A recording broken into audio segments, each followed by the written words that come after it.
Kanna, hi hi. Happy Monday, happy new week. Yeah. Sorry, I was a little late. But it turns out that when you're cooking dinner and you put put the chicken in the frying pan, you probably should also make sure that you actually turned on the frying pan. Because as it turns out, when I finished doing some other stuff for the cooking and went back over to the chicken like 5 plus 10, actually it might have been 10 minutes later because I started on really low heat usually. I went back and the chicken was still cold, so... Come on! Yeah, that delayed dinner by like a solid 10 minutes. Victor, welcome back to the Como Squad. And also Zipley, thank you for gifting 5 Como Squad memberships. Thank you. Be sure to send some love if you get the gifted. Yeah, at least I noticed. Yeah, at least I noticed because, like, obviously you have to, like, turn chicken over when you're cooking it. And I also slightly overcooked my sweet potato fries, so that was also done. Did I not speed it? I didn't speed it, which is why I was a little bit extra late. How's my Monday been otherwise? My Monday has been pretty calm. I've been outside. Yes. Outside in the great outdoors because I had to take my monthly allergy shot thingy. Usually it's like every 4 weeks, but this time was like 5 weeks since the last time, so I might be like a little bit brain foggy today because I have not taken a nap since I took it, and usually it can knock me out a little bit, so there's that. Commons are proud of me for not speed eating. Thank you. Touching grass? I did not touch the grass. Don't worry. No grass was touched. But I also got some groceries. I ran out of caramel fudge the day before yesterday, and I got some new ones, so I'm happy. You're running on 1.5 hours of sleep? Oh my god, that is like a short nap. That's barely a nap. Oh my god, you need more sleep. But yeah, no speed eating. But it has been sweet. It has. I hope your days has been sweet as well, Camels. Yeah. So, also, hands. My nails are nice and long again. Nice and long nails. That's a power nap? Yeah, 1.5 hours is like a power nap. Let me turn off the autofocus. I'll put that up in the corner. That's what we're doing afterwards. Oh, am I? I'm doing good. Also, I talked to Miori, who helped me with my sound settings. And apparently there's like a slight like thing that can happen with some people with the GoXLR, is that like there's like a software thingy in the GoXLR where to possibly fix the tiny little audio crackle that some people are hearing, you might have to turn down the gain on the GoXLR and turn it up on the OBS. But to do that, I'm going to have to figure out something else with my audio setup because I route everything through the GoXLR, so I only have like one source in OBS. And if I put the gain up on OBS currently, that's going to like put the gain up on every... Yeah, it's very... Audio stuff is complicated. So I might look into how to fix that, but since the crackle isn't like that bad, I didn't panic fix it today because... Yeah. Audio scuff scares you now? Audio scuff is terrifying. It's the one thing you don't want to be scuffed up, because sometimes trying to fix the audio problems is just... yeah, you're pretending to understand all of that. Yeah, basically it's a thingy that has happened probably because there might be a software error on the GoXLR, and OBS you have to do stuff in OBS and GoXLR basically. But it's I have to change my audio setup to fix it. But I'll look into it. I'll look into it throughout the week. And also, I made my schedule today. Yeah, for next week. I made my schedule for next week today. So I did that. I need to stop doing that this early because now the urge to show you is really strong. But if I show you, then that's going to spoil what next week's cover is, which probably I'll tell you on... It's Monday, I know, but I was like, well, if I'm going to make a schedule, it has to be for next week because this week is already done, and I kind of felt like just making a schedule. You wouldn't mind if I show you? I do want to make like a teaser. I want to make a teaser for the cover. I'm probably going to tell you what the cover is this weekend, and like put up a waiting room for it, to like do a teaser for it instead of like a question mark waiting room, so you'll know what it is before it happens. But yeah, it's not a Sound of Silence. Oh god, or do you want to know now? I could show you the schedule for next week now, because next week doesn't have any collabs. So I could technically show you if you want to have like the extra early teaser. If you want the extra early teaser, I'm desperate to show you colors. Oh my god. The new opening is going to be for Kanna 2.0. Oh, the re-debut Kanna, you mean? That is not related to the cover. The cover is just the thing I've been working on forever. You wanna see? I wanna. Eventually you're going to be like 5 weeks ahead. I mean, for some like collab and like convention stuff and stuff, you plan like far ahead, but otherwise not that far. No spoilers? No. Okay, I'll get it up, Camels. If you don't want to see it, you can look away. You can look away, Camels. You can look away. Because your eyes work, and that's the thing you can do. Yeah. Bam bam bam bam bam bam bam bam. Okay, I gotta make it smaller. Oh yeah, I have to make it smaller. Oh, it's so big. It's always so big. Hi, if you're dropping in. Hi. Okay, so I'll show you. Ta-da! This is not this week's schedule, Camels. This is next week's schedule. This is next week's schedule, which starts... The week starts off as all week starts off, or like most weeks starts off. Yeah, which is cards and crochet, and then pray. Because Prey is also one of the ongoing playthroughs, and I want to try and finish my ongoing playthroughs before I start new games, because I desperately want to start some new games that look very exciting to me, but at the same time, I shouldn't start that without finishing the ongoing ones. Just released a schedule and now showing you a new one. Yeah. This week's schedule you can find on Twitter, and also the community tab, because I remembered to post it both places. Yeah. And also I'm going to make a merch post for the community tab. I just didn't want to like... I didn't want to like overload you with new posts. Yeah. Looking away doesn't really work if I read it out. Oh, you can look away and then also mute the stream and then come back in 10 minutes. Then come back in like... or 5 minutes. 5 minutes or 10 minutes. I don't have a break day next week. But on Thursday there's only going to be a single stream. Which is YouTube ASMR stream again. Oh my god, please YouTube, let me do the ASMR streams. YouTube, I'm begging you, let me do the ASMR streams. I'm not asking for much, I just want to do ASMR streams. But also Monster Hunter Wilds on Wednesday, and then ASMR 3D Whispers on Thursdays, like sweet voice whispers, if YouTube will let me.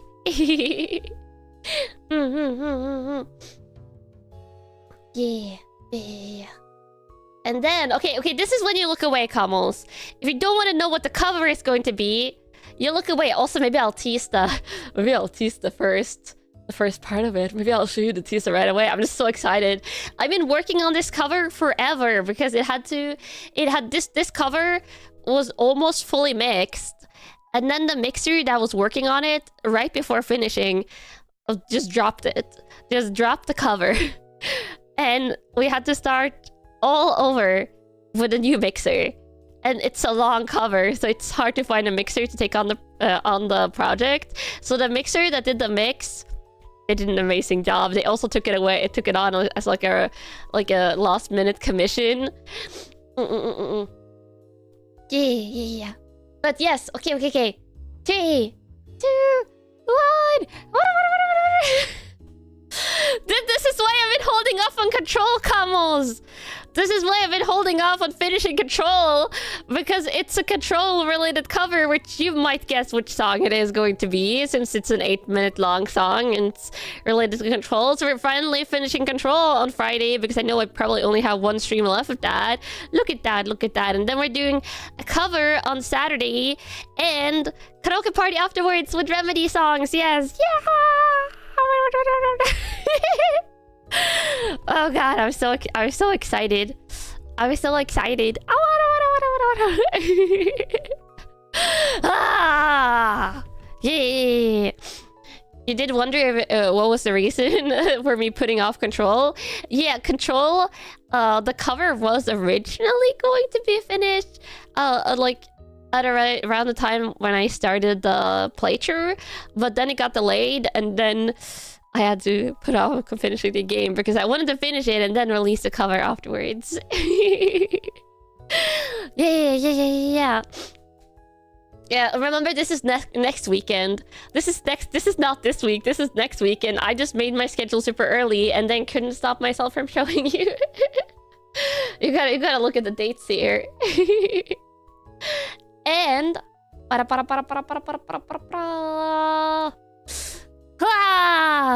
yes, next weekend.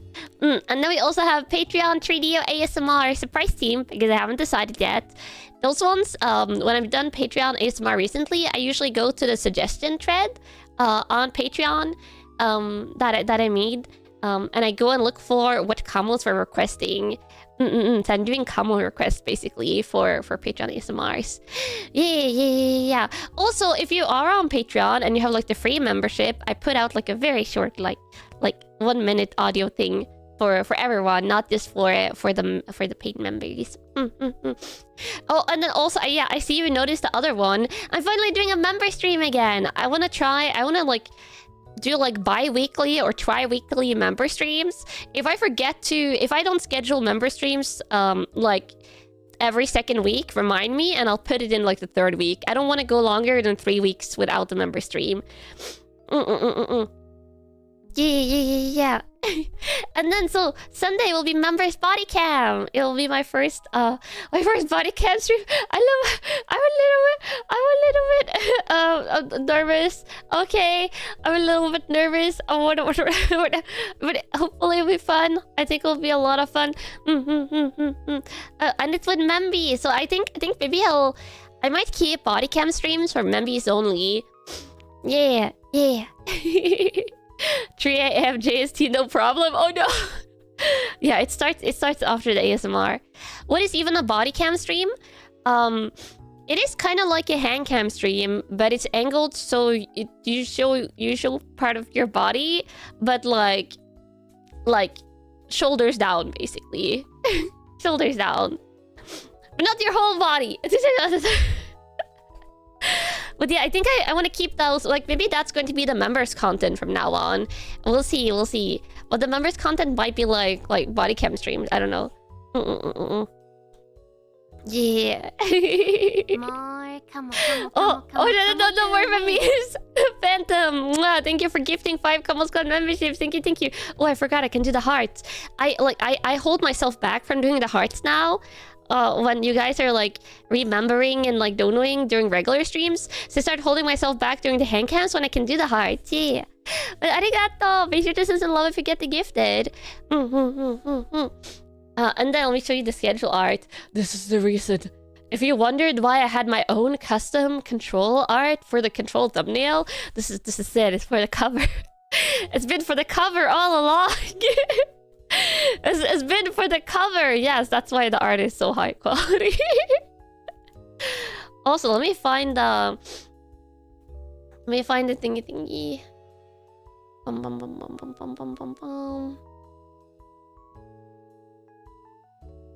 That looks sexy. It looks so good, right? Alright, let me find. Okay, I'm going to look at this video here and see what I can show you. I just want to show you a teaser of the cover because I'm so hyped. Let me stop the audio so hopefully you can't hear the audio anymore, right? Yeah, you shouldn't be able to hear the audio.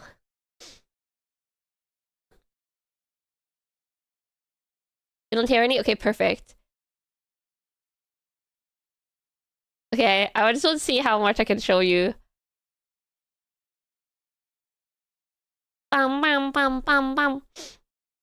You just remember you spent so much money yesterday. Oh god, be careful! Careful, camels. Okay, how long can I show you guys? Okay, I can show you the first, like, 21 seconds.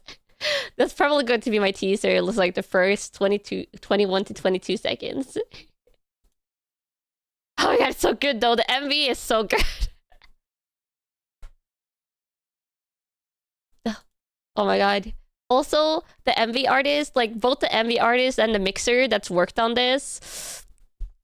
God, I love them for taking on my 8-minute cover. I think the mixer as well. Like this one, Rimana was like the go-between with, because it started obviously when I was like still in Pixel this project. And I think the feedback I got from Rimana when we asked the MV person was like, wait, it's 8 minutes? And it was like, and it also doesn't have a reference, because I don't think I've seen any other like VTuber cover of this. I don't think I've seen like a VTuber style cover of this song. Yeah. So really happy that they took it on. Let me see. Okay, I'll turn the audio back on. I'll get it up as a media source. So you'll get to see the first 20 seconds, and when I put the teaser out on like Sunday or Saturday or something, this is what I'm going to put out of the teaser. And Anon, thank you for the 5 coins. Praying for you to pull a Marvel. I'm missing Tarantula for Arachne. Having a friend getting or sleeping Mario sign. Good luck. Oh, thank you. Yeah. The Marvel cards are like the cool full arts. I also really hope we can pull something super cool. That's what we're opening today. But before that, we're oh god, I'm just so excited for this cover. Let me see. Wait, which one is the correct one? It should be this. Also, I forgot to silence my phone again. There we go, phone silenced. Okay, I have to stop this before it reaches... Wait, how big is it? Is it going to cover the entire screen? I can't... Okay, it's small. And it's muted. And it's like small size because it's like fancy video size. Okay, so you can't hear it. I'll turn on the audio. Give me a second. Take control. Oh my god, it's so cool. Take control. Oh god, it's so cool.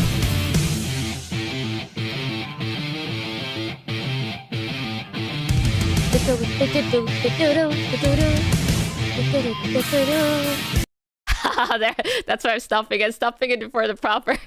Yeah, it's like the cinematic ratio. So when you put it on YouTube, it's going to have like the black bars above and below it. Oh god, it's so cool, right? It's so... God, I'm sorry. I've been like way more hyped for this than I should be. I don't know. I'm just... I can't do that. That's a teaser. That's why it's called a teaser, Combos. It's called a teaser for a reason. But isn't it cool? Yeah. You won't have black bars on your phone because your phone is 21:9. Oh, that's pretty cool. Yeah. I'll have to give it back to you. No. I can re-show you the teaser every day until it releases if you want to. Well, yes, oh god, I'm so excited. Are you not excited, Combos? Obviously, the cover is of Take Control. It is of Take Control from Control, which is almost an 8-minute long song, and it's so good. It's so good. And the MV is really cool. It's really edgy. Oh, King Okaze! Thank you for the super coins. Flesh and Blood cards? Yes, we're opening Flesh and Blood cards today. Which I'm also hyped for. But it's... I don't know what to expect. I've never opened Flesh and Blood. I've never seen anyone open this, so... Yeah. You excited? Yeah. Comments are going to explode if I tease you every day with it. I mean, you just got the merch drop that you've been waiting for, so I gotta have something new to tease you with. Obviously, now I need something new to tease you with. And for like 2 weeks, it's going to be the cover. Yeah. But Flesh and Blood, this isn't the cover teasing stream. This is a card pack opening stream. It's going to be like the rolling combo gif all over again. Wait, when I start getting assets ready for my re-debut, I can start using stuff from that to tease you until the re-debut happens. Oh my god, oh, you just put the best ideas into my brain, Kamals. You're geniuses. Kamals are geniuses, yes. Genius. Genius, Kamals. Ha! What have you done? No. This is perfect. This is perfect. You're so smart. Yes, this makes sense. This makes sense. Yeah. Oh, I'm so happy. It was an accident. No. Oh god, I'm so happy. Yeah. No. Grimbo Kamo is just very smart. You'll quit at this rate? What do you mean? Are you not here for the teasing? Kamos, are you not here for the teasing? I say that as I'm holding this box as if it was you. When Kamo replacement plushie, which soon I will have proper Kamo plushie. Is this not what you're here for?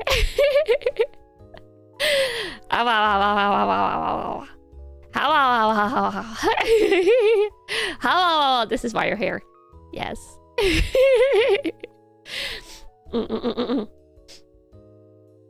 Yeah. Also, my voice. And my nose is a little bit sniffly. Might have to go and blow my nose in a little bit. We'll see. But this is why you're here, you guys. Yeah. This is why you're here. But also you're here because of cards.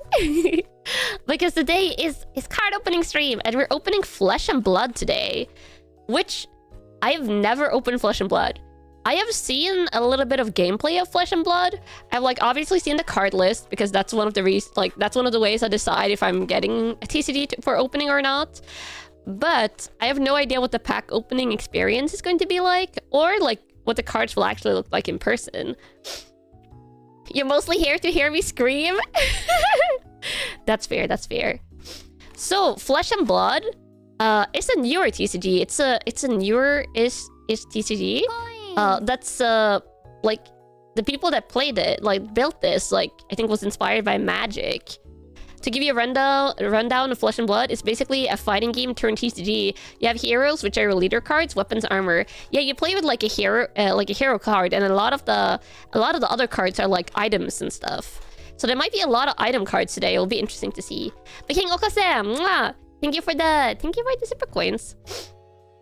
You're just here for Kanna. Oh, that's so sweet. Is this a cyberpunk card game? It's kind of, I would say it's kind of also like Magic in the sense that there's a lot of different aesthetics and factions. It seems like, at least what I've seen from their booster boxes, they tend to do themed booster boxes or themed set releases. So this one is SteamPunk. It's SteamPunk theme. They also have one booster box set that's dragon theme. They have one that's more angelic theme. They have one that's a little bit Japanese, water, wind based. They have a nature-based one with nature-based heroes and cards. So there's a lot of stuff. Yeah, it's dark fantasy and things. Yeah. Wait, can you get a mouse pad? That's just me holding two happy Kamals. That's a fun idea. That's a fun idea. But yeah.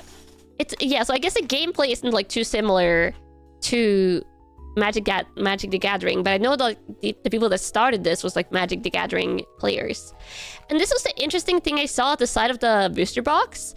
It says Bright Lights is designed for booster draft, seal deck, and 3-pack crack shuffle play, which I don't know what crack shuffle play is. But then it also said on the back here, crack shuffle play. Open 3 packs, remove the 2 token slot cards, equipment, shuffle the remaining cards together, choose your hero, weapon, and play. So it seems like it's friendly for if you're a lot of people together.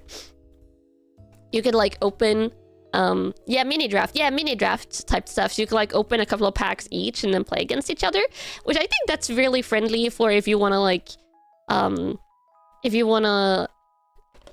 open things for playing with your friends. So that's interesting. Perfect explanation, yeah. You donated possibly twice? I'll take you for the double coins then. And I'll thank you for the 5 coins. Mwah. You love Flesh and Blood. Evo is alright, but the cards go for a lot because they aren't opened. You're getting your cards graded. Yeah. I'm interested to see this. I really hope we can pull something cool. The draft for Evo is not good. Oh, it's not good. Ah, I see. It's not good draft. Interesting. Let me see. Any SteamPunk set? I don't know. I just really like this. And I will say, I like the pack designs for this. This is like why I decided to open.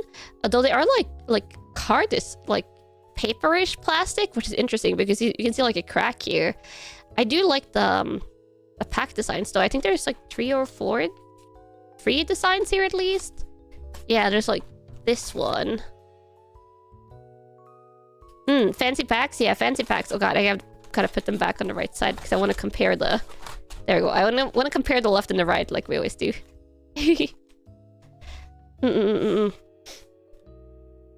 Flesh and Blood secondhand market is expensive too. Yeah, I've seen like, I think there was like a listing I saw on Twitter like a while back where there was like, oh, the most like expensive decks like across different TCGs. And I think like a lot of the top 10 most expensive ones was like Flesh and Blood. So that's really interesting. Used to play this with friends, but didn't think the game is stale in its current form. Interesting. Oh yes, the merch thing. I have pinned the merch link in the top of chat. Today is the last day for the $5 discount, and it's $5 discount on the plushie and a $5 discount on the Dakimakura. So if you only want one of them, you still get like the $5 discount. Yeah. Okay, so let me put the box off to the side here so it won't take any space. Also, this is my headset cable that I can never like organize in a satisfactory way. Cost an arm and a leg to play Flesh and Blood. And definitely for certain cards. Ah, this is easy to... I will say, because these are like papery packs, this is pretty unusual. This is super easy to open. Yeah, they're like papery. Interesting. You doubt it's more than Magic the Gathering, where Legacy and Vintage single cards?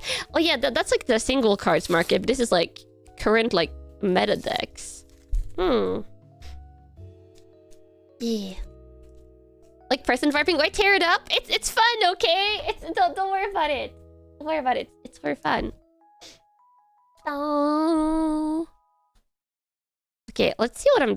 Oh. There's a... Interesting. Whoa, there's a lot of cards in a pack. That's a lot of cards. And yeah, I think we're going... I think like the way this is, you get a lot of like item cards and weapon cards and stuff. And you don't get like too many... you don't get too many like hero cards. The hero cards are the rare ones. This is now paper ripping ASMR stream, yeah. How many are there? Okay, let me count. 1, 2, 3, 4, 5, 6, 7, 8, 9, 10, 11, 12, 13, 14, 15, 16. 16! The last 2 cards will either be a token or have special rare cards. Ah, interesting, okay. Yeah, I like the art. And what I really like about this versus Magic cards is I like the border. Like, look at the SteamPunk details on the border. They're really nice. How do I differentiate the rarity? We'll have to look at some cards. If that C is for common, that might be a common card. So we have Overloop, Data Link, which is also like attack. I think these are all... Yeah, C is common. Magic the Gathering has a lot of fancy borders, but also Magic the Gathering is so expensive. Coins. King Okaze, wow, thank you for the super coins. If you look at the top of the card, you will notice they have different colors. Those colors are a reference to light, medium, and heavy attacks. Oh, like these ones, the red. I see. Oh, and this one had like 2. Interesting. Cute hands, thank you. You want a red M, yellow L, or a purple yellow diamond? Oh, for the rarities. I see. So this is boost. I like this. This is like tech. This is like high-tech cyberpunk. Data link. Oh, and that is a plushie. That's like a little plushie. That's cute. We have... Oh, this one has the tree. I guess this is like a heavy attack. Another common. Panel beater. I like it. I like the art. The art is like fantasy style art, basically. Crankshaft. Yeah, a medium.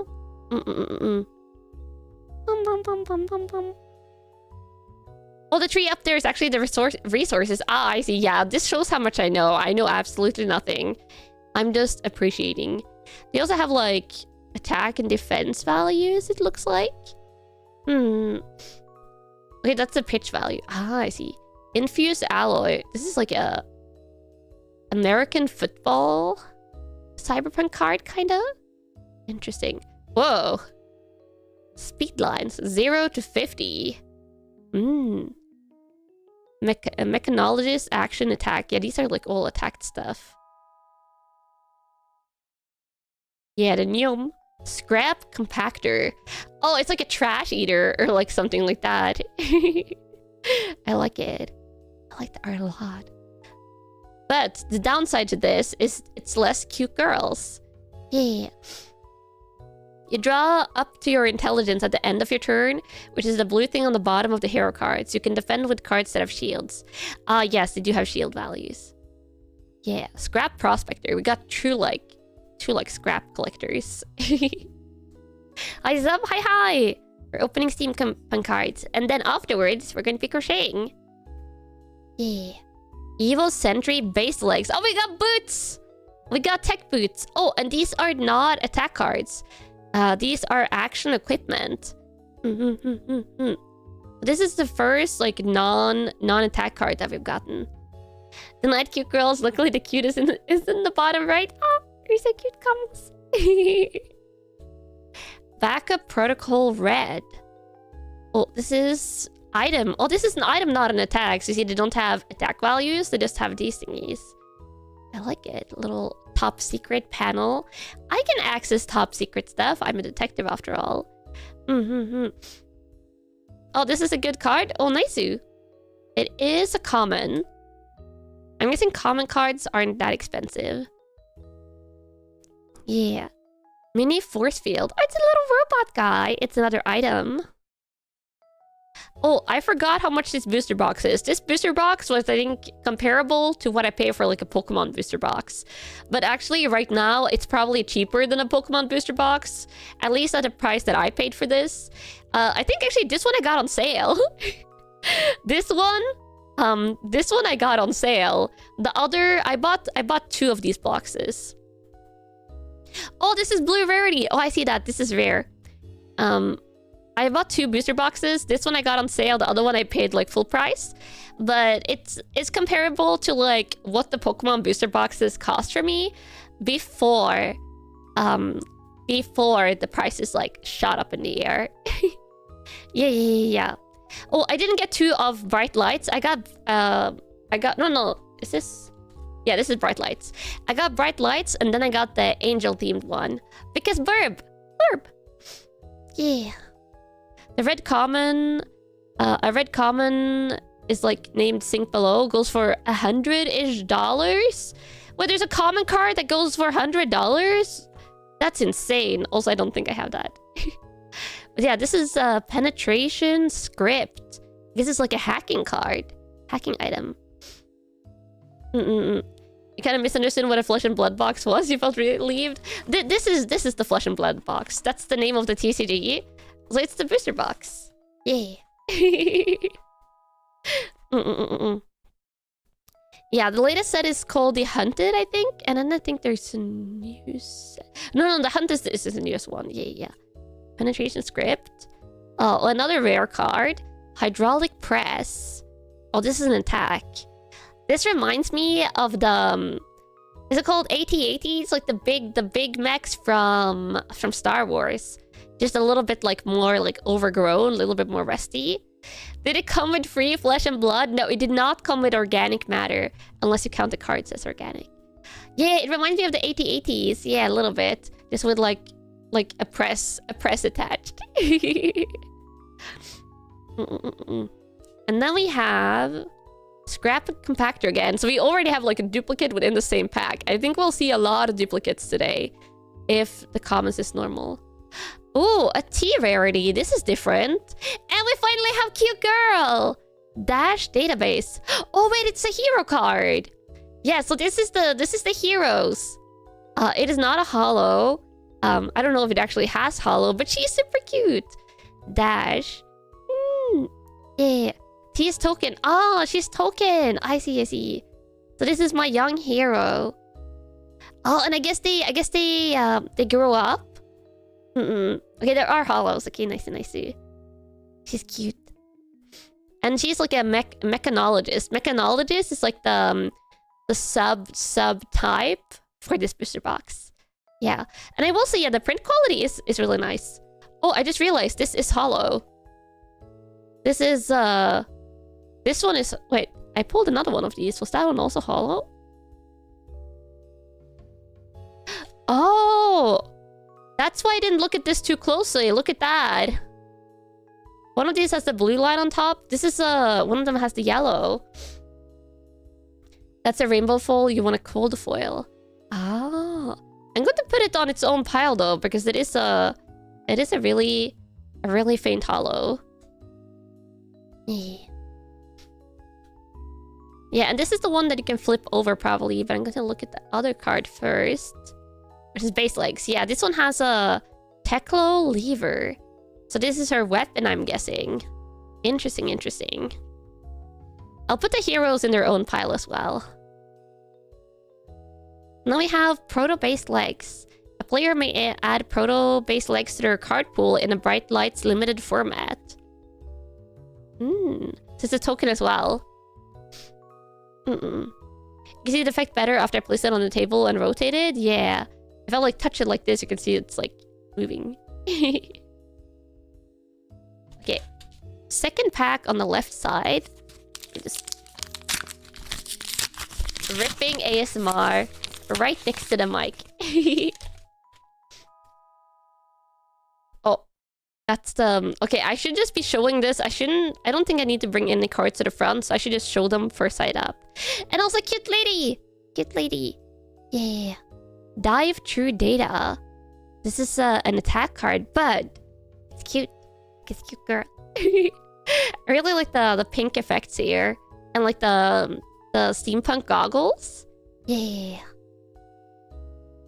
Big Bertha. Oh my god, this kind of reminds me... this reminds me of the cauldrons. The cauldron people from Elden Ring a little bit. It's like a big walking oven. Like, I can actually see this being like in a Souls game. Like a Souls game enemy.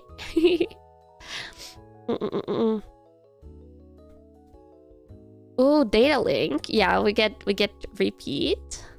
Alexander? Yeah, like Alexander. Fender Bender. Ooh. I like it. Skates. The skate kick. Some of these steampunk cards are like neon steampunk. Like a little bit like space, sci-fi steampunk.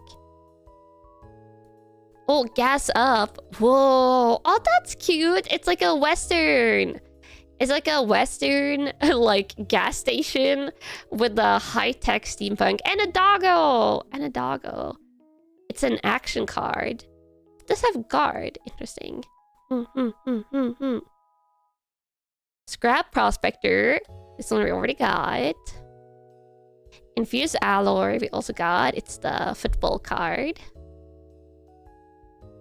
Gas Guzzler. Ooh. The chainsaw. This takes me back in a disturbing way to Resident Evil 4. Oh, the chainsaw attackers. How am I liking this set? Oh, I think it's super cool. It's interesting opening a card set that has like majority actions and item cards and stuff. That's a meat shredder. Yeah, this is a different type of meat shredder than the one I had in Minecraft. Cogworks base set chest. Reminds me of the legs I had before. bring you back to Kanna with my pizza cutter in Minecraft? Yeah, the pizza cutter. Oh, and then we got backup purple blue. This is the other item. We got the red before. This is the blue version. Also top secret, which means I can have it since I'm a detective. Evo charging rods. Oh, they're leg equipment. Cool. Gigawatt. Oh, that's a crazy scientist card if I've ever seen one. Though let me change the BTM. I think I want... Oh, wait. Let me change a little more like spacey BTM. When we're opening this, I think it'll be fitting. Let me get on my Stellar Blade playlist. Ah, it's so loud! There we go. Sorry for the really loud one. I forgot to adjust the volume before I click play. Let's try this one on repeat. Let's see if I like it. Rip your ears. I'm sorry. Also, hi for jumping in. Yeah, Gigawatt. Oh, and then we got the rare heavy artillery, an attack card. Oh, nice. Like the red and green border on this. Prismatic lens. I'm trying to see, like, I don't want to skip any hollows again. Oh, this one is like a subtle hollow again, I think. Look at that, like the lens flare. It's an item card. Ooh, I like it. It's really cool looking, like just the tool. These subtle hollows are kind of like, I like it because they're different from any other like hollows we've seen. And then we get a token, hyperdriver, and we get dash database. We get the same hero card, which was what I saw when I took it on the other, like turned it on the other side. The colored bar on the top of the card comes with either red, blue, or yellow. Those are different cost resources generation. Each counts as a different card for deck limits. Ah, I see. So you can have like different colors of maybe the same items. Well, I haven't looked at the Ultraman card game. Jumpstart. A little action shot again. And attack cards. I see, like, yeah, there's yellow on the top here. Oh, and then blue. Yeah, I see this. Blue and yellow. And I think I saw red before for sure. Dumpster drive. A little desert planet spaceship looking thingy. Or like a... I see the rider on top there. Like a junk driver. Oh, this guy was a little bit reminiscent of Eddie. You're right. If Eddie was like in steampunk world. Sprout rocket. Oh, we got more vehicles. I like the pink. Pink is cool. Not a color I feel like you see often with steampunk. Met X. It's just like futuristic delivery driver or something. just a pimped out truck. Dun dun dun. Sprocket Rocket is a good card. Oh, nice. Then we have a Scrap Harvester. Ooh, I like this. The very like dark and grungy artwork on this, like the trash collector. Technonetic Force Field. Ooh. Mechanologist block. It's very Magic the Gathering-y. Yeah, the people that made this, like, played Magic the Gathering before they made this. Hadron Collider.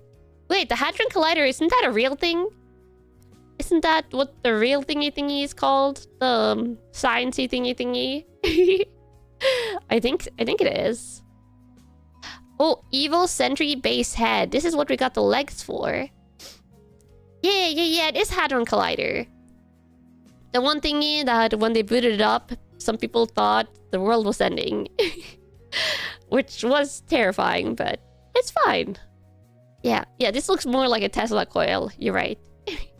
The Hadron Collider, yeah, I know it does not look like that. Well, we got the Evil Sentry Base Head. Oh, we got the mini robot again.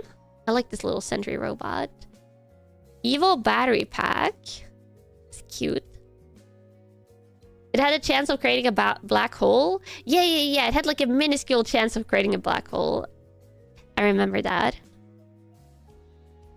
We have Soup Up, which is a rare. Is this how they make food? Don't worry about it. Don't worry about it. Is Evil Sentry this game's Exodia? Oh yeah, maybe it is. Like, you need to collect all the parts. Let's see if we can get all the parts. Eva is an Exodia deck. Ah, cool. And Scrap Hopper. I like all these scrap collectors. They're kind of cute. Little robots. Oh, and then we get Scrap Harvester, but as a holo. Ooh. I like that very subtle holo effect. So it seems like there's like one holo in each pack. And then we got a token, which is Proto-Base Arms. Oh, and another young hero. Teklo Vossen. Ooh. And he has a Banksy. He has a wrench. I do like the wrench. I approve of the wrench. So there's at least 2 different heroes. I don't know how many of these young heroes there are in the set, but there's quite a bit. Like a little bit. Any good pulls so far? We got this little hollow pile that we're building. Seems to be one in each pack, but I wanna pull like a super rare one. Every pack has 1 rainbow foil. Every box gets 1 cold foil. Interesting. Okay, we got Underloop. This is new. Are these paper packs? Yeah, they're paper packs, which is super fascinating for TCGs because TCGs usually go like all plastic. Got the crankshaft. Oh, Rev Up. This reminds me of Cyberpunk 2077. Like the cards that have these styles. Very Cyberpunk. Oh, there's 3 characters. Max, Dio, and Teklo. Ah, I see. Yeah, the Akira bike. Big Bertha, the Souls-like one. Recharge. Ooh. I like that. It's like another death spinny wheel. This one with electric. It's cool when the holo effect confirms to the art instead of being an all-over thing. Yeah, it's like a very subtle addition to the art. Are you late? No, you're here now. Oh, Quickfire. We have like a mafia-looking type. Hi, you're dropping in. Hi. Razzle dazzle. Jazz hands. Feels appropriate for this. Junkyard dogs. Doggo. But this looks like it could have been in the Souls game Doggo. If Souls game... Imagine if they make a steampunk Souls game. That would be kind of cool. Which I guess Lies of P is kind of like in that aesthetic. Which I'm going to play that this summer. MHZ script. More hacking cards. Yeah. Lies of P is like kind of like that. Imagine if they made Lies of P. I realized after saying that Lies of P exists. Evo Buzz Hive. Oh, this has to be for the Evo. If you have a base chest equipped, transform it into this. The Hadron Collider is back. Big shot. Oh. I was just thinking out loud. I always think out loud. Oh, we have the prismatic lens, but this is not the holo version that we got before. It's a red M card, though. Full tilt. Oh, yeah, this is the holo. Holo seems to be like the third to last, and then the 2 token cards are last. Ooh, I like this one. It has like the blood. It has the blood coming off as holo, and then also like the electricity sparks on his back. Full tilt. Yeah. And now we have proto-based legs again. And Max Nitro. Oh, this is the 3rd hero. I like him. He's very like cyberpunk-like. Symbiosis shot. Yeah. Oh, a card many League of Legends players are familiar a bit with. Oh, the full tilt. Ah, yeah, the tilting. I see. I like this one. This might be my favorite of the heroes so far. He's just very cyberpunky. She is the cutest though, for sure. Oh my god! One of my cats just jumped on top of the refrigerator. It's Scary. The newer sets have better hits. The older ones can be very frustrating to get pulls. Oh, I don't know where this one falls in that. I don't know if this is one of the more frustrating sets or not. Lay Waste. Yeah, another action card. Yeah, just doing the big jumps in the background. Oh, she's cutie. I like her. Outpace. Oh, it's like a Mad Max racing thingy. Panel Beater. Gotten that before. Lady with Big Hammer. Sprocket Rocket. Gas Up. I think this is one of my favorite action cards so far. Infuse Alloy. Gas Guzzler. Evil Charging Rods. Ooh, this is a new Evil card. This is an older set, and it's one of the worst, sadly. The expansion slots go wild, and there are good cards in this set. Okay, so this one is not easy to get pulls from. But if I get a pull, then that would be maximum luck. Hyperdriver. Teklo Basehead. Whoa. This is like a cyborg hologram thingy. Kind of scary, I'm not going to lie. Dissolving Shield. Evil Thruster. Believe in the luck? Yeah, believe. Evil Thruster. Firewall. Ooh, I like the effect of this. It's another like kind of like hacking related thing, I feel like. But this one would have been cool in Hollow. Oh, and then we have the Hollow, which is Underloop. More punching. This is like... This one was like after or like mid-punch, and this is pre-punch. And all his like mech parts are hollowified. Proto Base Head. And Dash Database. Cutie! Are we going to have the usual crochet stream after this? Yeah. Dun dun dun dun. This is first edition. They don't do that anymore.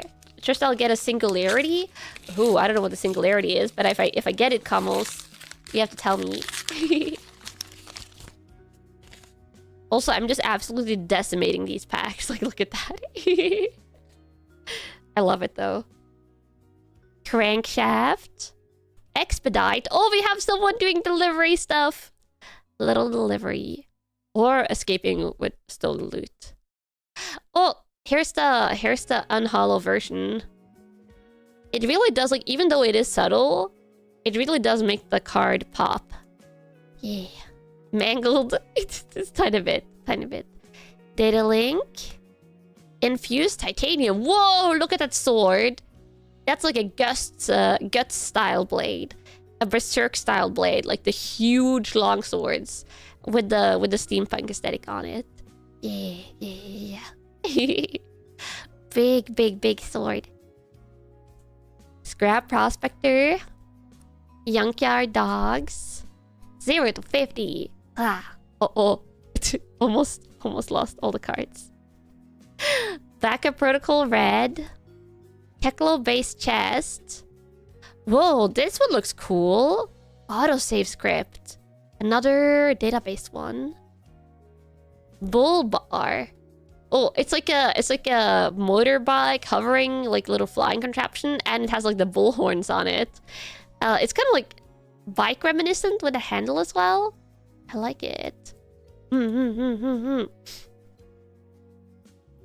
Scrap Hopper. Oh, his little robot.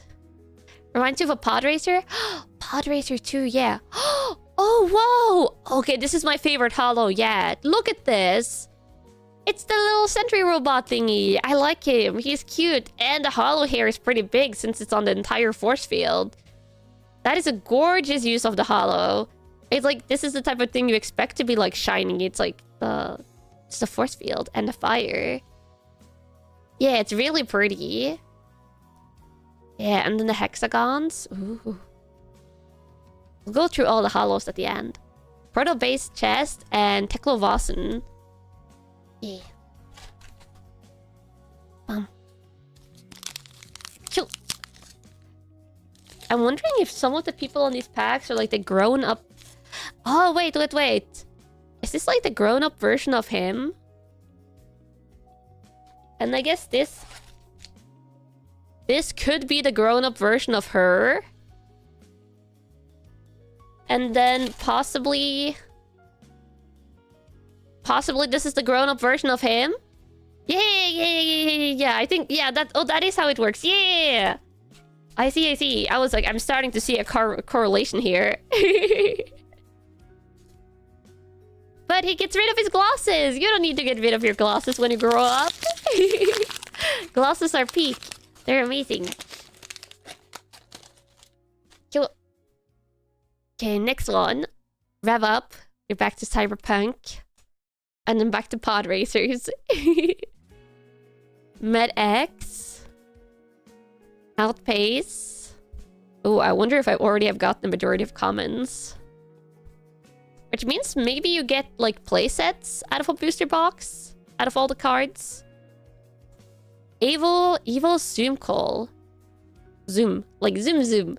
Not like Zoom. The chatting platform. Or like the video call platform, hopefully. Boom grenade! Boom!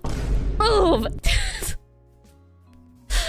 I'm sorry. I had to do that. It was basically mandatory. It was basically mandatory, couples. Yes, the boom grenade. It's called Wine Boom. It was mandatory. Oh, this is a good card. Ah, nice. I mean, I'm keeping all of them. I'm not throwing these in the trash or anything. I'm not sorry at all. No, I had to do it. Teklo base arms. 5 boom grenades. I don't know what that meme is, but I'm scared of it. Dissolving shield. I like it. It's like a bracelet? Shield bracelet. Ratchet up! Ratchet and Clank! Not quite, but... I will take as close as I can get. And then... Okay, the next one has to be the hollow. Yeah, the next one will be the hollow. Mechanical strength. I like it. It's like a giant, spinny, soft death robot. Good to just not know that meme. Yeah, I'm not going to look it up, Camels. Don't worry. I never look up memes on my own. Yeah. Oh, Sprocket Rocket as a hollow. The cute little pink effects. The metal has been hollowified. I would have liked the cloud to have been like hollowified instead, but it still looks cute. And then we get Hyperdriver token and Teklovasin. Oh wait, I wonder if the hero on the outside corresponds to the hero on the inside. It might. If so, the girl should be in this. That's a healthy attitude to help up memes. Yeah, they just exist. I encounter them like organically. They just pop up, and then maybe I'll learn about them. But most of the time, I don't. Data link. Dive for data. This is one of my favorite cards for art so far. Overloop. Panel beater. Razzle dazzle. This has to be one of my favorite card names. Quickfire. Junkyard dogs. Full tilt. Oh, non-hollow version this time. Evo zipline. Kunkanana. Hadron collider. Teklo base arms. Hydraulic press. Yeah, all in on the duplicates now. Mechanical strength. And hollow. Spring a leak. Oh, we haven't gotten this. This is a rare hollow. Whoa. This is like a... Oh, it's like a giant mech. A giant mech in like a fight pose, but... I guess the leak is that he got absolutely obliterated and shredded. Ooh. Yeah, this one looks cool. I like it. This one's really action-y. And the hollow. I like it when it's on the particle effects for the hollows. And then Max Nitro. Yeah. Oh, no, wait. He was not the one on the pack. It was a girl that was on the pack. Oh, never mind. Wait. They're both in here. The girl was here. My theory is not dead. But we also got Max in it. So you can get double young heroes. Yeah. Cool Yu-Gi-Oh cards. These are actually not Yu-Gi-Oh. They're Flesh and Blood. Yeah. Flesh and Blood, bright lights. Okay, so if my theory is right, they should have Max in it. Dum bum bum. Hi for dropping in. Hi. Fender Bender. Met X. Outpace. Underloop. Do they have art on both sides? Not these ones. These just have this backing, which I really like the stained glass motif here. But the hero cards has like a weapon on the back. Yeah. What are we doing today? We're opening Flesh and Blood, a booster box, and after that, we're crocheting and chatting. Cyclonic Force Field. Recharge. Yeah, this card pile will get big. Quick Fire. Mini Force Field. My favorite. Evil Sentry Base Legs. Boom Grenade! Get used to that if that's a normal card. Evil Battery Pack. Medkit. Oh, this is cute. This is the first time we're pulling it as well. Yeah, it's a rare card.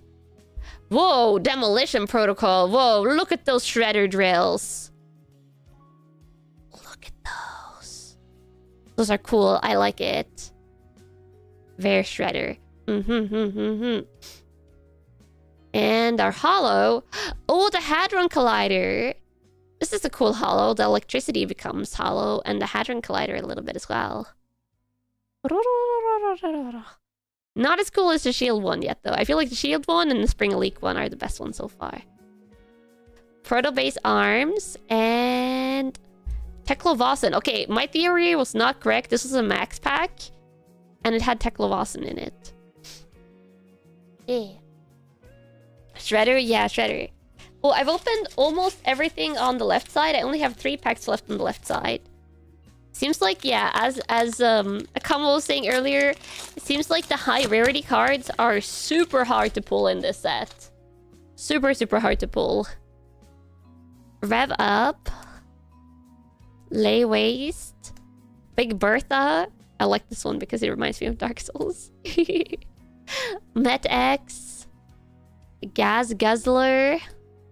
Infused Alloy. Teklonetic Force Field. 0 to 50. Hyperdriver. Evil Cog Spitter. Ooh, I think that's new. Force Glove. Solving Shield. And then Evil Command Center. Oh, this is new. Has a guns on his head. And this is not hollow. It's this next one that's the hollow. Soup Up and... Whoa. This is the first... Wait, this is a common card and we haven't seen this one before. That is also a very cool hollow. Like the ominous person in the death scare kind of looks like they fainted. The red screen of death, not blue screen of death. The black lines there kind of making it even more ominous. I like that. That is a cool one. Very dark art. Yay.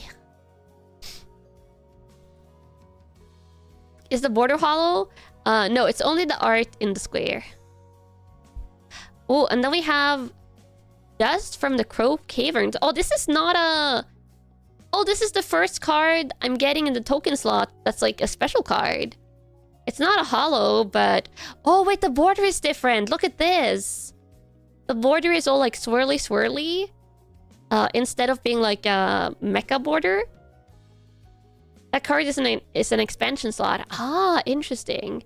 Yeah, it's a Draconic Illusionist action, so it's not for Mechanologist. It's for a cute girl. Oh, that's amazing. Dust from the Crow Caverns. Yeah, I like it. Very ominous looking. I guess I'll put it in the left side here, just so I don't forget. And then Proto Base Legs. If the card is for a cute girl, then immediately it goes up. Bum. Second lost pack on the left side. Outpace. Sprocket Rocket. Jumpstart. Gas Up. A little western one. Scrap Prospector. Oh, and Scrap Compactor right afterwards. The cute girl duck. Oh! Evil Zoom Call. Hadron Collider. Mini Force Field. Tekla base chest. This one we've gotten before. Torque tuned. Oh, it's just like literally they're just tuning a bike. Is this a bike getting tuned? Heavy artillery. Oh, this also reminds me of like an AT-AT, just with like huge cannons on it. And the hollow. Oh, a scrap compactor. I think this was the first hollow we got actually, so this is a hollow duplicate. Max nitro and proto base head. Yeah. Bum bum bum bum. Big gun, yeah, big gun. Okay, this is the final one, as you see. Final one on the left side.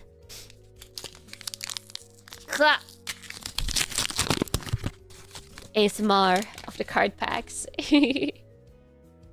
Panel beater. Fender bender. Rev up. How many was that? I think there's 24 packs total, so there should be 12 packs. Razzle dazzle. Fused alloy. Scrap harvester. Final left pack luck. Maybe. Full tilt. I don't even need to say the name of that card. Dissolving shield. Oh, Cogwork space legs.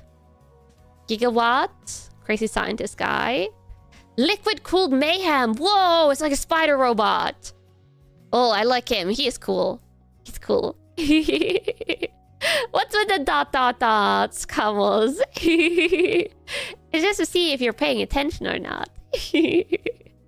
But also, look at this spider guy. He is cool. I want him as a hollow. Oh, Teklonetic force field. Actually, this is one of my least favorite cards that I think we've pulled so far. But the hollow makes it way different. It like gives it a sense of depth. I don't know. Yeah, I'm really liking these. The way the hollow is like just subtly elevating the artwork. Oh, Evo data mine. This is an... Oh, this is a border hollow. Is this the cold hollow you guys were talking about? Look at this one. This is fascinating. It's like everything is hollow. This is the... Oh yeah, the cold foil. The cold foil. Yeah. Oh, these are nice. Like you can see the only place that like isn't hollow is like her face and the background. Yeah. Oh, those are cool. If you only get one per pack though, that's a little bit sad, but I will take this. This is cool. It is on a common, but it might be expensive. You don't know for Evo though. I see. And also dash. I can still put this in the left side. That's where I'll just put all the pulls here. But the sign is genuinely so cool. Yeah, and also, please take care of the cards while I go and just pull my nose a little bit. I'll be right back.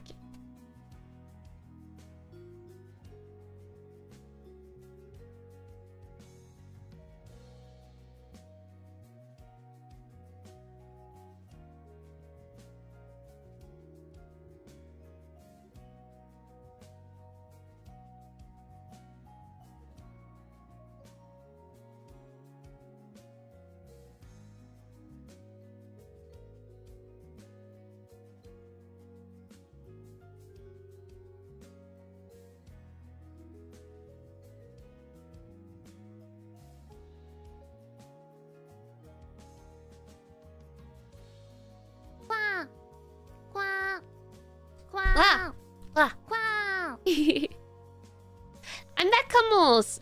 Wait, silent shout! Thank you for the 10 coins! Kanna cool, Camels cool! What did I deny the sniffles? There'll probably be some more, but I just hate sniffling on stream. Yeah, I'm not gone for long. Stretch. Okay, we gotta continue. I really hope I get a Marvel card. Like the Zipper. The Zipper, like, more full art cards. I think there's, like, one full art, like, robot card in this set, and I really want to pull that. Just gotta believe. Outpace. No. Sniffles only for sick ASMR. Today we open cards. Yeah. Met X. Oh, it's Singularity. Yeah, Singularity. I really want the Singularity. Scrap compactor. Recharge. Full tilt. Teklo base head. Mini force field. Evo whiz bang. Oh, and then boom grenade. It is a common card. the bike tuning. Oh, and the AT-AT. Dumpster dive is the hollow. Oh, that's a nice hollow effect. Very, very subtle on this. A little bit on the cloud as well. Singularity is a dual face card. You turn Teklo from Tony Stark to evil Iron Man. Ooh, that's fancy. I like it. I got proto-based legs and proto-based arms. Arms and legs. You know, what if you, like, strap the camo inside his legs? Like, you know, just... Would you be able to, like, do, like, big running then? Would they work if you just, like, strapped your round body in the middle? Possibly. Yeah. You'll be tall? Yeah, camo mech. Camo mech. Augmented camo? Yeah, like cyber. Like a cyborg camo. Cyber camo. I think it would be cute. Lay waist. Sprocket rocket. Fender bender. Under loop. Your camo is augmented? Yeah, augmented camo. How tall is camo mech? That would depend on the mech parts. Gas guzzler. Scrap harvester. Quick fire. First jetpack then mecha. All powerful. Yeah, slowly but surely more powerful. Teklo base arms. Boom grenades! Why are there so many now? Cogworks base chest. Hadron collider. Oh, this is new. Security script. Oh, I like it. It's like a mysterious giant, like, monument. Tech monument. Cool looking. Big shots. We've gotten this before. Oh, I got another one of these. Oh, I'm really happy about this. This is my favorite. This is my favorite hollow that we've gotten so far. Looks like a very small set. Repeats are inevitable. Yeah, a small set and also an older set, so it's harder to pull rare stuff. Teklo and Proto Base Arms. I picked a tough start to pull for Flesh and Blood, but I just really like the fact that it was SteamPunk, and you don't really see SteamPunk as like a feature thingy in a lot of other TCGs. Gotta go back to work. Oh, have a nice work day. Outpace. Underloop. Data link. Dumpster dive. No adult heroes yet. No, it doesn't look like it. Teklonetic force field. Full tilt. Giant sword. Infused titanium. Oh, evil data mine. This is discard as non-foil. Dissolving shield. Evil cog spitter. Backup protocol blue. Heavy artillery for rare, and second rare is Spring a Leak. This one as a non-foil for the first time. I will say this looks good as well, like even as a non-foil. Oh, and the foil is the delivery truck, the MedX. Oh, I like it. Again, they've done particle effects as the foil, and that's my favorite of the foils. Yeah. Really nice looking. Oh wait, we did get an adult. Okay, here's the adult. Teklo Vasen, a steam magnate. So he grew up. I kind of like that effect. Like they're slowly growing up. I wonder if there's like an old guy Teklo Vasen. Yeah. Or like a legendary version. It looks cool. Yeah, it looks pretty cool. I like he has like the mech arms, like the mech suit. Some kind of like flying robot thingies. And then hyperdriver for the token. Geezer mode required, yeah. Why is it called Flesh and Blood if it's so technology themed? Oh, only this booster set is technology themed. A lot of the other sets are more fantasy themed. I bought 2 booster boxes of Flesh and Blood, and the other booster box is like angelic, heavenly themed. You realize the magnificence of having a mustache? Yeah, clearly. Jumpstart. Crankshaft. Yeah, they're pretty nice looking cards. I like them. Med X. Junk. Oh, Dusk Till Dawn. Yeah, Dusk Till Dawn is the one I got. Scrap Harvester. Gas Guzzler. Scrap Compactor. Evo Bus Hive. Dusk and Dawn. Not you, Dusk and Dawn, Camels, but Dusk Till Dawn. Mini Force Field. Camel Legs. The little bike. And, oh, this is new. This is an M card. Annihilator Engine. Whoa, this is like all the engines. It's like a mech that was like, oh, you need arms? No, only engine. You need legs? No, only engine. What about shoulder stuff? No, engines. Engines. A lot of the names in this game is funny. Yeah, very, very funny. As you can see with Razzle Dazzle, which has to be up there with my favorite names. And Particle Effect and Metal Accessory Hollow. Nice, nice, nice. I like the Steam. And then we got Baby Teklowasin again. A proto-based head. Vimba! Oh. Wow, welcome back to the Combo Squad. Welcome, welcome. Can Combos have Annihilator Engine? Combos with Annihilator Engine gear looks kind of scary. You can have the cyborg legs though. You can have the cyborg legs, but you can't have the engine. Expedite. Lay Waste. Crankshaft. Yeah, I think we must have gotten all the commons now. I don't trust you. I trust you, Commons, but I'm worried about you possibly exploding the Annihilator engine. Boom. Boom grenade. Backup protocol. You can have these legs, evil charging rods. But if you got the engine as a treat? No, no, no. Mech legs. Dissolving shield. Ooh, I got Mech Spider again. And Ratchet Up. Oh, Outpace! This is cute. Cute girl hollow. Does this card pack come with bonus silica? It does not. They usually don't put silica in booster boxes. Baby Max Nitro and Proto Base Chest. You need an Annihilator to expand space in the walls. They're almost 50k combos now. It's getting cramped. You can expand the walls with the power of cookies. Bum, bum, bum, bum, bum. How will you power the legs without engine? You can use batteries, regular batteries. Oh, Anon! Ah, thank you for the coin. It's called Flesh and Blood because the creator during yoga had a vision. He wanted people to play the game in the Flesh and Blood in person and not online. Ah, interesting, interesting. Dive through data. So it's like they want to encourage people to play in person. Rev up. You tried? Yeah, no. You're not getting the engine combos. Razzle dazzle.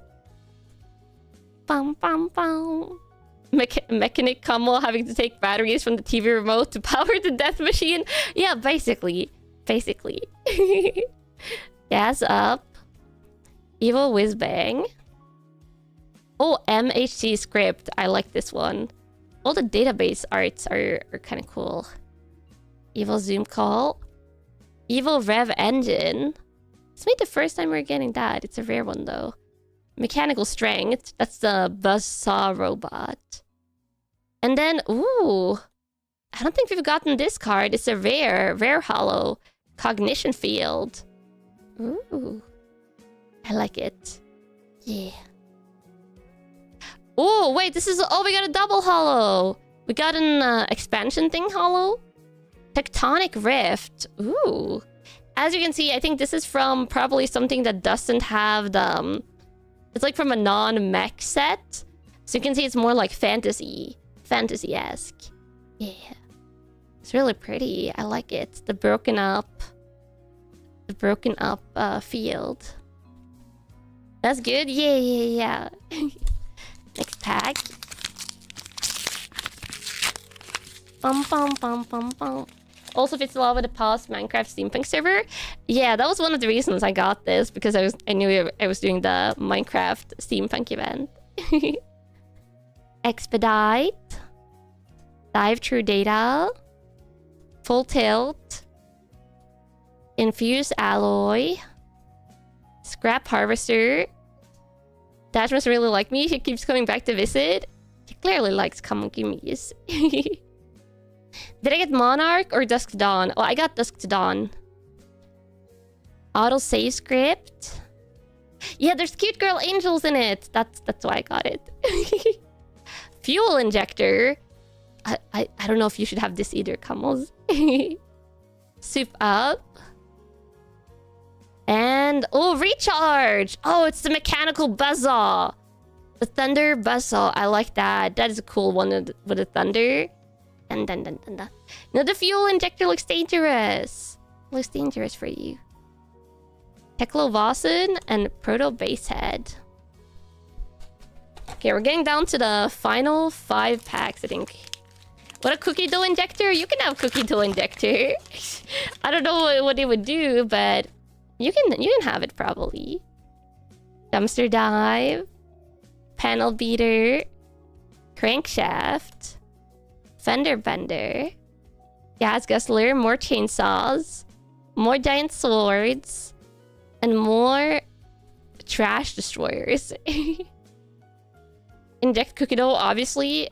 Straight into your weigh-ins? Oh, that's kind of disturbing. Oh, wait, this is a common card we haven't gotten before. Cogworks Brace Head. Hyperdrive. Oh, Evo Sentry Base Chest. We haven't gotten this one, I think. That's also a common. That's new. Cognition Field. That's the non-foil rare. And Bull Bar, which we have gotten. Oh, Backup Protocol Blue. Oh, I like these ones. The top secret. Top secret is for me. Dun, dun, dun, dun, dun. Yeah, look at it. Like the mech and screen parts. And Proto Base Chest and Arms. Okay, let's see. This is Booster Box. This is final 4 packs. Let me throw it on the floor. Oh, there we go. Now it belongs to the cats. Every time you hear Hyperdrive, you just think of Yu-Gi-Oh! 5Ds. Oh, the motorbike Yu-Gi-Oh! Understandable. Okay, Singularity. The chances are dwindling, but I still believe, Camels. I believe we can pull Singularity. Maybe the rarest card in the set. Okay. You like how I shish kebab the fuel injector? No, kiboshed the fuel injector before you even got the chance to ask for it. I knew you were going to ask for it. Because it's an injector of fuel. And you were talking about needing to fuel up.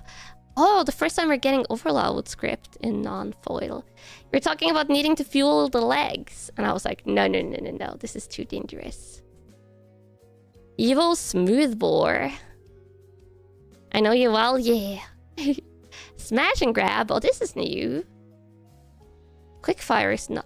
Oh, wait, this is the hollow. Oh, it's Quickfire as a hollow. That's definitely new. I like this one. This like reminds me of like Mafias more than SteamPunk. Proto Base legs and Teklovasen. Okay, third to last pack. Turn off your silica inhibitors. No. Only cards. Only SteamPunk. Yeah. They're the last. Oh, 2 of the cards I like back to back. That has to mean something. Oh, double chainsaw. And bike. Oh, there's a backup protocol yellow. Oh, that makes sense since there's red, blue, and yellow cards. I like it. This might be my favorite. It's camo colored. Yeah. You really want to see art of a camo running with exoskeleton legs now? Yeah. Evil Sentry base arms. Mini force field. Base legs. Oh, here's more legs for you. Spooter. Evil circuit breaker. Whoa, look at the skull helmet. This one is new. Oh, it's an M card. And then the hollow. Oh, it's a giant sword. It's a giant Dentbuster sword. I like it. The hollow is primarily only on the sword. Oh, and also on her shoulder armor, I guess. Yeah. Oh, and then we have Proto Base Head and Max Nitro. Second to last. Imagine you're sitting in those legs with your tiny legs just dangling to the left and right. Yeah! You're just kicking your legs, being all cutie cute. As the mech legs run for you. Bum bum bum bum. Okay, rev up. A little cyberpunk. Before I go to more like Star Wars steampunk. Yeah, very deliberate with the foiling. Scrap harvester. Razzle dazzle. Infused titanium. Oh! Another boom grenade. Evil battery pack. Dissolving shield. Ratchet up. Spring a leak. And then the foil. Oh, Torque Tune! It's a little bike. Little bike. I like the gold and the silver foil. Makes the bike pop. Pop, pop, pop, pop, pop, pop, pop, pop. Proto base chest and dash database. Okay, one final pack comes.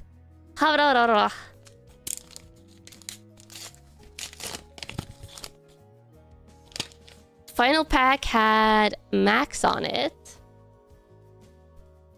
And we have Expedite, Overleap, Jumpstart, Dive Through Data, Junkyard Dog, Gas Up, Razzle Dazzle, Razzle Dazzle, Backup Protocol Red, Boom Grenade! Ah, the wine boobs that keeps on giving. Evil Zipline.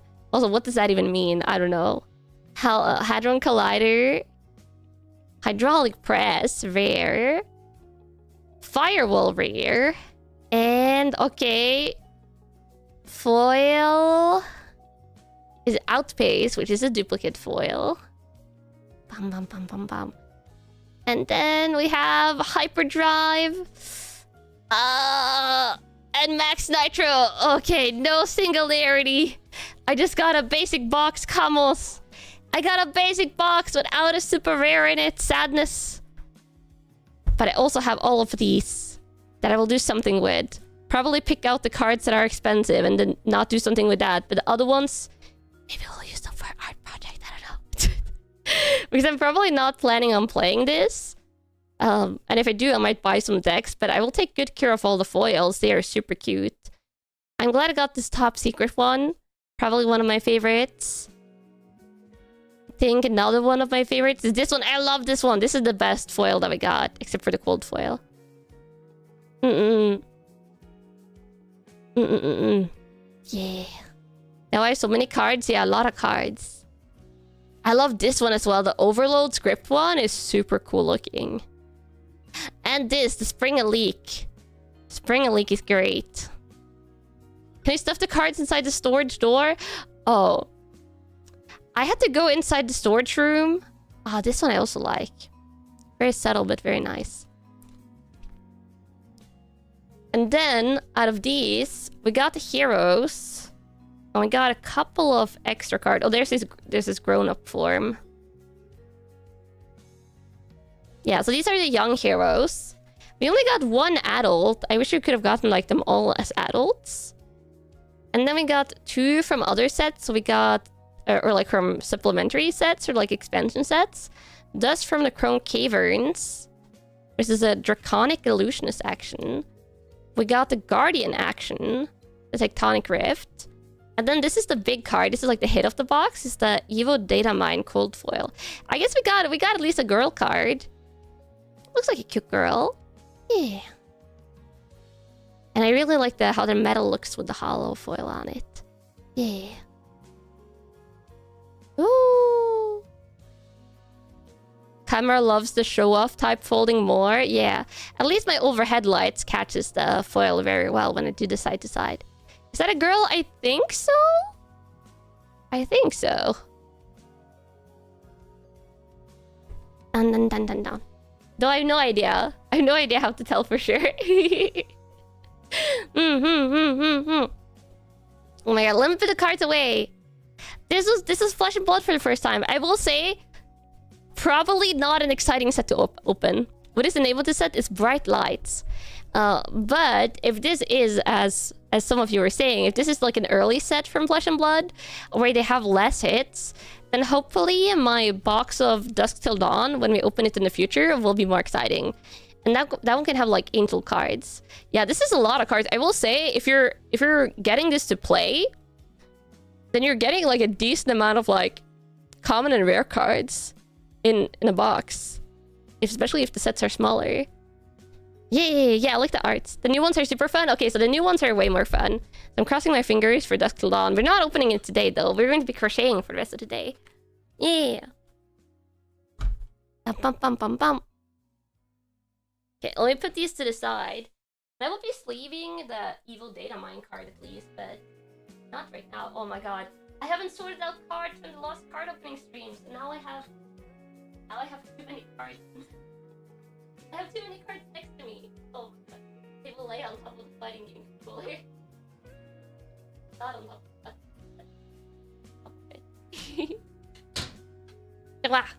that. There you go. The booster box bulk, always a pain. Yeah, I did just get like new storage boxes for bulk cards though, so that's good. Also, yes, to get this booster box, also just you're so blue when I just do this. Flesh and Blood was very considered as a playing first and foremost rather than collecting one, as you understand. So it took them time to optimize the opening booster experience. Dusk Till Dawn has some full art angels that look awesome. Oh, I'm excited. But for the future, not today. But to get out this booster box, I had to get it out of my storage room. And as you know, if you have followed my storage room arc, since the storage room got rebuilt, I'm now on my third storage room door. This newest one, let me go and look at my phone to see when the last time the carpenters contacted me. Which was on the 4th of April. Yes, April 4th. That is 3 days ago. It's 3 days ago that they installed the door. They did the new door. Did it bend? Yes. It is bent again! I don't know how this is happening, Camus! Tomorrow, I'm going to have to send them a message and be like, yeah, you know that door that you just installed 3 days ago? It's already starting to warp. It's not humidity! Because they fixed the storage room for the humidity. Silent shout. Welcome to the Camel Squad. This happened because Kanna is so adorable. I don't wanna be adorable if it means I have to get like $1,000. Okay, so so basically, I went into the storage room and like I like opened and closed the door and I was like, no way, no, it's starting to warp again.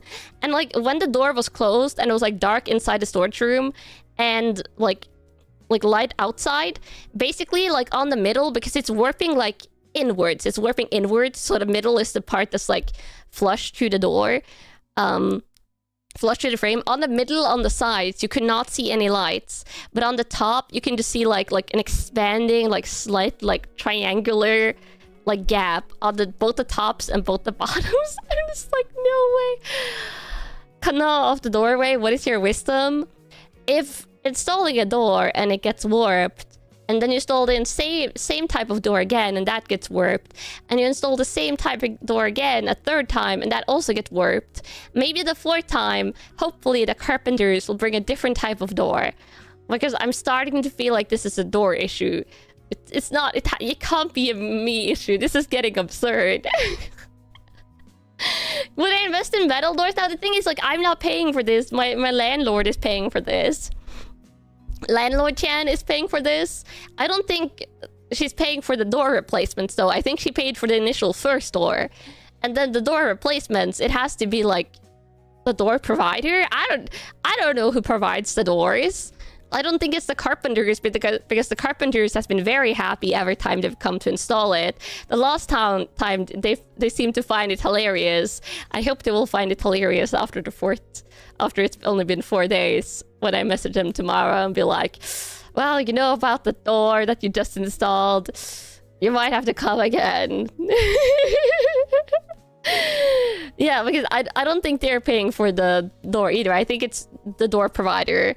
But I feel like at this point, having paid the price for probably, like, I'm assuming it's pretty basic doors. It seems very, like, a basic door. It's not a bad door. Not that I'm a door quality. Like, I don't recognize, like, door quality just by looking at the doors. But I'm assuming it's a pretty basic door.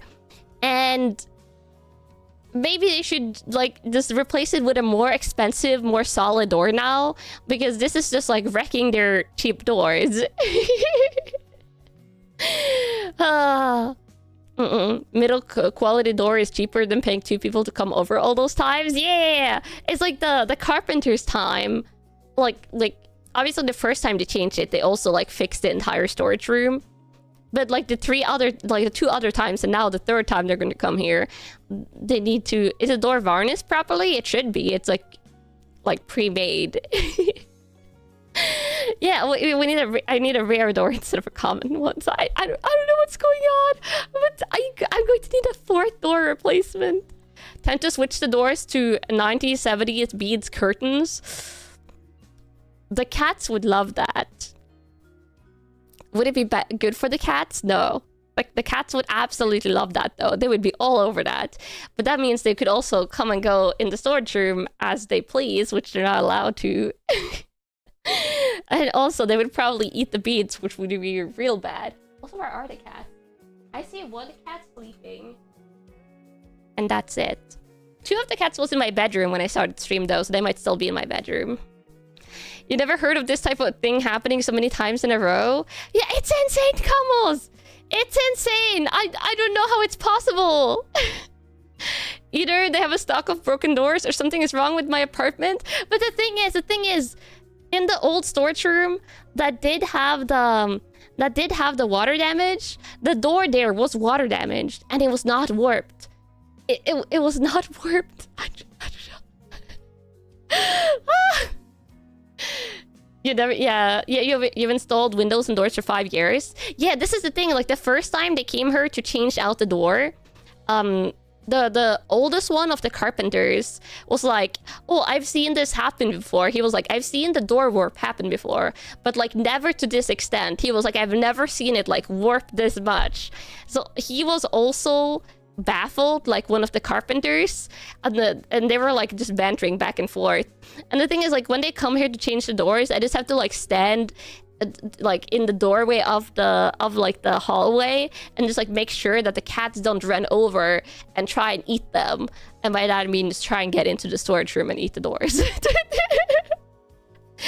Is my cat using anti-door magic? I promise they haven't touched the door. I don't even know.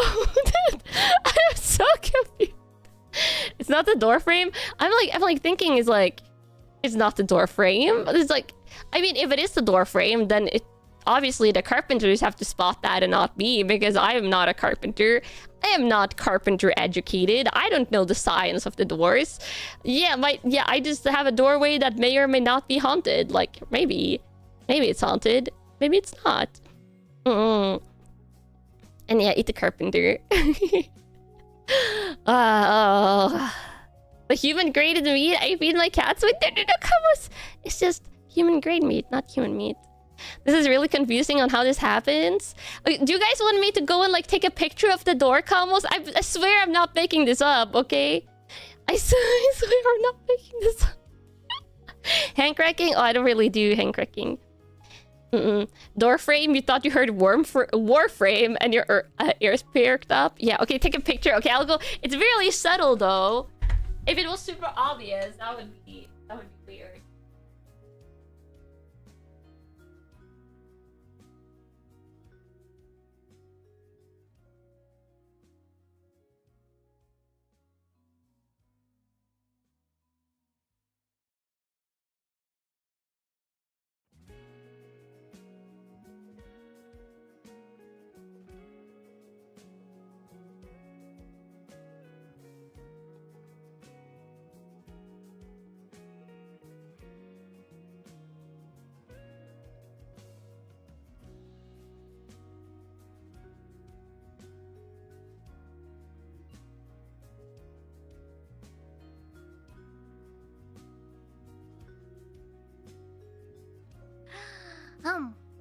guess the tiny nom nom.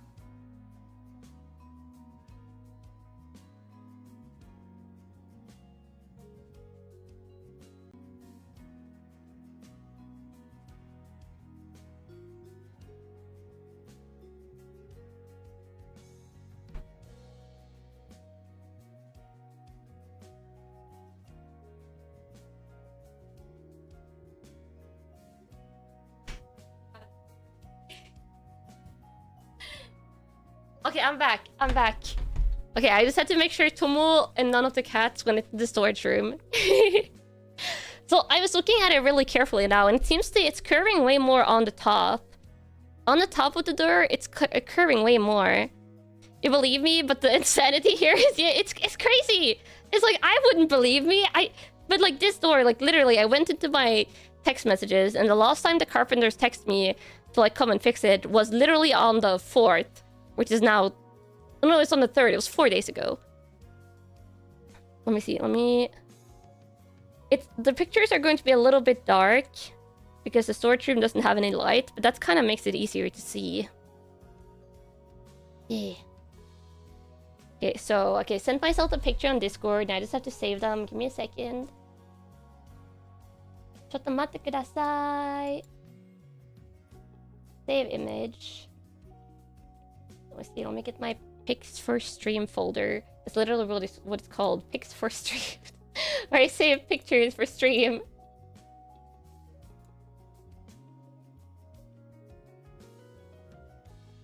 It's a good thing I took these pictures because I'm going to need to send them to the carpenters as well. Is there a temperature difference between the storage room and the rest of the apartment?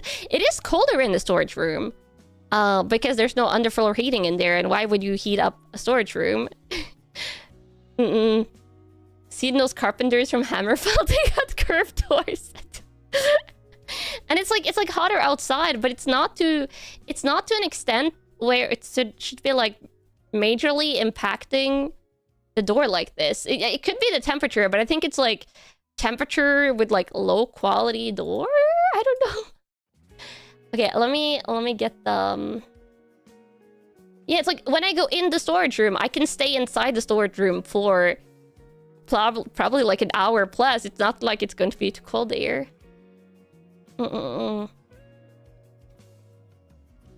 Yeah.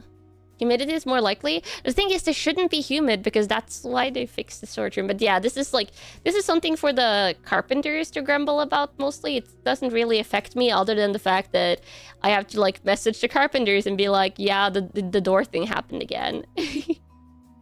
Yeah, let me see. Now I have the picture. Different timbers can expand and contract when exposed to various temperatures and humidities. Yeah, okay, so here. Yeah, this is the carpenter's problem. It's not my problem. Oh, bam! Look at this! Look at this. The door isn't fully closed here.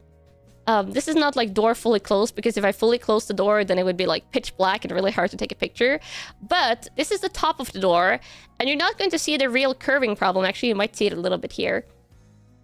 You might see it a little bit here. It's not fully closed, but let me show you the middle section. This is the middle section in the same like I was keeping the door in the same position when I took the pictures, and you can actually see towards the top here the gap. So the middle is completely like flushed into it, and when it curves even more, because the first time this happened I didn't notice until like it curved so much that I couldn't close the door. Like literally it will like just keep on curving until you can't close it. Yeah. And then on the bottom part, you can see it's actually not curving as much on the bottom. It's only like a tiny gap, but the top is curving like quite a lot. And this is after 4 days. This is after 4 days. And they acclimatized the door this time. Like they put it in like a regular temperature room before they came and installed it. It is such a 1 weekend. I don't know what's going on with this door things. How many hinges does the door have? Oh, it has 2 hinges. 2 hinges is the normal amount of door hinges here. Yeah. This is a real mystery. Yeah, I have no idea what's going on. I'll keep you updated on the door saga, but it's really baffling. If there's any carpenter commons, yeah, I don't know what's going on. As you can see though, it's like a plain white door. It's a pretty like, it's like if you search for like basic white door. Basic door. This is probably like something that will pop up. You need to know how it ends. Yeah. Does it sound strange when I close it? No, because the hinges are new. Like, the door is new and the hinges are new, so the hinging sounds good. It just, when it keeps on curving, it's going to curve in the middle to such a degree that when I try and close it, the curve will, like, stop it. And then it's just like, cluck, it's just like, bonk, because you obviously try and close it when it doesn't want to close. Yeah. Do the doors move open freely when I push it, or did it stop? Oh, no, they open freely right now. But I know from experience from the first door that got changed that when it continues curving a little bit more, it's going to start like catching on the door when I close it, and then it will not close until I got a workaround, because I can't have a door to a storage room that I cannot close because of the cats. So what I did when it got like at the worst point where I couldn't close it is you have those type of like shoe irons. Like little like shoe thingy that you like can put in the back of a shoe to like slide your foot in easily. I took one of those and I like put it on the middle point when the door was more open, and like kind of used that to like lurk the door in. As like, and then I had to like do it with my hand like on the inside of the shoehorn. That's it, shoehorn. So I had to do that with like lurking. Yeah, shoehorn to close the door from the inside. I had to like reach in with my arm and then like really like wiggle in there and then like slowly pull it out right before I close it. So it was kind of like, it's not the easiest things to do, but I didn't want the cats to like get to everything that's in the storage room. That would be worse. You don't know about those carpenters? After changing the door 3 times, you don't believe in them anymore? At least they're really friendly, you know? I like it when you have to deal with people that are at least like nice and happy people. I would rather take, I feel like they know what they're doing. But I would rather deal with like happy people. At least when I'm not paying for this and this is not my permanent place of residence. Like, obviously it's my permanent place of residence now, but I don't like own this. I rent. If I owned it, I might be more annoyed, but you would check if the hinges are properly installed. The first time they were here, they like took down the hinges and put them back up again and stuff, but yeah, as I said, like they can come and change the door however many times they want.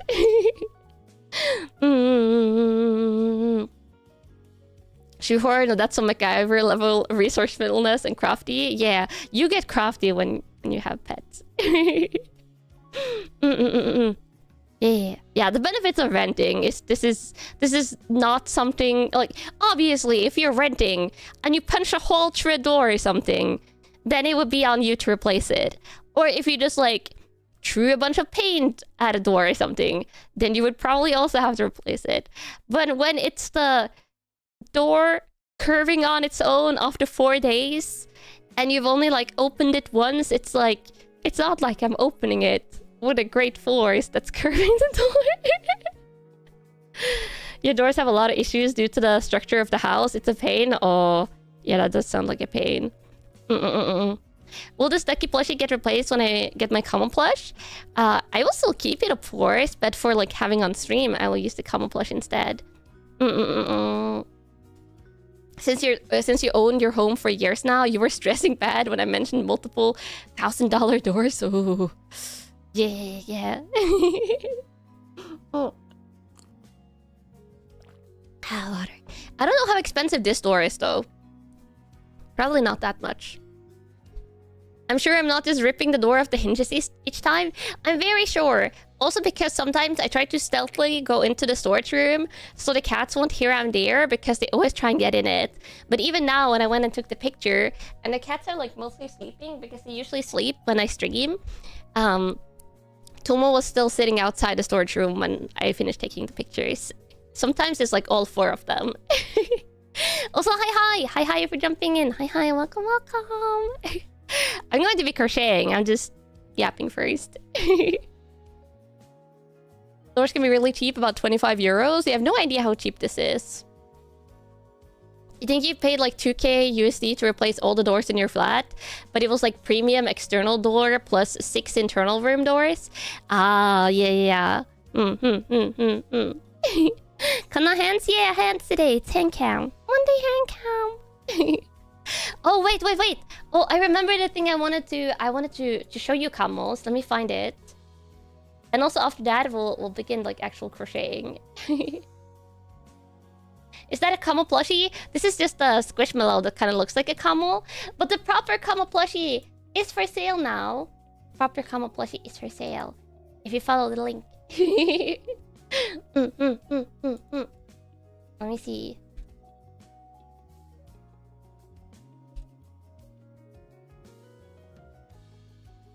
Armor.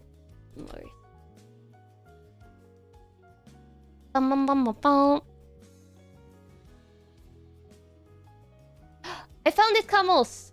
I found the thing I wanted to look at. I think. Yes, I found it. So, how does it look if I do? Okay. This is good. Does it become a bigger picture if I do like this? No, they just stay kind of small. Okay, we'll look at it like this then. Let me... And then... I'll share this one.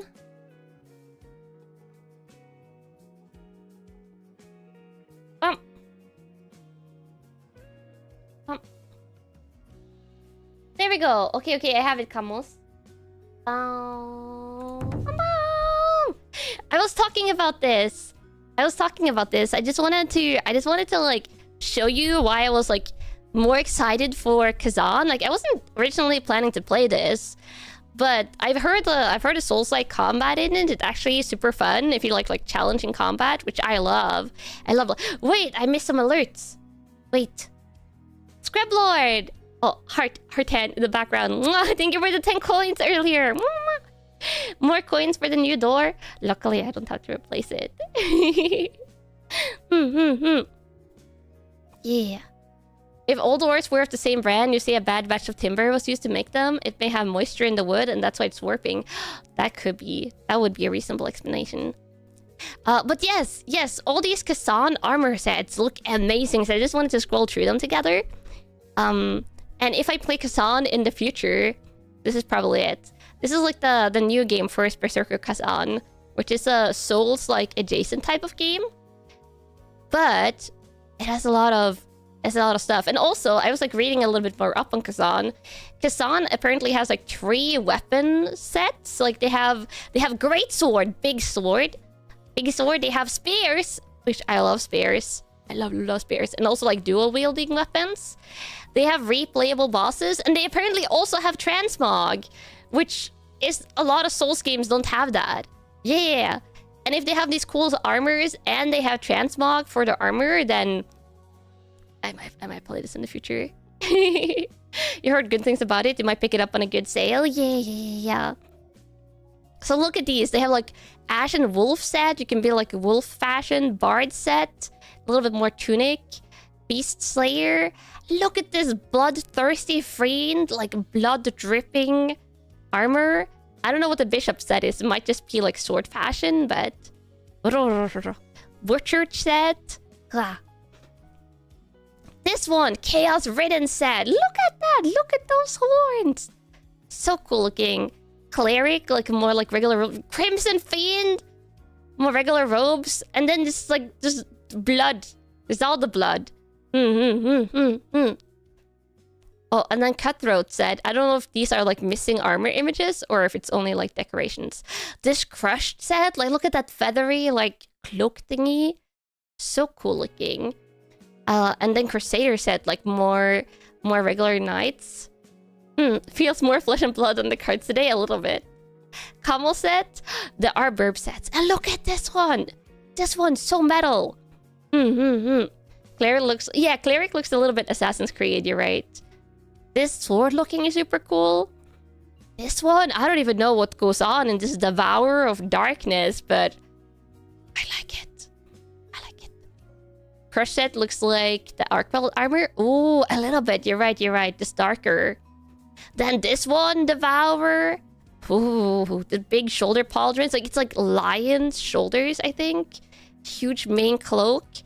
This one, the Dragon Knight. Oh god, yeah, they all look so distinct. This is what I really love about it. Honestly, imagine if Dark Souls had this. This is like, of course, in like Elden Ring and Dark Souls games, there's a lot of really cool armors. But I feel like in this one, all the armors are so distinct and like have their own cool edginess. And the fact that this apparently has transmog, if where I read it was correct, that you can like choose an armor and just look like you're wearing something else. Oh, and then we have more like a Darkness Cleric. Drowned Witch set. I like the purple. The Dragon Knight is straight up Skyrim Dragonbone armor, but even edgier. Even edgier, yeah. Executioner set is like a Roman Legionnaire. Faded Memories is like Crusader, like armor meets robes. Souls armors are distinct though. There is a lot of distincts though, but some of them aren't that exciting, I feel like. I just really like the aesthetic of this one. Konbanwa, konbanwa, hi hi. We have Fallen Star set. I like this one. Look at this. This is a dark effect crawling up your arms. This is also more like Dragon Demon armor. This one is like a Nordic feeling. Eldritch Nordic set. Are those moose antlers? It's like kind of like Eldritch Darkness antlers. Not the no shirt camos. No. Also, it's different if it's like Eldritch armors. I like this one. Very cool. And this one, the Nordic, the fluffy capes. This reminds me more of like kind of like Elden Ring armor. Because I feel like a lot of Elden Ring armors look a little bit more basic. Like they're not that over the top. There are some really good over the top armors in Elden Ring, but I feel like there's also quite a lot of basic stuff. Yeah. There are non-exciting options for storytelling. You start with extremely unremarkable one and go to crazy ones in the end game. But end game crazy armors is good. Golden set. I like all these robe sets as well. They look very good. These ones, like, look at that. Like Roman Legionnaire, like Nordic set almost. Hunter said, "Look at that with the drapes and the cloaks. Oh, it's so good." Even the more understated armor in FromSoft games looks cool. Yeah, I'm not saying like the Elden Ring armors aren't cool. I'm just saying like these ones are edgier. I should really check Valheim since you enjoy the Nordic Viking setting. I don't know if I like the gameplay of Valheim though. Oh, and this one! Master of Chaos! I told you there's wings! One of the set pieces here is like literally just like huge wings. Which I love. I will take back everything I've said about Dark Souls armor if one, they let me play as the bird person in all the games that they're introducing in Night Rain. And also, two, there's an armor set with wings. Just give me a wing piece. But it's kind of like Minecraft, but I don't necessarily want Minecraft gameplay in other games. More shirtless. It's a low bar. Yeah, just give me wing armor, like proper wing armor. And then also let me play as a bird person. Yeah. Night set. Look at that. Cool, like Roman armor sets. You think half your playtime in Valheim was just grinding iron ore? Yeah, I don't know if I would enjoy this. And this assassin-looking nomad set. Oh, and it's like Saint robe armor. All of these look so cool. I'll zoom through them. Look at this. Purple, black demon armor. Slayer. Unending Tragedy. Wanderer. Lawyer. And then there's some like themed sets here, like Arcane Seeker. These are, yeah, thematic sets. Old Tactician, Hermit, Vigilante. I don't know if this band is winter is, but it's grayed out. Yeah. Bum bum. These might be like the ones for the story, I don't know. But it's cool. It's cool. You grind armor by conquering dungeons? I see. But yeah, that was just what I wanted to show you. I'm probably not going to play Kazan anytime soon because of my gaming backlog still being insane. And then Doom is coming out in May, which is approaching rapidly. But I just wanted to show you. Yeah. Going to eat now. Oh, oyasumi nai. Hope you get some good sleep. Let me bring out the crocheting stuff, though. Oh, wait. Did I just close the window I'd opened? Oh, I did. I could have used that for the crocheting recipe. Let me get the pattern. And then I'm gonna find out which section we were on. The never-ending battle against the backlog? Yeah. Plans for my anniversary? Is my anniversary... Was it at the end of May we debuted, or was it at the end of April? I've been so much busy with other things, I haven't really thought about it. I think it was at the end of May, right? It should be end of May. Also, hi! Hi, anyone that's dropping in. End of May? Yeah, May 25th. The thing is... it probably will just be like a cozy community stream or something like that for the anniversary. Because it's super, super close to when I'm planning my re-debut. It's super close to the planned date for my re-debut. So if I can do my re-debut at my planned date, which I'm really hoping that I can, then that will be like the big thing I'm planning for. Have you seen the game Hellish Court? Fencing fighting game. I've not seen it. But also, let me get my crocheting stuff.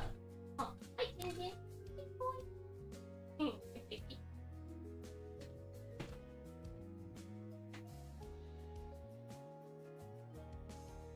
Come on. Wait, I heard a camel sound. What are you doing, camels? What are you doing?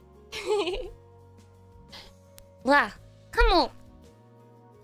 Go, Fred. Wow, welcome back to the Camel Squad. Welcome.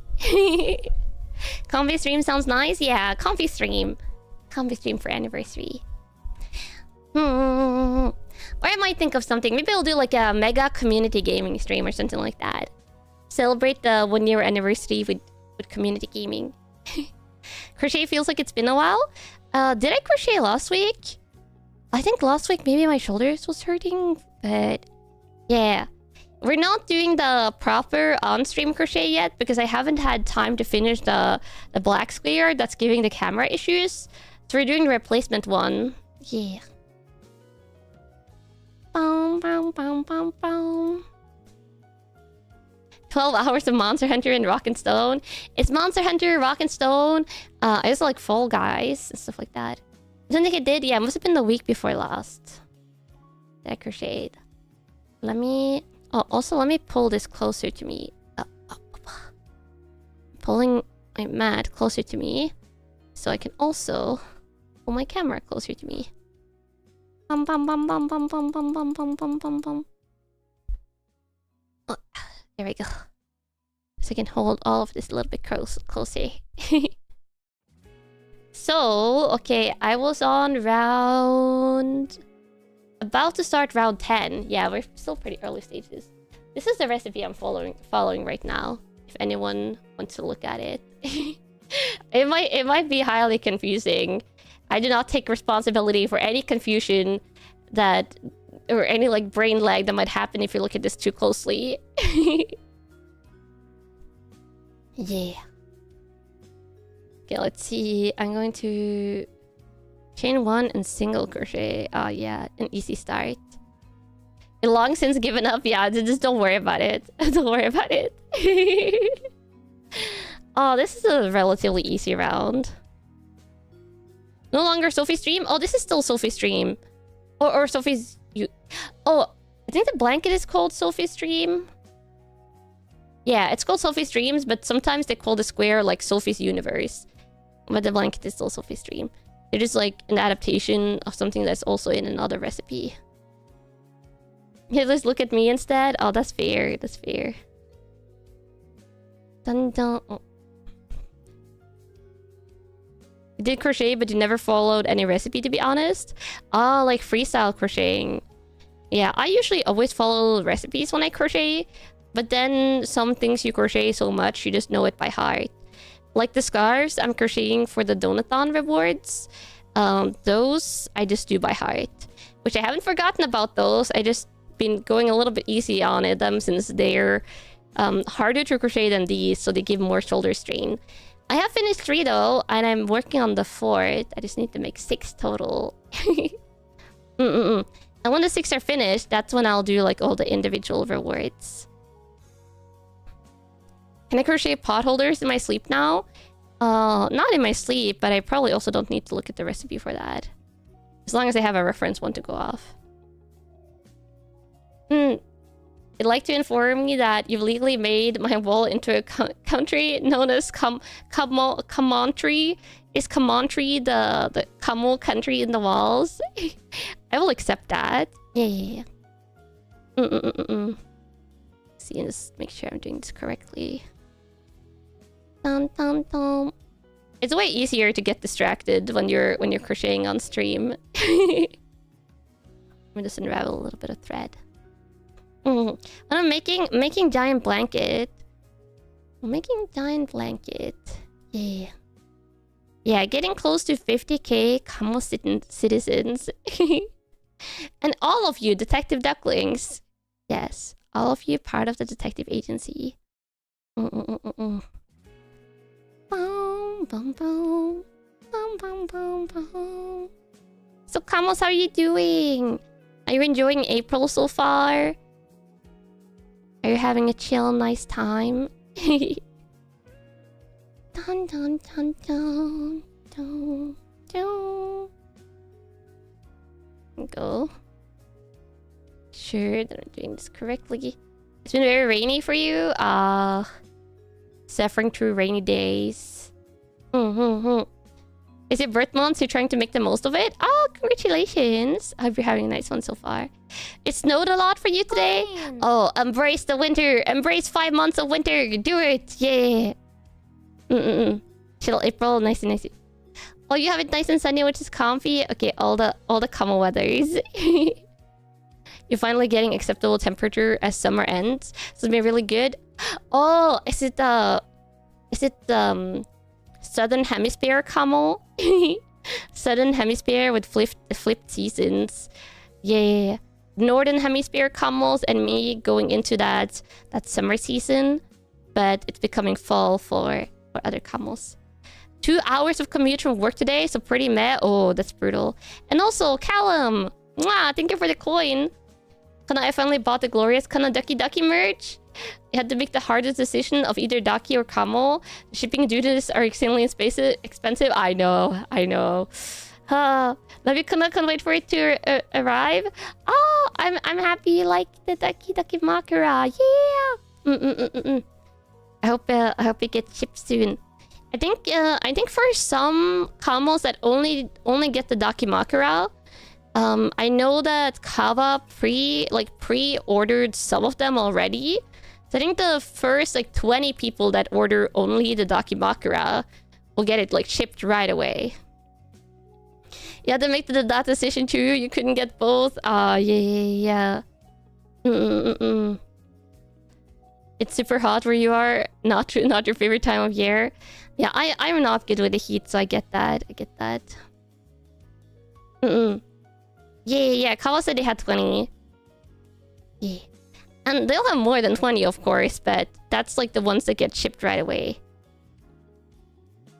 Sunny weather where you are, but still with chilly wind. Perfect for cycling. Oh, yeah. When you can have a little breeze when it's sunny, that's the perfect combination, I think. Dun dun. 20 Dakis is how much one Kamo bought for themselves. I think if you're getting multiple of something, I think it's more normal to get multiple of plushies, right? Maybe 2 Dakis at most. You can cycle between 2. Yeah. Bum bum bum. I think for myself, I'm only getting 1 Dakimakura, but I'll probably get 5 plushies.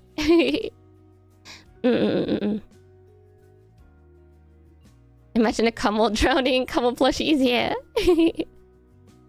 2 Dakis for Kanna and Kaori. Kaori shows up so rarely though.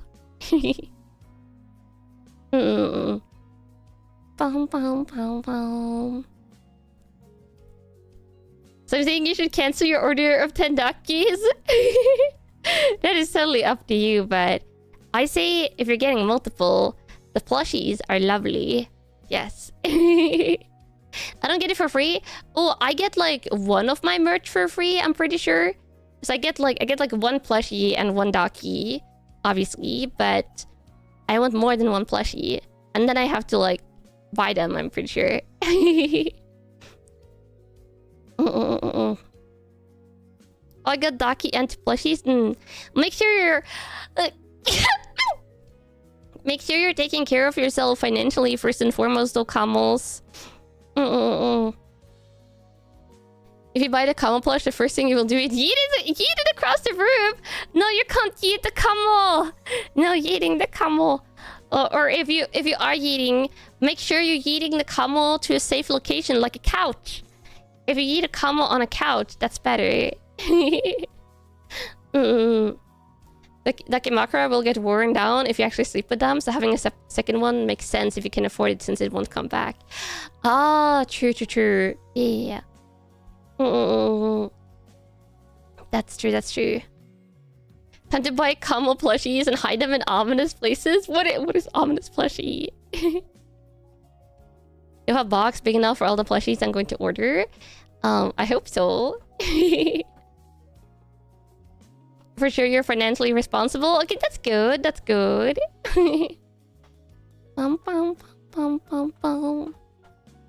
Also, is there... Oh. Yeah, I was like, I heard scratching sounds. Now is scratching on one of the scratching barrels in the background. Yeah. Meeting time, back in a bit. Oh, have a nice meeting. You also have to buy the pillow. Oh yes, if you don't have like a Dakimakura size pillow and I want to use it as a pillow, you have to get a pillow as well.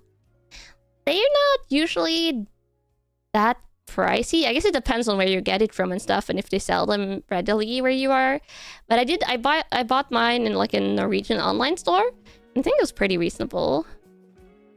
Any merch you're actually intending using, having a second one makes sense. Oh, is it bad that I prefer a lot of usable merch combos? So you can actually... I forgot about the pillow again. Oh no! Is it bad that I prefer a lot of usable merch for usability? You already started to look for the pillow? Oh, let's go! I love... Because like, it's very cute with the standees and everything. But I like it if they can be like a fan for cooling down in summer, or like socks or stuff like that. Or like a hat, like a cap. You got paid today, so it's this perfect time. Yeah, and for combos that order right now, like the little discount will still be in effect. Yeah, combo socks. Yeah, I think like combo and duck socks would be super cute, but it's not something I have planned right now. Sometimes you flash your combo membership card for no reason. Yeah, the membership card was also like usable if you want to have it like for fancy stuff or for like TCGs.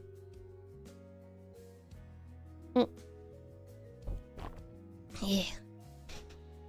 Usable merch just means buy two for you, one to use and one for display. Oh, that's what I'm scared of, Combo. I don't want you to have to like buy too many. What discount? Oh, so the first 2 days, the first 48 hours, which is like today is the second part of those 48 hours. The first 48 hours of the merch being available, when you go to the checkout, so you won't see it on the site, but when you go to the checkout with the merch, you'll see that there should be a $5 discount. But it'll only be for yesterday and today. Yeah. So it's like an early orders discount kind of thingy. You know the plushie company called Makeship? Oh yeah, I think I've heard about it. You're just a big worrier that the limited time item will get ruined beyond repair if it never happened. True, and I will say, since I am getting a re-debut, I don't think like if I ever did a Daki again, which probably would not be like high on my priority list on merch since I already done a Daki now. But if I ever did a Dakimakura again, I would want it to be with my new design that I'm getting for my re-debut, so... You can't afford to see you've made your peace with the merch being worn out? Yeah. I usually get just one of something if I get a merch. Bum bum bum bum bum bum bum bum bum. Bum bum bum.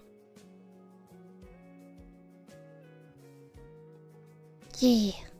Next Dokimakura will be 2 Cecil sides? Yeah. Oh, I Cecil. Beak! I'm not getting a beak! So it's even more collectible. I mean, it at least won't be repeated. The Kamo plushie, though. Come on, give me this yarn changing. I mean, maybe there will be like more Kamo variants in the future. Like there's like the Kamo variants from the Sumaru art and stuff. But you're not changing otherwise. You're the perfect life. So the Kamo plushie would technically be repeatable. Why the laugh? No. You're already perfect. What was the squeal? No, it's like this. Is it my sense of humor that's it? No, now I'm self-conscious. No, Kamos. No, you heard no squeal. You heard no squeal. You're just too cute. Oh my god. Now I want to distract you with stuff, but I can't spoil things that belong to my re-debut thingy because I have some cute Kamo art. I have some peak Kamo art that, oh god, I want to show so badly, but no. Ah, it's fine. That was a cheap. Yeah, it was totally a cheap that came into the stream and not me. Yeah.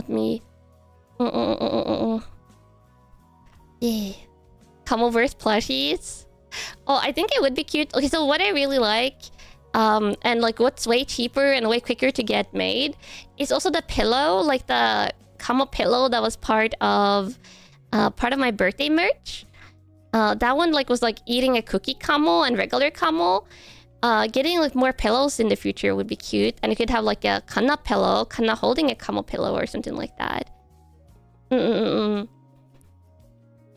Yeah.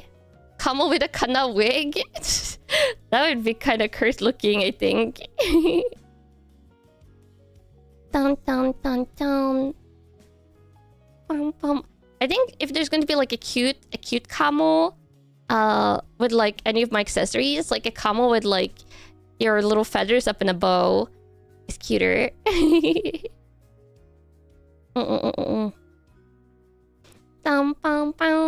Beakless Kamos to match Kanna. Oh no, you cannot be without your cute little beak. Yeah.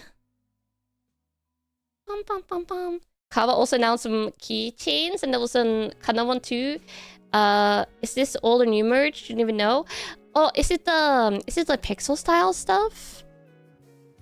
I don't know. If it was like keychains that was like available in the store, that was probably old stuff. Because I know they've had like a little bit of back storage.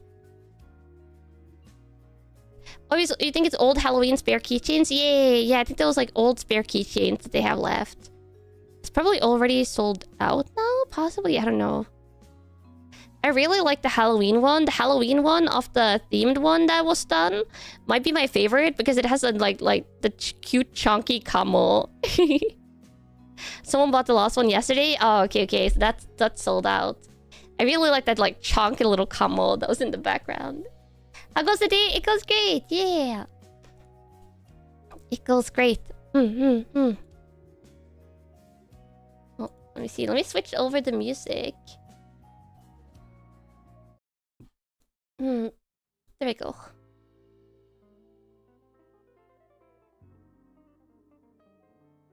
Pull anything good today? We didn't get anything super good, sadly. It seems like the set of Flesh and Blood that I got is like a tough set to pull from. Like it's unlikely that you'll get a lot of good stuff. So I just got mostly basic cards and one cool foil card, like one really cool one.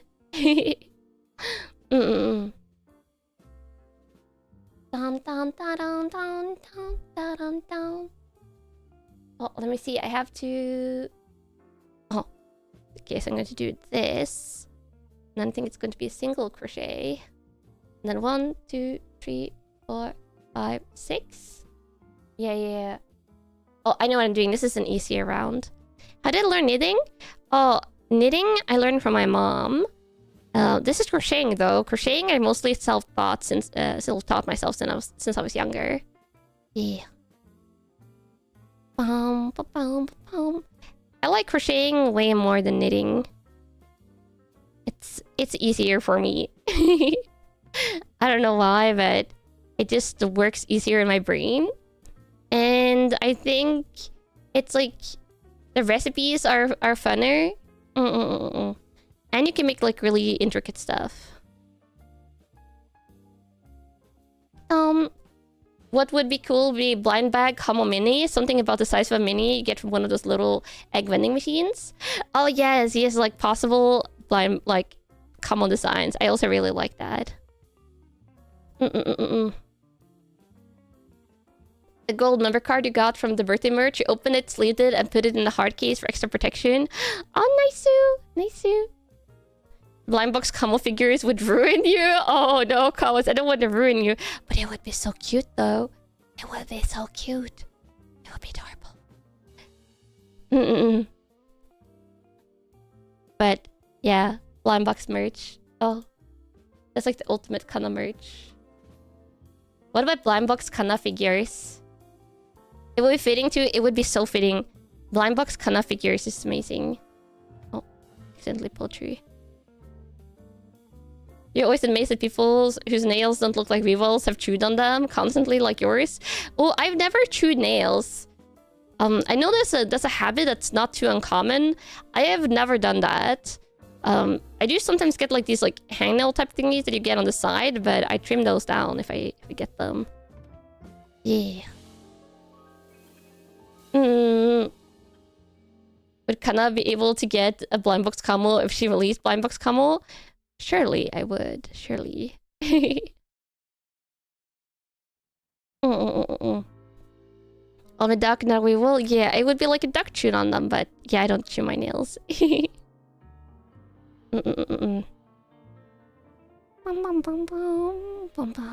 like this jazzy one. You used to chew your nails all the time, but you finally broke the habit. You have that habit, your nails basically don't exist anymore. Oh, big head pat. Big head pat. It sounds painful, yeah.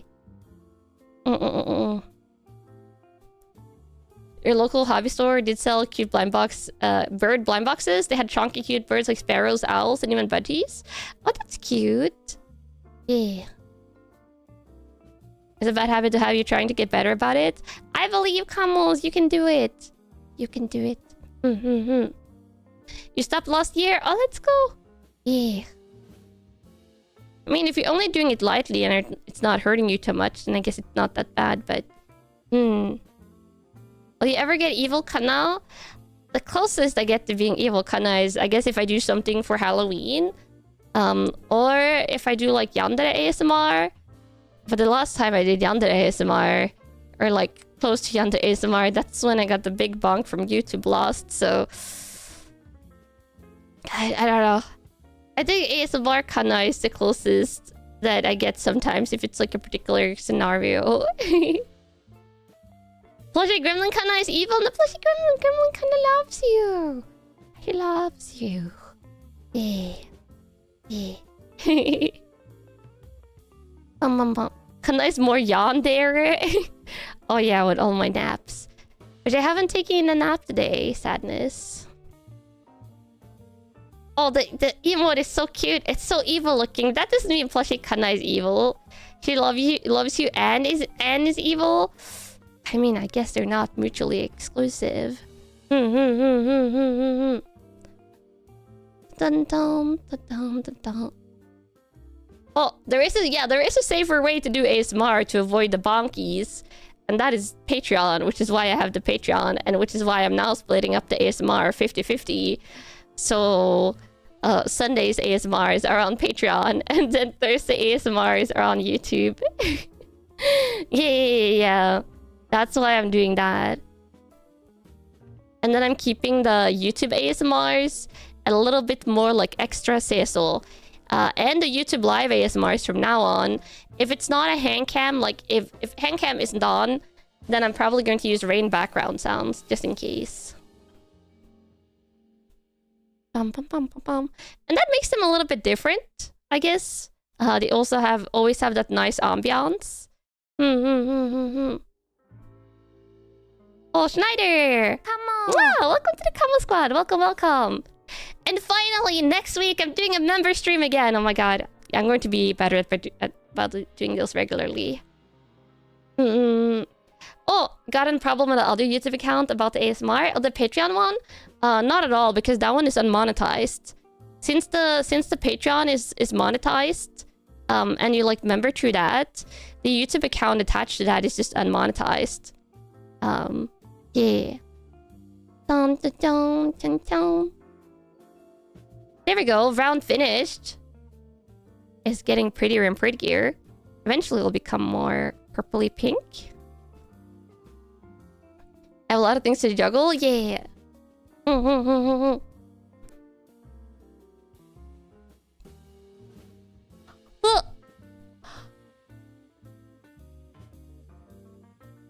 Let me see. Next round. Oh, next one I think is... Yeah, next round is easy round. Also keeping everything unarchived. Yeah, everything is unarchived as well. Since it's just through the Patreon. Oh, yeah, I know all about the YouTube bots. Don't worry, Camels. Don't worry, Camels. That made you yawn? Oh, sorry. Dun, dun, dun. The thumbnails are really good. Oh, I'm happy I like the thumbnails. I always try and make all my thumbnails look nice. Looks nice and cute. Or cool. Oh yeah, it's not unarchived. So it's archived but unlisted. That's true. I was thinking of the wrong word. They're all archived and you can like access all of the previous ones on Patreon, but they're all unlisted. So please do not share the links.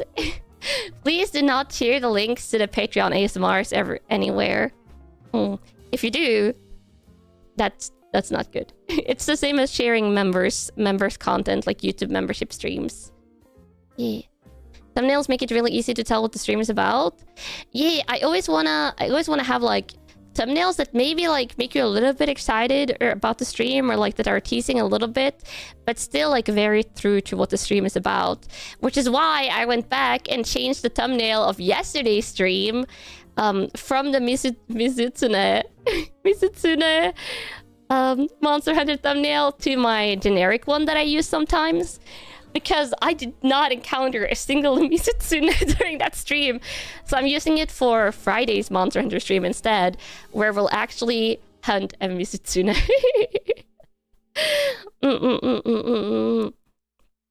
Yeah, the Kamo honor system. Yeah, Kamo honor system for the Patreon links.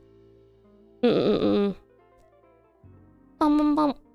just made it a black screen. I'm not going to make it a black screen. It has to be a Monster Hunter thumbnail. Yeah, I know that stream. Oh god. When my internet died... Oh yeah, I haven't talked about this. So what happened yesterday is I think there was a minor internet outage in like the close area where I live. It was actually a 10.5-hour stream. Wow. It was actually not my PC or my internet or like my Wi-Fi or anything like that. It was just like internet provider outage in my area. Remind you not to try my patience in a waiting game. I soloed Zoshia. Oh my god, I was so scared. This was also why I like woke up at 7:30 like today, because I was scared if YouTube didn't auto-close my stream, which YouTube apparently auto-closed my stream before I got to it. But I actually woke up at 7:30, went like just straight from bed to my PC, turned it on, and just like checked that the stream was ended, because I was scared that if it went over 12 hours that the VOD would get heated, because I didn't know how it counted. But I think the stream is like still only 4 something hours now, right? Yeah, I did set an alarm. I woke up 20 minutes after the stream got ended. Yeah. So I went and checked because I didn't want my Soshia solo victory. That was so fun. I didn't want that to get yeeted into the void. Yeah. And then I went straight back to bed and I slept through so many of my alarms. You checked once you got up to? Oh, nice, nice. Yay. Am I winning? I mean, I'm constantly winning when I'm crocheting because it's just cozy crocheting.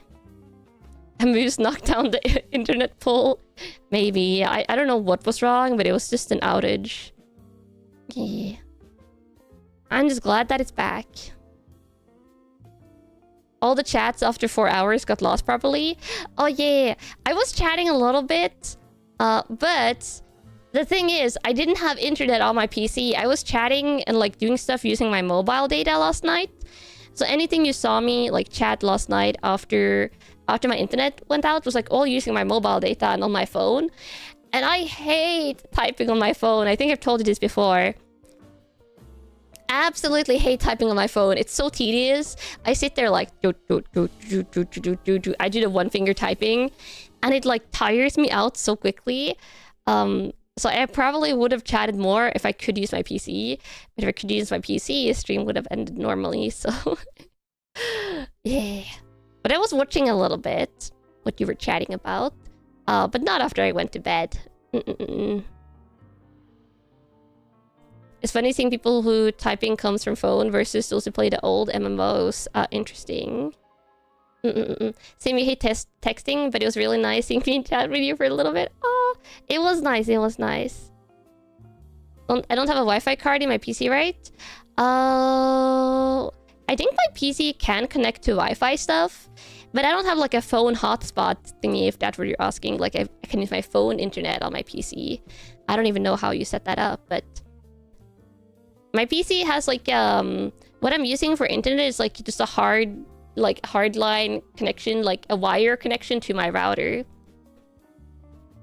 Mobile is rough, you say as you type on mobile. Mobile typing combos, you're amazing. Yeah. Mobile is rough. Bum bum bum bum bum bum. Your phone can become a hotspot with most modern phones. The problem is I also don't have too much data. I don't have too much data. I think I only have like 2 gigabytes of data on my phone. And I usually use it for when out doing errands. If I'm like on my phone on the bus or something like that. If I'm on my phone on the bus. Oh, I have an Android phone. Yeah. I like using mobile data for just like surfing Twitter and things when I'm outside. Or if I have to like Google something when I'm outside. Norway doesn't have unlimited data.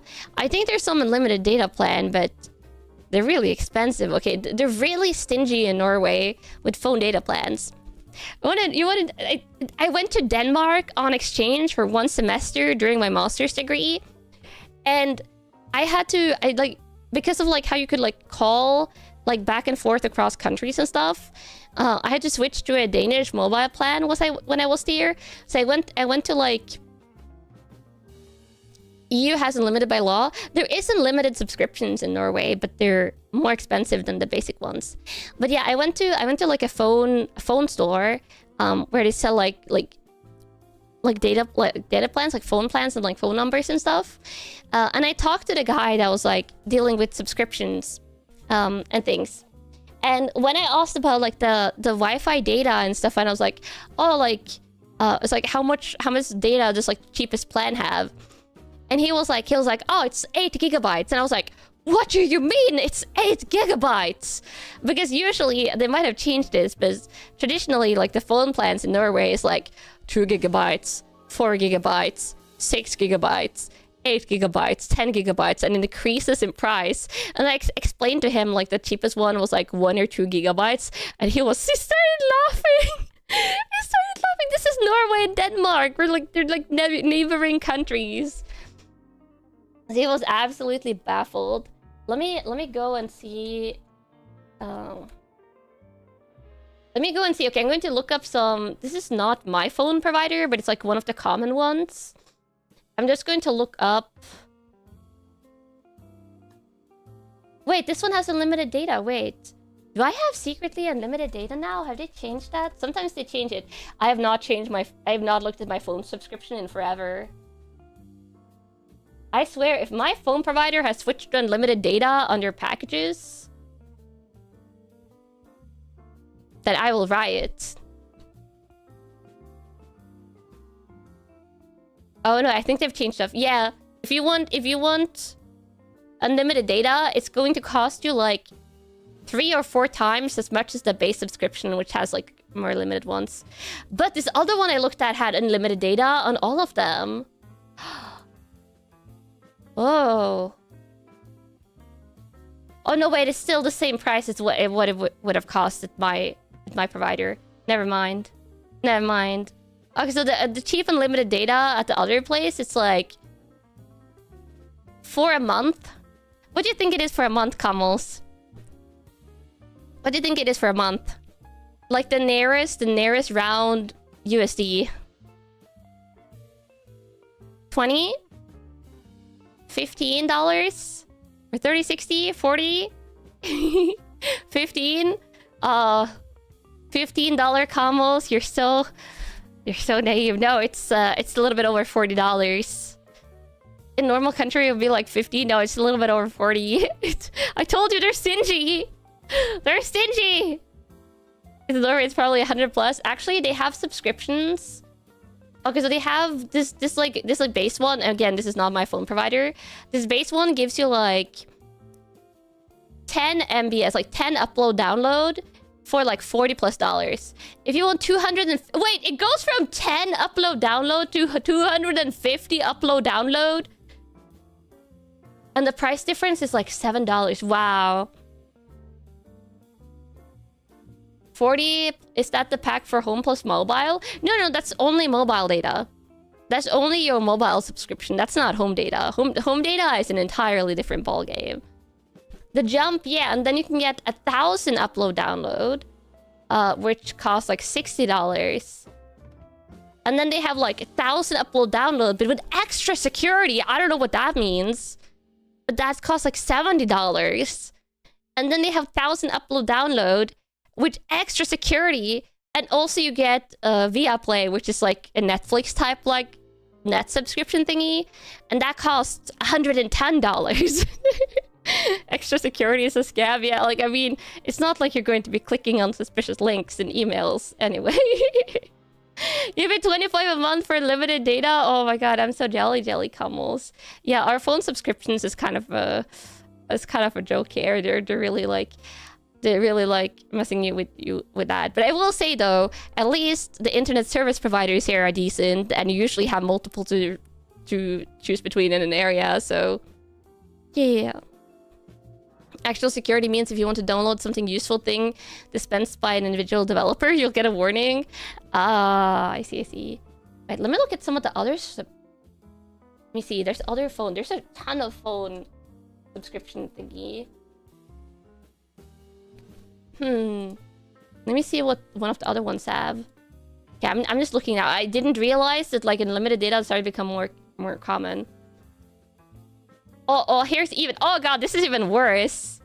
This is even worse than my one or the other one I checked. Here's one where you have to pay almost $40 and you get 5 gigabytes. And then they're like, oh, what if you pay like almost $50? Then you can have 10 gigabytes. And then for unlimited, you have to pay like 55. Oh, and they have unlimited simple, unlimited normal. That... Wait.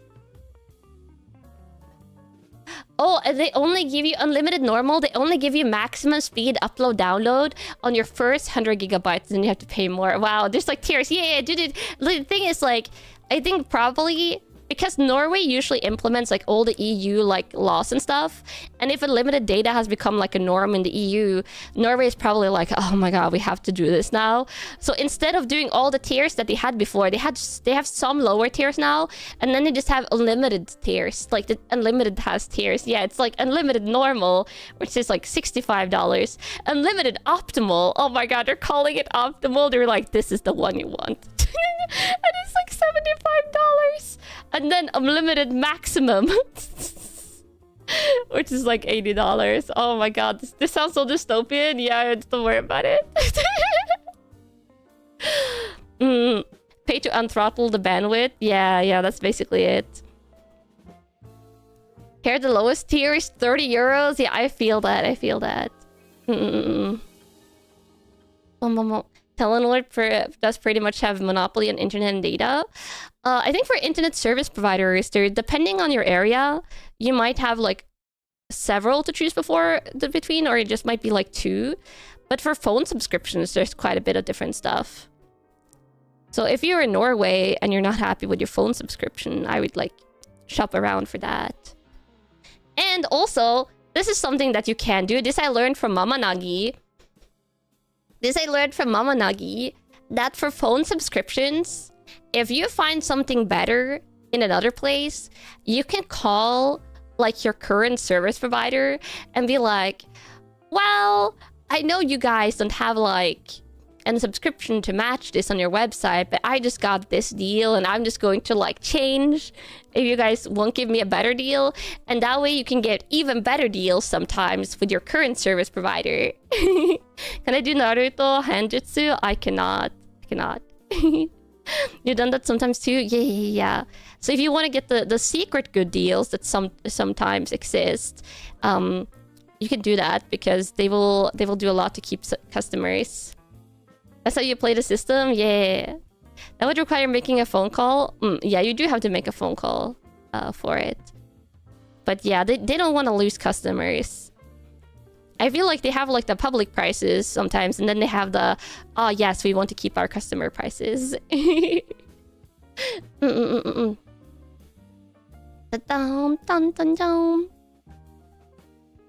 One day your internet died and they were like, we're busy, we can send the guy in a few days. You called them and also cancel, and the guy was there next morning. Yeah. You also do that with your current provider? This is good. You had to cancel. You canceled it anyway though because they were such a bad network provider. Yeah. If there's option, you definitely want to make sure you're getting the service that you pay for. You change providers and they've been calling you every day multiple times. Oh my god. You're on their call list now. Oh, you used to have a different provider, but they didn't have coverage at your grandparents' house out in the sticks. Oh yeah, that's the thing that can happen in Norway. Some providers might have like different coverage depending on the areas. It's complicated. It's complicated. Any provider has fiber. Oh, nice fiber. Yeah, I have the fiber internet. I also have the 1 GB upload download, which actually I have use for. It's so funny when you're like on the phone with like the internet service provider to set that up. They're like, you don't really need a 1000 upload download, and I was like, no, I need it. And it's in case I stream and I've forgotten to download the game, and then I can just download the game really quickly. I am paying more for it though. I am paying significantly more for it though than the base like 100 upload download. Yeah. But yeah, it's for emergency game downloads and stuff like that. And I guess also for like karaoke streams, like streaming videos. It's like a 20 a month for you. Oh, I pay more. I pay significantly more. It's Norwegian prices. Oh god.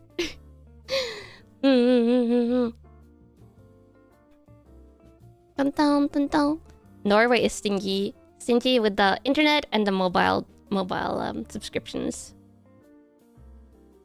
You normally would want more download and upload. In a streamer's case, upload speed. Yeah, upload speed is quite necessary. Here, the upload downloads are not symmetrical, sadly. You have 1 GB download, only 100 up. Yeah, I tend to have a little bit less upload than download, but it's still like above like 600-700 usually on the upload. Let me see. Okay, what am I doing here? 1, 2, 3, 4. It's a little bit more of a complicated round. Alternating between really complicated and really easy rounds. Oh, yeah, Norway mobile phone plans should work in Europe now. It should work in Europe. They didn't used to. Okay, so this is the thing. when I went on exchange in Denmark, the reason why I changed to a Danish phone subscription was because at that point, any calls outside of Norway was an international call and cost more. even though this is also one of the reasons why the phone guy in the Danish store was laughing, because he was like, there's literally nothing stopping them from like letting you call for free everywhere, because that was the basis in the Danish subscription, is like you call for free like at least in the entirety of Europe. And he was just like laughing about the Norwegian like phone subscription system. And then like I feel like around within a year from me going on that exchange, they also made it on the Norwegian subscriptions that they work like internationally, or at least in Europe. But yeah, they're very stingy. They're very stingy. Let me see. Okay, now I need to...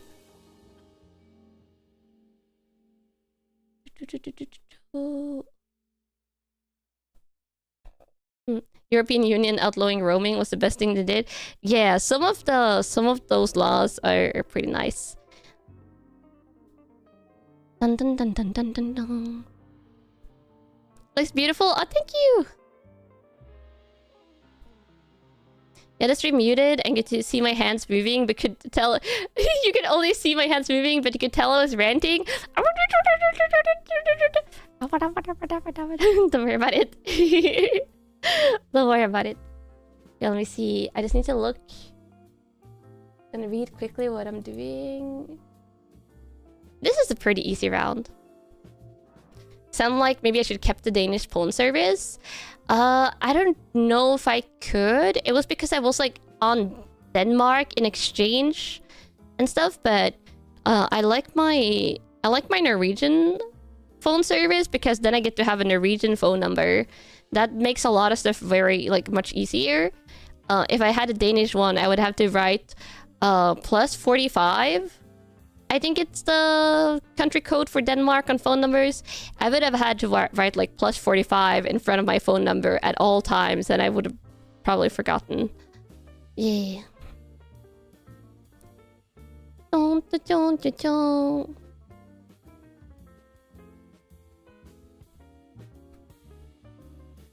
I used to work in a remote place where the nearest cell tower was in a neighboring country.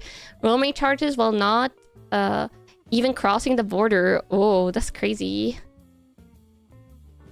The plus number thing is always so confusing. Yeah, I remember the Danish code. Yeah, I think plus 45 is Denmark. I think plus 48 is Sweden. And then plus 47 is Norway. I don't know what plus 46 is. I feel like it has to be Iceland or Finland. Or it could be any of the other countries, but... Or maybe plus 46. Sweden is either plus 46 or plus 48. Plus 44 is UK. Oh, okay, I see. Yeah, I only remember some of the Scandinavian countries. Or the Nordics. Back in your day, you didn't have plus codes? Oh, you could also write like 00. I think you could write like 00. Oh, okay, Sweden is plus 46. Yeah, it's like... Wait, Finland is it plus 35.8? Is that right? Or is it... Oh, no, Poland is 48. I see.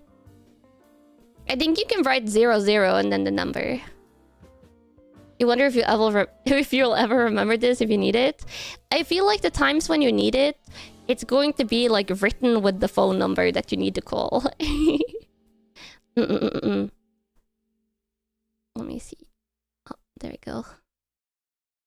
To be very precise on this round. If not, this one's really easy to mess up. Losing access to all data and needing to pay extra to get it was a big move when going to Japan. Yeah, phone data. You can't write 50 zeros? Yeah. I think I also probably remember these things a little bit easier because I did work a lot on switchboards during like holidays in university. I had like my switchboard part-time job where it wasn't unusual to get like international calls or to have to like take down international phone numbers. Coming from the US, this is all new to you? Yeah.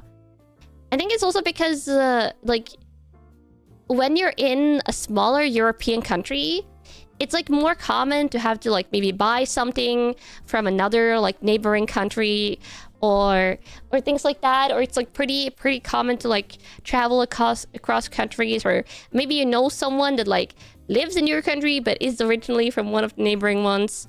So it's more stuff to like that's I feel like you have to remember. Apparently Finland only got a country code in the mid-90s, which is why it's such a large number. Ah, I see. Yeah, the plus code system is international. Oh, the US has +1. Ah, interesting. You got used to this years ago, and you type numbers with area code for domestic calls too. Oh yeah, there's nothing wrong with doing that. Oh, it's +1 in Canada as well. Oh, interesting. Homo. Oh, let me see. Oh god, which one? This one has like a color change thread on it. There we go. There we go.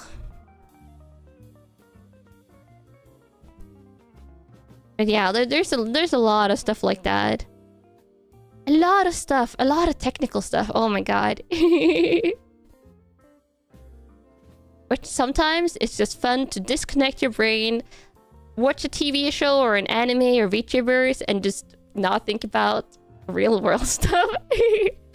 And then the VTubers that you watch start talking about real world stuff.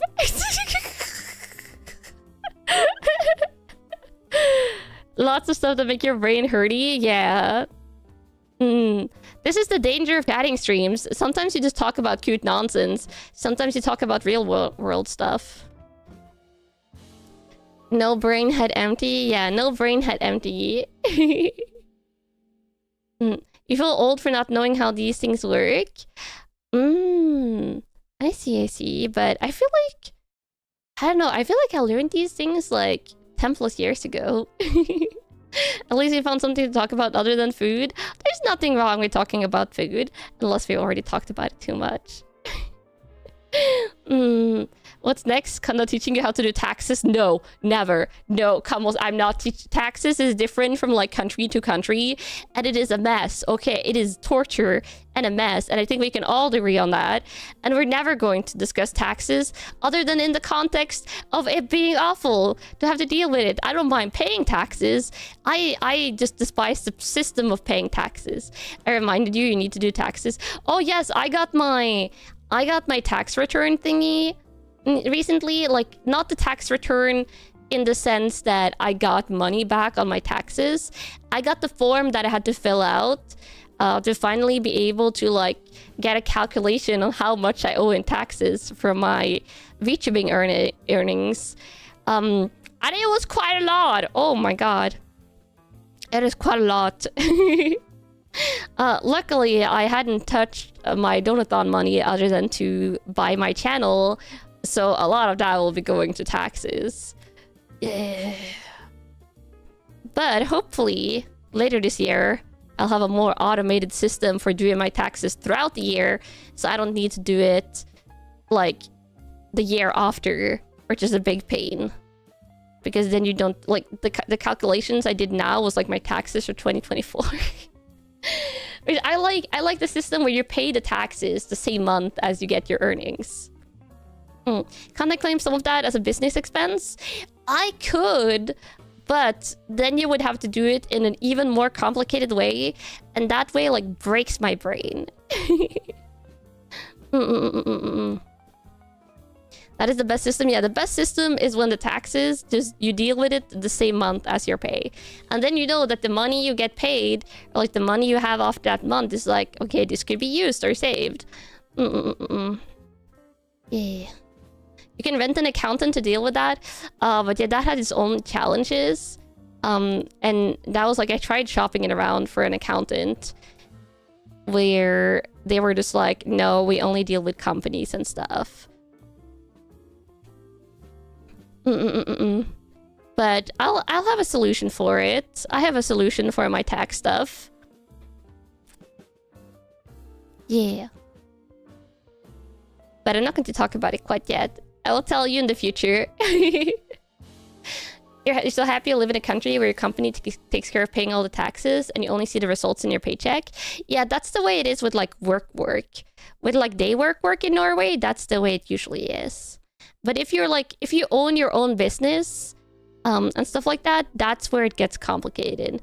And if you're like an independent content creator, then you're also like doing taxes under the system of like, you are your own business type of deal. Yeah. You read that some guy mailed an empty tax form to the government and they did it for him? Lucky guy.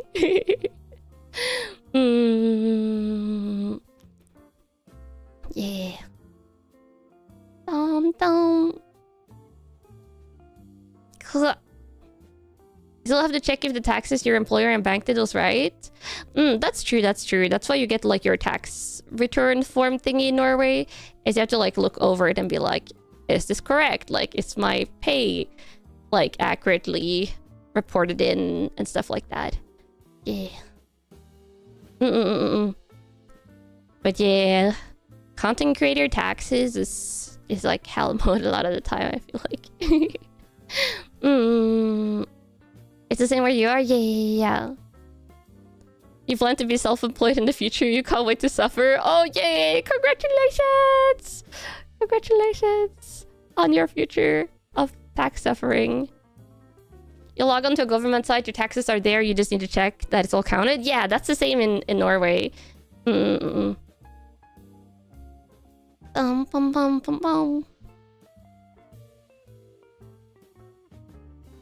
Oh yeah, it's the same. Like, it's the same in Norway. Like, Norway has to, like, you just look at a form. If everything is correct, you just click on like, yes, this is a correct button, and then it's done. But it's important to look over it properly. You're finally off from work. Oh, congratulations! Bum bum bum bum bum bum. You'll just get an accountant if you become self-employed. You can't get into numbers. Yeah, I feel that. I don't mind mathematics, but I don't like that type of mathematics. Bum bum bum bum bum bum bum. Dun dun dun dun. Let me see. There we go. But yeah, enough taxes, Kamos. Oh my god, it's going to fry my brain. That combined with the crocheting is going to absolutely fry my brain. Hi for jumping in. Hi. You're your own accountant and have an Excel that does it for you, mostly automatically. Oh, smart. Phone plans and taxes, what a stream. Yeah, this started all because of my internet outage. Imagine. The tangents you get into is quite crazy. Let's talk about the Camel cookie tax. No, Camel cookies are free. Yeah. Camel cookies are free. Door warping tangent. Oh yeah, the door warping mystery. I'll make sure to keep you updated on that. Also, I have to remember to message the carpenters tomorrow and be like, yeah, about that door. And then the phrase we didn't talk about food. I just had like boring food today. I had chicken and rice, but also some sweet potato fries. But sadly, I like overcooked the sweet potato fries, so they became like dry. There's no birthday tax though. Raw chicken. I didn't eat raw chicken. The stream just got delayed, so I wouldn't eat it raw.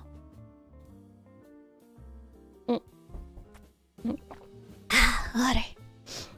Oh, also, I'm drinking from the cute Pokemon mug today. The one with the Pikachu and the forest. Dun dun dun dun dun. Birthday tax is real in your heart. Sweet potatoes are quite a device and how they want to be cooked. Usually I can do it pretty well, but I don't know. I have to see if it's just this bag of potatoes. Sometimes like the quality of potato chips in the package is like different. No, you can have silica. Silica is not related to me not eating raw chicken. You shouldn't eat raw chicken. It's not good for you. It's like one of the few meats that is extremely unlikely to be good for you raw. just cook it. Just cook it and cook it like thoroughly. A lot of other foods you can have raw if you want to, but not chicken. Are they waffle fries or straight cut? Oh, they're straight cut. No, you can't have silica. Raw chicken very dangerous? Yeah. Yeah, that's the thing I've heard. Yeah, I've heard chicken sushi is the thing as well. And chicken sushi, my brain just goes like, no. One of the few things you don't worry about overcooking.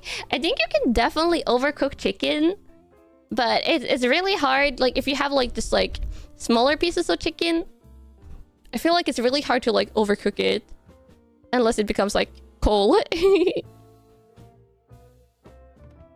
Straight cut is julienne. Julienne cutting is like very thin. I wouldn't julienne sweet potatoes, but julienne carrots you can pan fry and they're pretty good. You'd rather overcook it than undercook it? Yeah.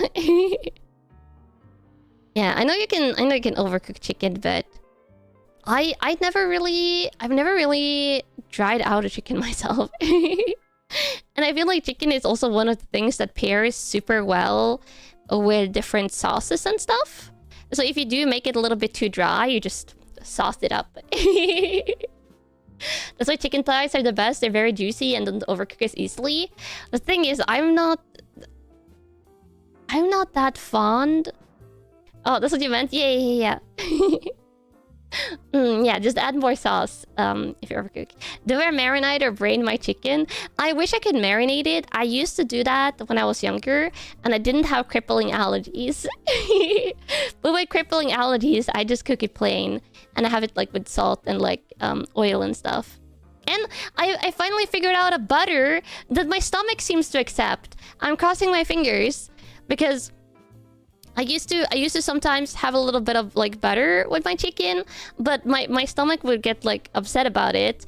But like 3 days in a row now, I've had like a little bit of butter by my chicken, and it's been good. Like my stomach hasn't protested. I'm crossing my fingers. Oh my god, I'm crossing my fingers so much, like the maximum crossing of fingers, that this butter will be accepted by my stomach. I won't get upset. And also, the more food that I can add to my diet, the better. The more like variety of food. Oftentimes, it's unhealthy stuff like butter that my body accepts. But then if I even look at a carrot, sometimes my body just goes like, ugh. Or if I like look at a salad, my body's just like, no, don't even think about it. But at the same time, caramel fudge, it's like, okay, perfect. Stress test the butter, melt half a pound and chug it. Oh, I'm not going to do that. The butter that my body seems to like though is like a very it's like a dairy heavy butter, like a butter. A butter, like not a plant-based butter. And the reason I tried that out is because my body like seems to handle like dairy pretty well, as long as it's not in like fermented forms or like aged forms like cheese. If it's just like cream cheese, my body does well, and stuff like that. So yeah. You go insane without carrots? I think I can have like carrots occasionally, but like cooked carrots. Yeah. Oh, also they had really nice strawberries at the store today. And since Yanagi my aunt was coming to pick me up, and drive me to like a different store and then drive me home, I bought her the strawberries. They smelled really nice because remember, you have to smell strawberries to smell. If you smell like nauseating, don't buy them because they probably don't taste good. But yeah, I bought her the strawberries. Even if I can't have them, other people should enjoy strawberries. No yogurt either? Yeah, no yogurt because it's fermented. Your body decided that almost all fruits and nuts are bad for you. No allergies at all for sweets though. Yeah, it's funny. It's funny how that works. Oh, my body doesn't necessarily like have an issue with like processed foods. Because again, a caramel fudge isn't like... It's like a processed sweet. It's like basically just the ingredients and way to prepare them. Yes, I did smell the strawberries. Yeah, and you squish the blueberries, but you probably shouldn't squish the blueberries while you're in the store, so... Those ones, the squish test is harder to do.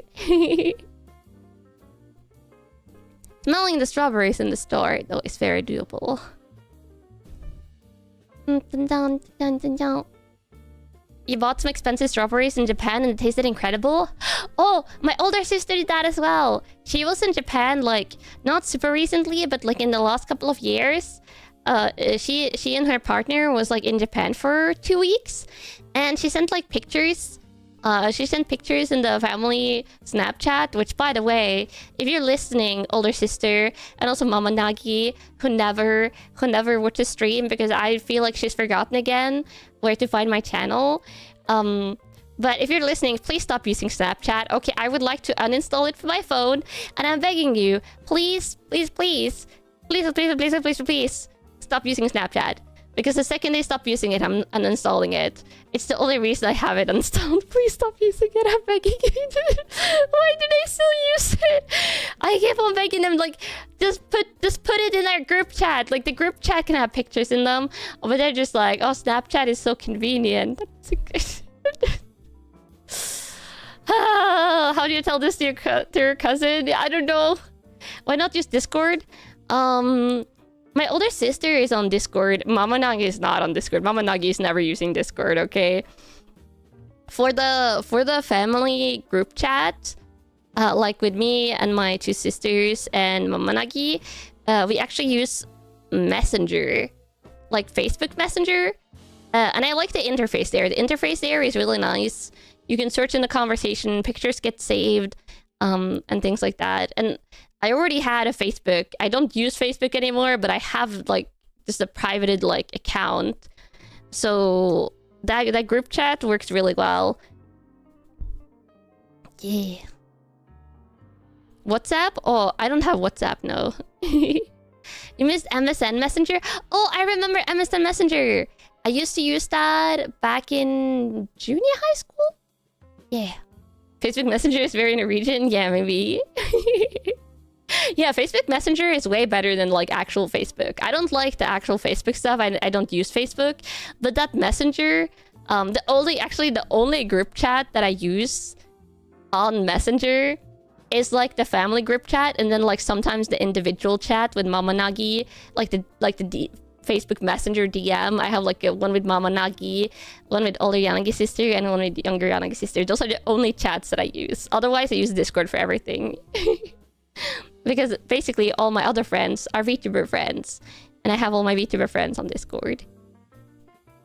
Yeah. Oh, good evening. Hi. MSN Messenger. You always send a ton of pokes and nudges. Oh yeah, the poke sounds, the nudge sounds. I remember. Also, it was atrocious language. Okay, it was. I don't know if you did this on your Messenger, but on like when I used like MSN Messenger, it was like you would write like a D instead of writing like in Norwegian. Like the word the is like there. It's like this. And you would just like write a D instead of write. It was like so many abbreviations and like obnoxious emojis. Like I use emojis a lot, you know this, in my tweets and stuff. But it was like messages could be like all emojis. It was weird. I've never used like yeah, you would have lost it. Yeah, I feel like I didn't even like know what I was doing. Nothing is ever lost on Messenger. You still have conversations and pictures from various ex-friends, ex-family, ex-lover. Whoa. It's crazy how it never goes away. Yeah. You proper sentences. Yeah, I do like proper sentences in chatting. Also, I think on this next one... Oh, I'm going to have to do thread fastening. Oh, wait. No, my sister's is buried under all those bright light packs from earlier. I just throw them behind my keyboard and then I throw them away after stream. Oh no. if your sentence didn't turn at least 2 words into emojis, you didn't message it right. Yeah, that was the region message. Oh god, I found it. All the packs got in place. Some of them are like falling next to the wall. Oh my god. Oh, I found it though. I rescued the little scissor thingy. And then let me get my tool thingy from my crochet box. There we go. I'm like, cute, Camels, cute. I'm still watching you, Camels. I'm not actually leaving the desk. I just put my headset down. My headset just means I can't hear the music. It doesn't mean I can't read. Okay, let me see. So, the process here is cut thread, pull thread through, and then needle, which you recognize from the shipbuilding stream. Oh wait, I should schedule another one of those in April. I just have so many things I want to do. Do I need another rant about why I need like 14-day weeks? Just like don't decrease the amount of weeks we have in a year. I don't read with my ears, no. I need like 14 days or like 48 hours in a day, and then I need my body to not crave sleep. It's precious, precious sleep. Oh my god, why do I need to sleep? Ah. Oh wait, I didn't pull the... Oh god, this is bad. The thread got threaded wrongly. Oh, now you see what happens if you thread the thread wrongly. Double, triple streams incoming. You take 14-day weeks if 5 are weekdays. Oh, only 5. Yes, the entire rest of it. 9 weekends. 9 weekend days. But yeah. Bum, bum, bum, bum, bum. Now you know why most VTubers wear gloves. Kanna's hands are too cute. Oh, thank you. But yeah, I need more time in a week. But honestly, I feel like I'm reaching a point, Camels, where I have to make a decision if I should pursue this full-time or not. And I've been like contemplating that. I was contemplating that earlier today. It's really terrifying though. Because right now, obviously, I have like 2 incomes. I have like work income and this income. But if I do this 100%, then this will be my only income. But I think it will be way better for my chronic illness. Oh god. You're so late to stream. Work keep you busy. Work will be like that. Don't worry, don't worry. Do you want to keep it as a hobby or a job? The thing is, like, of course, like, it's a job in the sense that you earn money. And I don't consider it a hobby or a job. I consider it like a passion. But I do wanna have this as my main thing.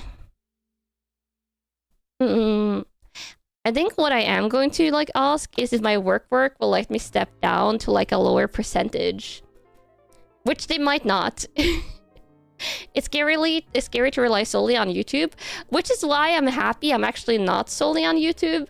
I do feel more secure in this because I also have the Patreon.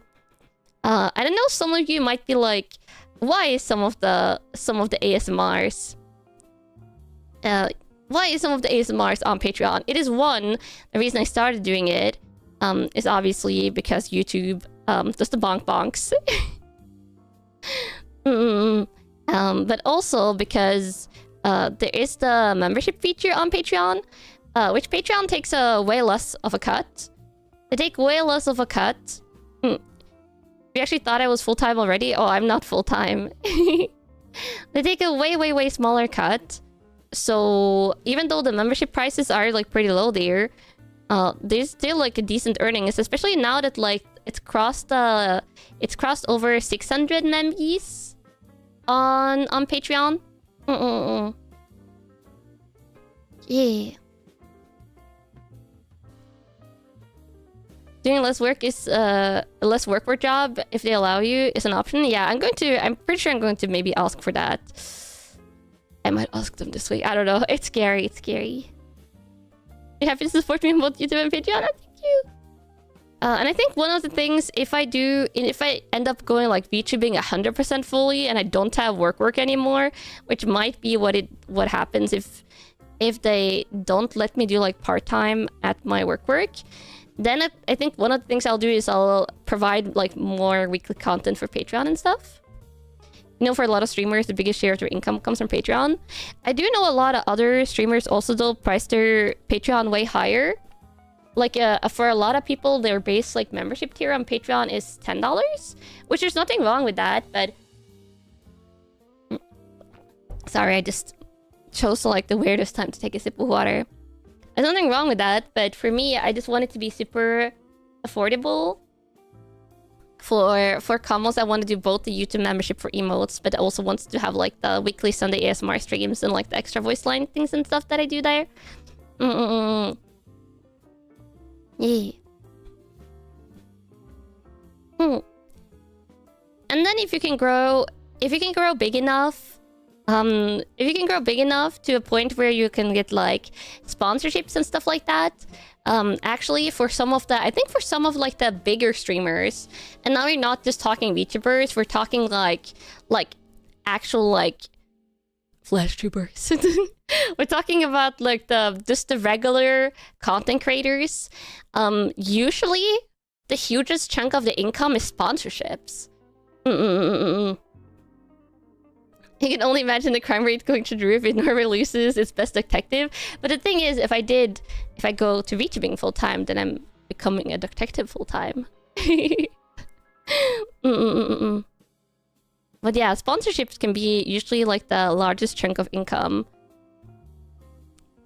Yeah.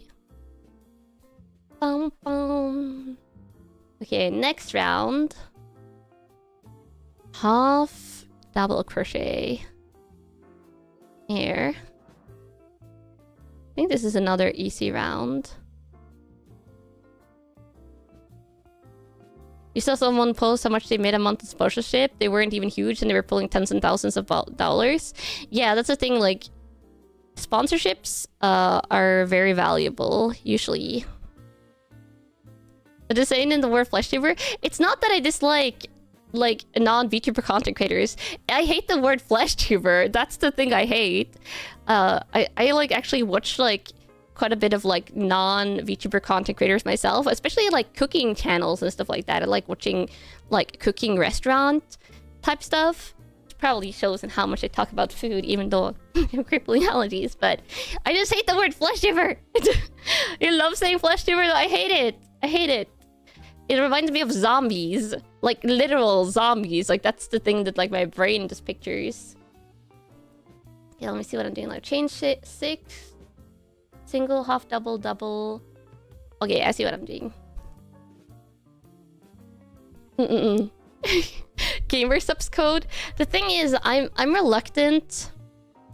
You love cooking channels? Oh no, I don't really watch the recipe channels. The ones I like to watch, since I can't cook recipes myself necessarily, because I can't make them for myself, I like watching the ones that gives you like behind the scenes of like how a restaurant is run, like a day in a restaurant type of thing, where you like see all the prep work, you see like all the like that type of deal. That's like my favorite type of like cooking shows, or like cooking channels, like the ones that give you like the how it's made type of deal. Your YouTube algorithms seems to be just food and VTubers. That is a lovely algorithm. How to make Peking duck? No, not that. Not that. No tasting history? Oh, I don't know. It's like Kitchen Nightmares? Oh, like Kitchen Nightmares, but like well-run restaurants. Restaurant behind the scenes video, scary because you already saw more than you wanted to. Yeah, that's fair.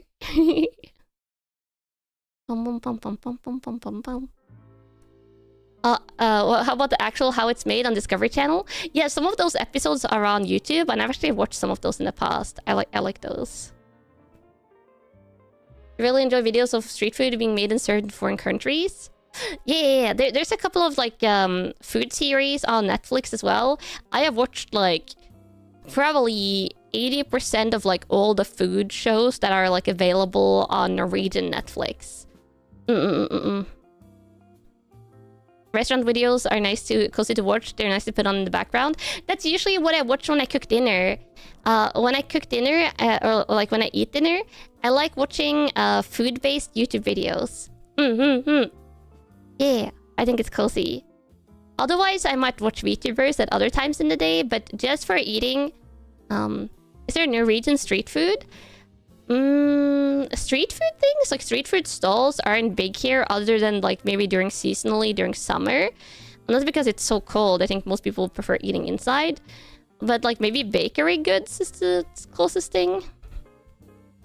You watch a lot of Japanese? Yeah, Japanese restaurant content is one of my favorites. Watching food while making food. Yeah. Usually you watch me when you eat dinner. Oh, nice. Oh, you watch true crime during dinner time? I can see that. If I'm crocheting off stream, that's when I watch like crime shows. Yeah, that's when I watch crime shows. Wait, what am I currently watching? Let me see. Oh, I'm rewatching Endeavor right now. Endeavor Morse, like the prequel one. I've actually never watched the Inspector Morse series, but I really like the Endeavor one, the prequel one. That is also the newest one, I think. You sometimes watch Guy Fieri for food videos? Ah. You watched one on how to make lutefisk. That was years ago, and it still haunts your nightmare. Oh, lutefisk? I do not like it. That's a traditional Norwegian, like, Christmas food. It's not good. Lightning hands killer. Yeah. But yeah, I usually watch crime shows when like doing handicrafts. Bum bum bum bum. Bum bum bum bum bum bum bum bum bum. Commissaire Maigret with Rowan Atkinson's good. Yeah, that one is good, but I think it's only 2 seasons, which is super sad, and I think they finished it. But the Rowan Atkinson Maigret is super good. I love it. And I've already watched it. I'll probably rewatch it in the future. I usually rewatch detective shows that I like. Dun dun dun dun dun. You love watching documentaries and how the best chefs got where they are now. Interesting. The most well-known Norwegian street foods are probably lefse or pølse. Oh, pølse is basically just hot dogs, which I feel like is like an everywhere street food. And then lefse, I think, isn't that common anymore. Yeah. Nothing complements a good murder mystery like a good crochet session or bookbinding. Bookbinding? There's only like one part of the bookbinding process I would do while watching a show. All of the later stages of bookbinding are too intense, and like you have to be like so mentally present that you can't really multitask. And the first stage of bookbinding is like compiling everything in like a document and stuff. And then I would want to like listen to music and not watch anything because you're just making document. Did I watch the Sherlock series? I did not watch the final seasons of that, but I really enjoyed the parts that I did watch. My favorite character is actually not Sherlock or John Watson in that show though. Like if we're talking like the BBC Sherlock. Does anyone want to guess who my favorite character is? This should actually be quite easy if you think about it. This reminds Megre. I say Maigret. Megre. Like Inspector Megre from Detective Conan is a reference. Ah, I see. Oh, Minecraft? Oh, yes, it is. It is. He's actually not a detective, but he's so sassy. I love the sassy characters. He's like Sherlock's sassy like government. He's like the joke is like he is the UK government. That's kind of the joke in the series. But yeah, if there's a sassy character, then it's an easy guess that that's going to be one of my favorites, if not my favorite. I just also think that the actor they chose for the BBC series for Yeah, it's his older brother. Yeah, the actor that they chose for Minecraft for the BBC series was just perfect. It was like delivered such a perfect sassy performance. So I think my second favorite is probably Sherlock when it comes to the characters. Dun, dun, dun, dun, dun. That's why I love combos, your high level of sass. Yeah, never be afraid to be sassy. Dun, dun, dun, dun, dun. Oh, like, ugh. This is a little bit more. It's an easy round, but some parts require precision. Combos are born sassy. Just already are sassy inside the eggshell.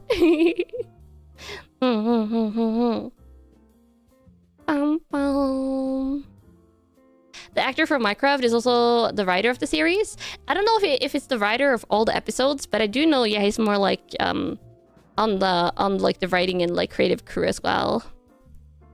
You will never be afraid to be sassy. At this point, is your love language. Yeah, come on, give me love language. I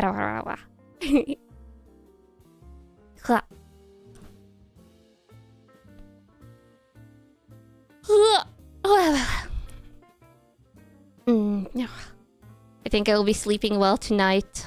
The allergy injection days. They take it out of me. Not the yawns, I'm sorry.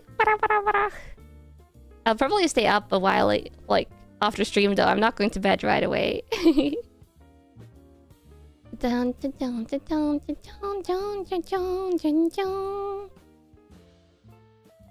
Hope I'm going to sleep earlier than usual though. Maybe 2 AM, which would be earlier than usual. Oh my god. Hey. Bum bum bum bum bum bum. Let me see. There we go. I think this is... Yeah, look at this. Slowly but surely getting bigger and bigger.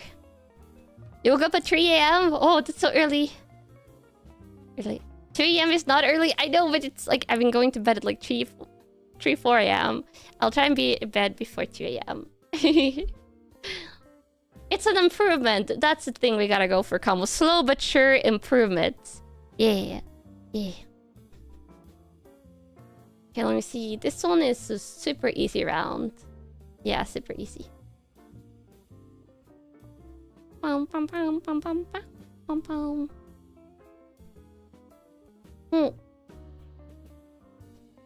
You'll take the little wins? Yeah. You gotta learn to pick your battles, Kamals.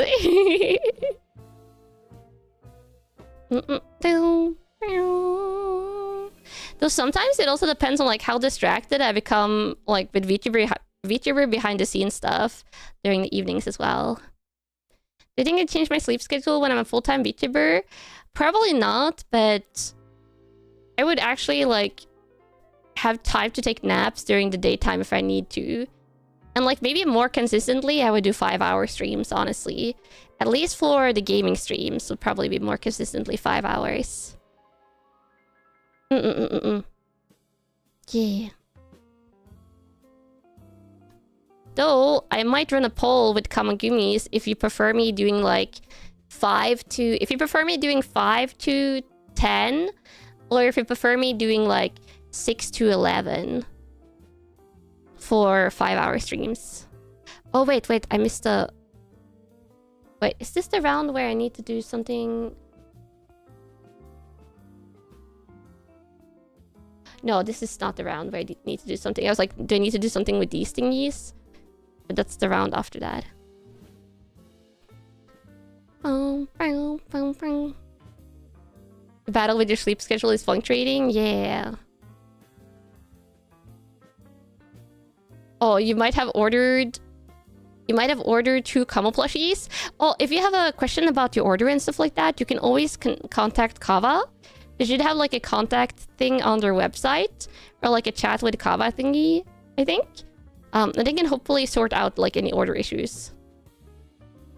6 to 11 seems fair. Yeah, 6 to 11 I think might be better for like my dinner times. Follow my streams whatever time you can listen while you're working. And not annoying apprentices. Yeah, with the electrician work. Yeah, I think 6 to 11 is probably what I would be leaning towards. If you're West Coast, you can't catch stream start times either way. The time zone pain, yeah. 5 to 10 would get you out of bed earlier. Oh yeah, my perfect NA sleep schedule. I feel like at this point I have if I lived in East Coast US or like East Coast North America, my sleep schedule will be stellar. Later streams mean you miss less by the time you get home from work. Yeah, I think I am leaning like 6 to 11.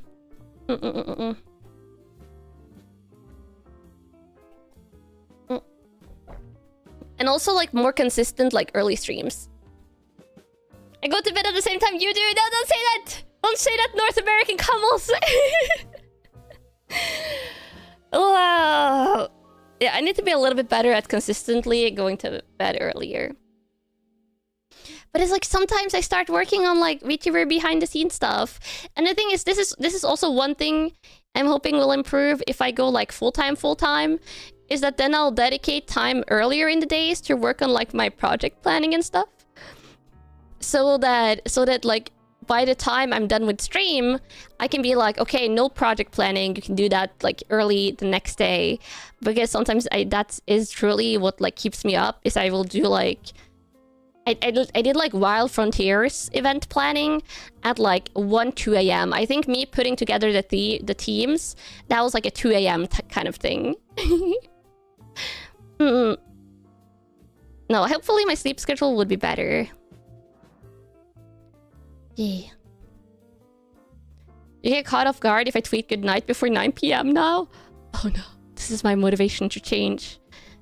This is my motivation to change. You just ordered the Daki? Oh, let's go! I'm probably the easiest to catch a live VTuber for you. I'm very consistent and almost the same time zone. Oh, let's go! But yes, I will continue to be super consistent with my streams.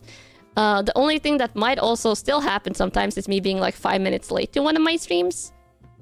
Spoilers, it won't. No, I will get better camels! Oh my god, now I want to prove you wrong. But yeah, my stream schedule I have always been very consistent with. And that's going to continue. Whenever you see a super late night tweet, you ... IRL. No! Oh, the emotional damage! Oh, you just noticed you missed a $10 off coupon for the body pillow you ordered. You were able to cancel and reorder with a discount. Oh, nice-oo! Yeah. No speed eating? Yes, I will take the 5-minute stream delays instead of speed eating. Also, if I speed eat too quickly, I feel like I'm going to like hiccup a lot on stream. If I do like a true speed eating. Bum bum bum bum bum bum bum bum bum. Dun, dun, dun. I will say one thing that would probably be easier if you like VTube full-time is if you had like, you know, streamer house.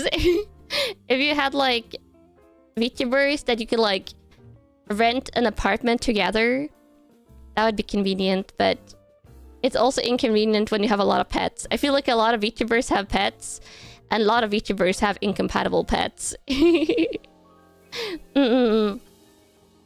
You have an alarm set for 3:30 a.m. to check for sugar levels due to diabetes. Usually check your phone to see if there's a Kanna good night tweet. Oh my god.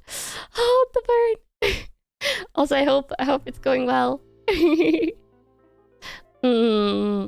VTuber manor, yeah. Because rent prices are pretty high. But let's say you rent somewhere that's a little bigger. That's like one more bedroom. Usually the price increase isn't that huge. So if you were like 2 people, that like it would be cheaper. That's like the one thing. That's the one thing I don't like about being single, is like having a heavier rent burden since you're alone. But at the same time, I would rather be single than be in a couple. Like the Hollow House idea is what a bunch of the cover talents in Japan wants to do. Yeah. Some VTubers have cat allergies, so it might be difficult to find people. Yeah, like the Norwegian VTuber that I'm the closest to literally has cat allergies.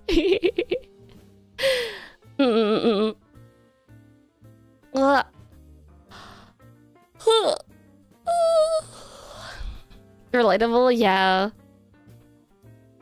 And it's the same for like buying houses. I feel like most people my age that are able to buy are like always like people that like are buying together as a couple.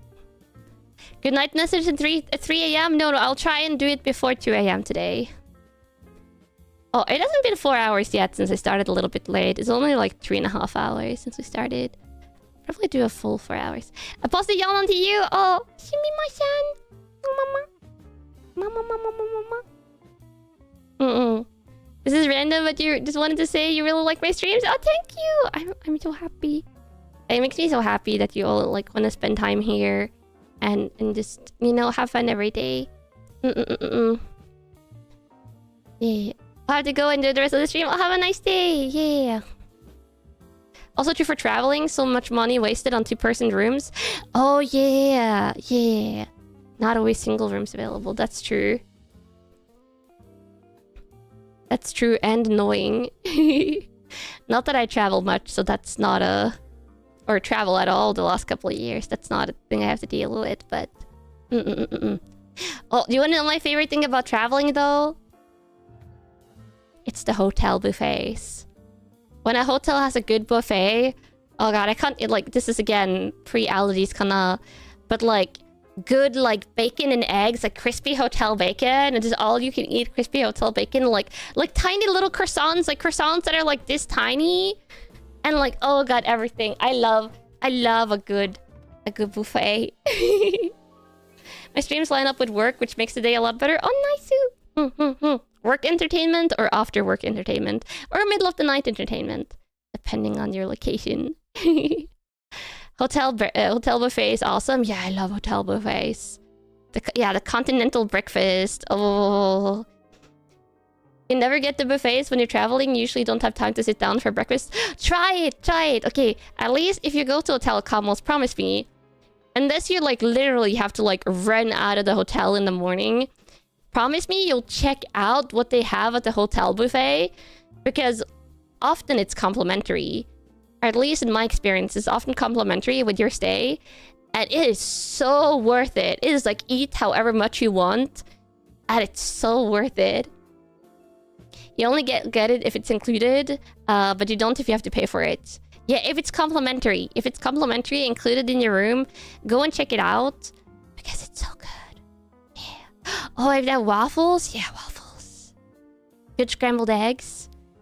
You only travel to Japan, so you usually just get an onigiri for breakfast. To be fair, if you're traveling in Japan, there's a lot of like breakfast options at like konbinis or like nice little restaurants or cafes and stuff. You're from the US, you just take some fruit and the rest is pretty bad, is it? Oh. It's almost never included these days. I feel like in Norway, it's standard that it's included. Crispy duck. No crispy duck, though. You don't think you ever not had to pay for breakfast in a hotel? Wait, is it not? Oh, that's so depressing. Yeah. US has some decent buffets. Depends on the place, really. Yeah, I would say... At least, like, I try and stay at... Like, if I had to travel to hotels in the past for stuff, I would always try and stay at, like, somewhere reasonable. But also look for places that, like... have good buffets, or like have buffets, breakfast buffets. They're the best part of hotels for me. It's always been included whenever you went. Yeah, it's probably regional then. In Japan, it's only on some chains. Otherwise, you have to pay like $10-40 for breakfast.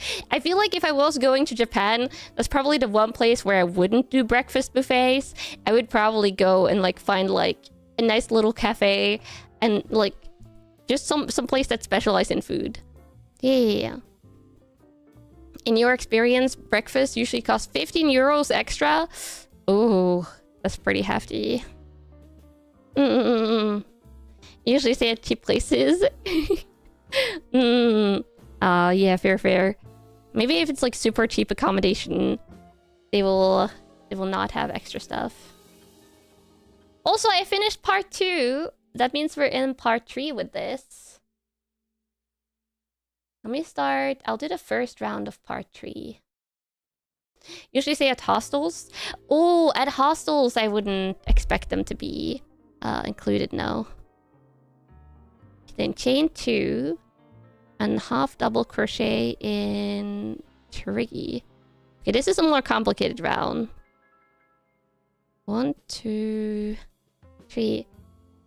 Ohayo, ohayo. Ohayo gozaimasu. If you go to a hotel, you try to book a room with breakfast included. Yeah. Don't. I knocked my elbow on the desk, but luckily it wasn't like on the funny bones. It didn't hurt. In Japan, usually buy breakfast in a kombini or McDonald's. I have heard McDonald's is vastly different in Japan, so understandable. Good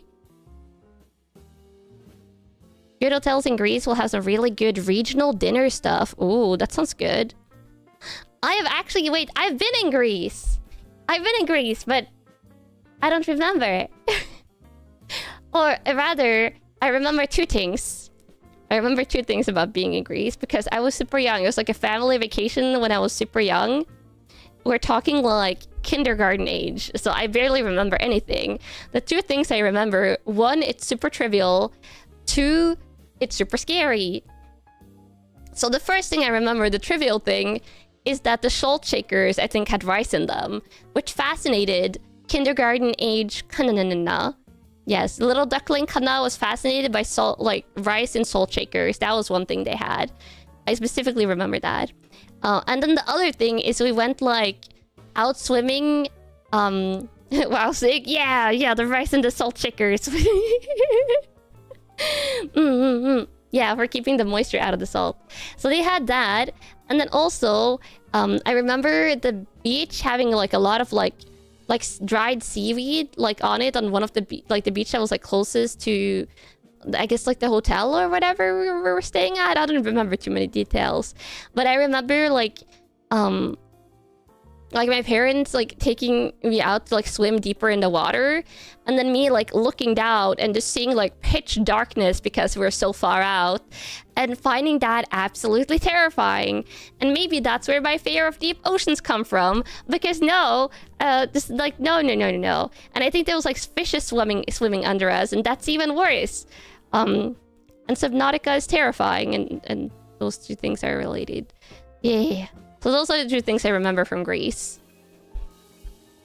Yeah. Let me see. Okay, I have to...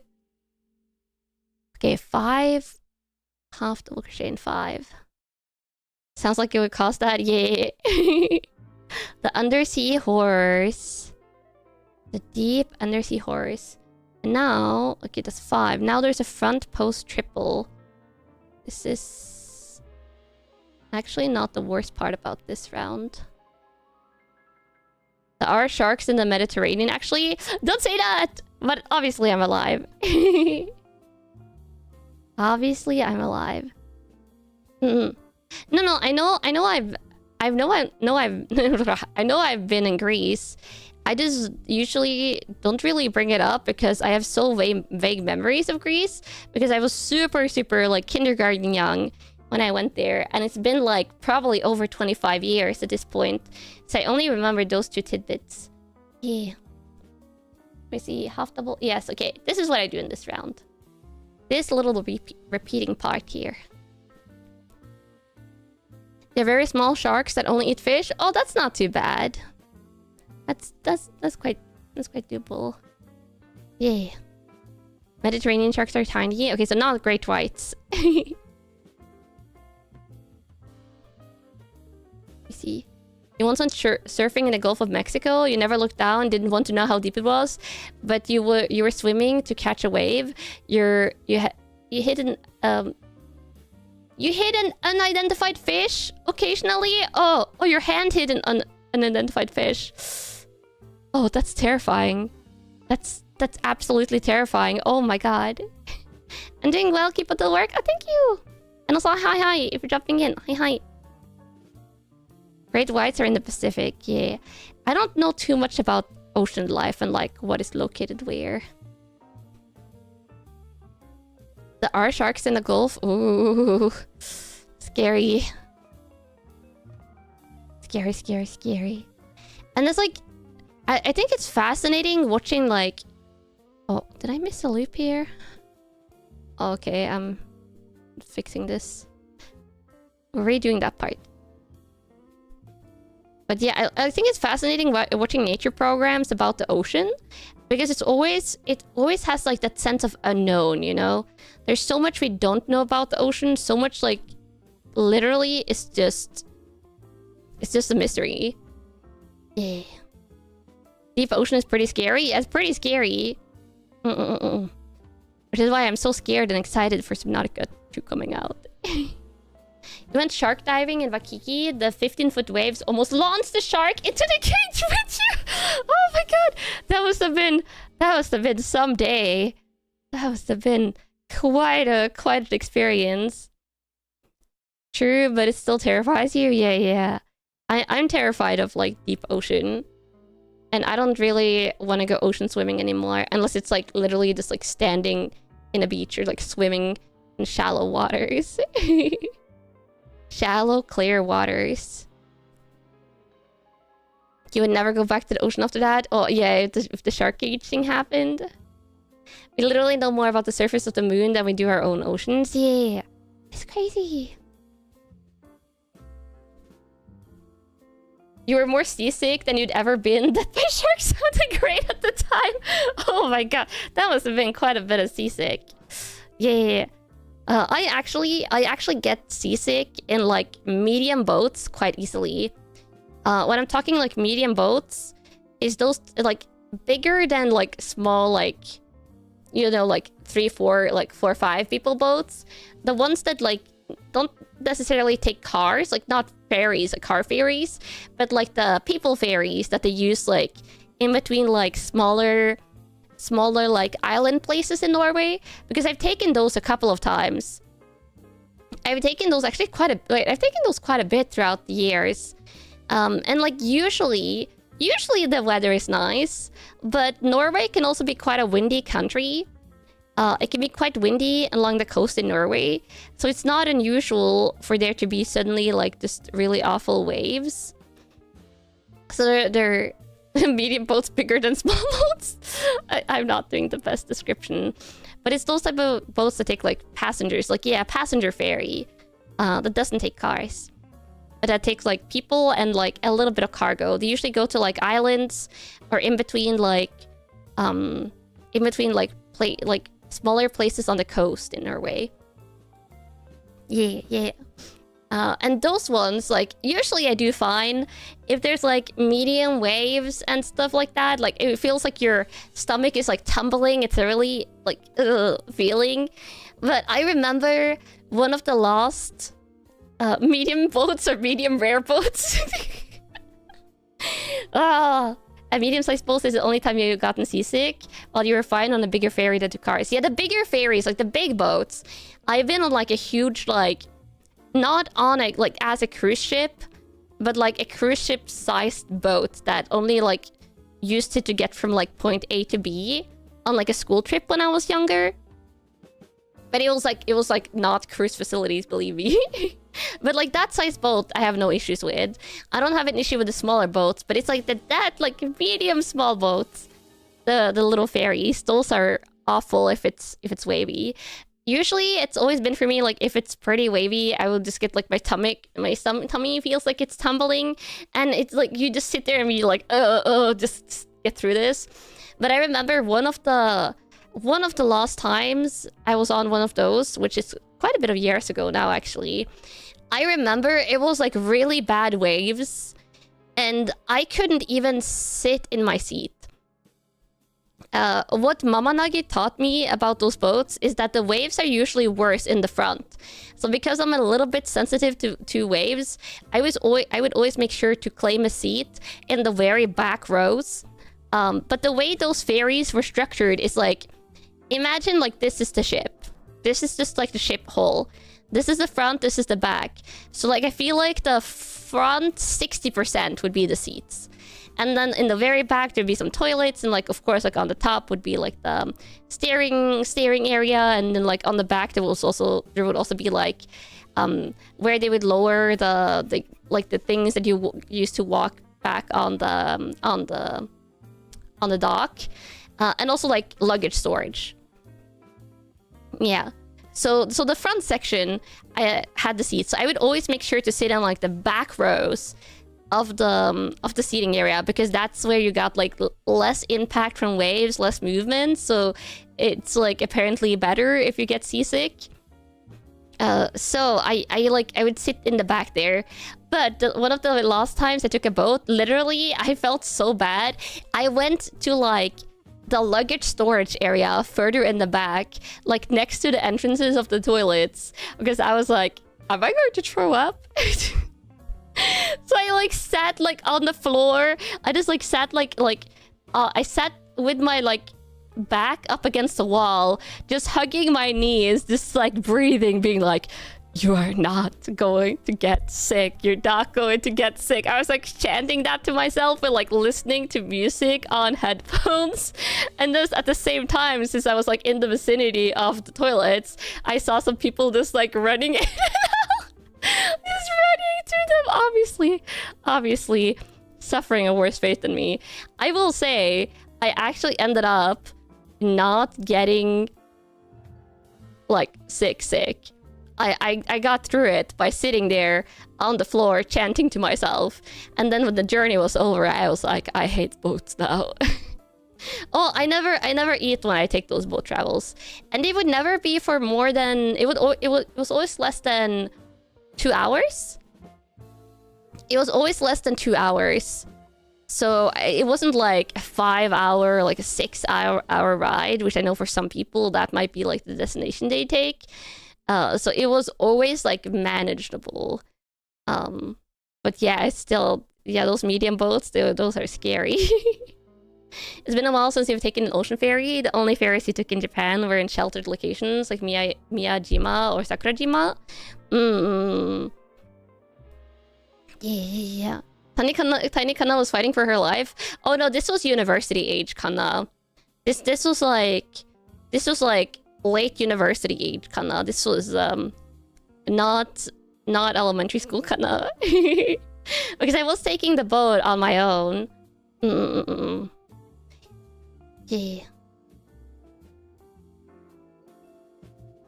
This was in the period where Mamanagi was living like rurally, like out in the country type of deal.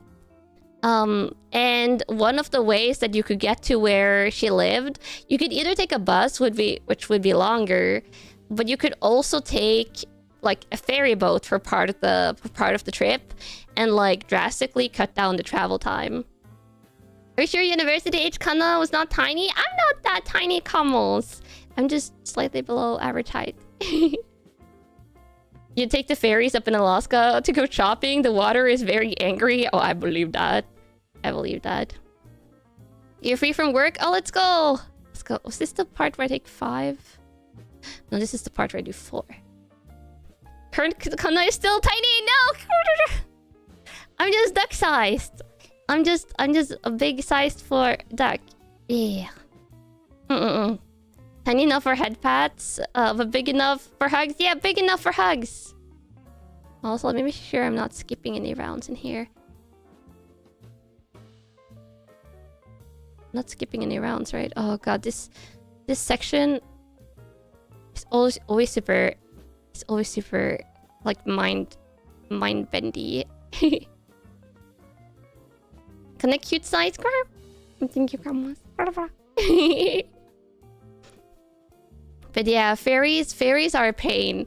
If you are prone to motion sickness, do take precautions if you're going on those like medium ferry boats. How do I connect the small stitches to the bigger blanket part? All these squares I'm making.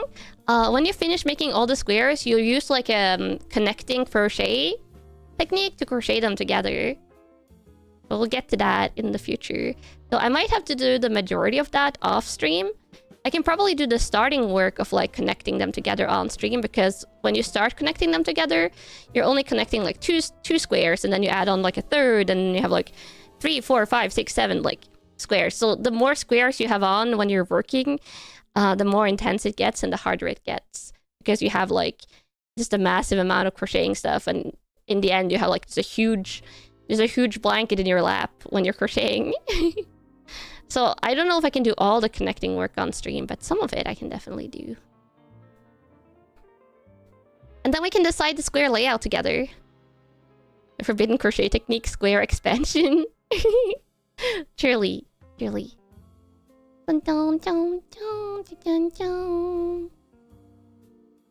me see.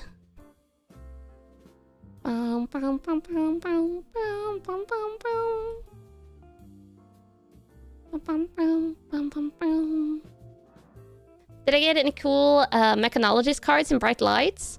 I got some cool like foil cards and one cold foil. But I didn't get any of the like singularity cards, like or one singularity card or stuff like that, sadly. The finished blanket will be far too large to fit under the streaming camera anyway. Oh, it would probably fit under here, but I don't know. You ordered the Switch 2, you're never going to financially recover from this. Oh, I feel the pain. I feel the pain. You just have to like, when you get the Switch 2, you have to put a lot of gaming hours in it, okay? We have to justify that money. You have to justify the money you spent. But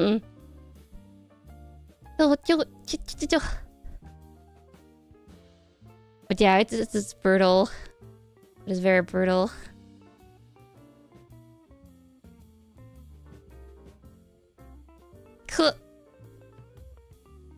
Oh, and also, Kamos, you remember I told you I ordered like one Pokemon booster box of like the Glory of Team Rocket, and also I ordered 4 Coyote like Hololive booster boxes. I ordered them from like a Japanese buying website. It's Bai, where they buy it from like another retailer for you and then they ship it. And I got like a message from them. They were like, "Oh, for this order, you can only order like these 2 items can't be ordered together." So I had to choose, and I chose the Hololive booster boxes because the Pokemon one was like just one, and it was so expensive for just that one. So I ended up like discarding the Pokemon one, that one. It's probably because they're both pre-order, and their pre-order starts at like they release at different times. I'm guessing that's the reason. But I'll see if I can find the Glory of Team Rocket in like a Norwegian website and how expensive it is. I have like a cutoff price though. I will only pay up to like a certain number, I feel like, for those. Yeah. If not, we could wait until Destined Rivals releases in English and try and buy one of those. Only one. Luck will be condensed? Yeah. You finish Floss and you can finally watch. Did I pull anything cool? Just like cool holos or like cool foil cards. Apparently, Bright Lights, which I pulled from, is a hard set to get cool stuff in, because it's one of the earlier sets from Flesh and Blood. But I got some cute cards. Needing some water.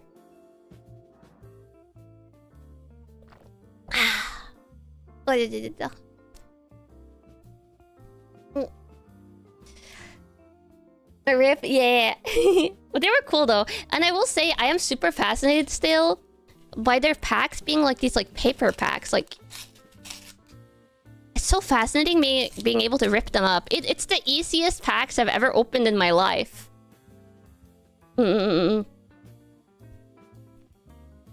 Pokemon is so big that pretty much every Norwegian store sells cards sell them. Not the Japanese sets though. The Glory of Team Rockets is the name of the Japanese set release. And for English, it's going to be like merged with Heatwave Arena for Destined Rivals. So I do want to see if I can get one box of like the Japanese only Glory of Team Rocket. But if it's the price of what the English booster box is going to be called, like if it's the price of what Destined Rival will cost, then there's like no use. But yeah, Pokemon cards, they sell everywhere. You can like get like individual booster packs, sometimes at like grocery stores. Though I will say, they are smart in the sense that the places that sell Pokemon cards, like booster packs loose and stuff, will usually keep them behind the counter, like behind the register.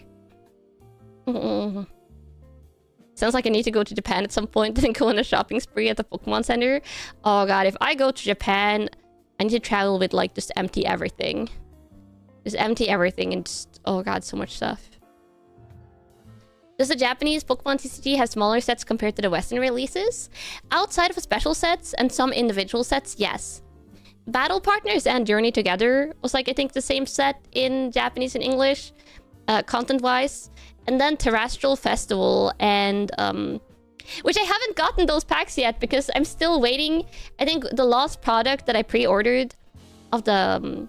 what's the English set release name anyway? I keep on forgetting it.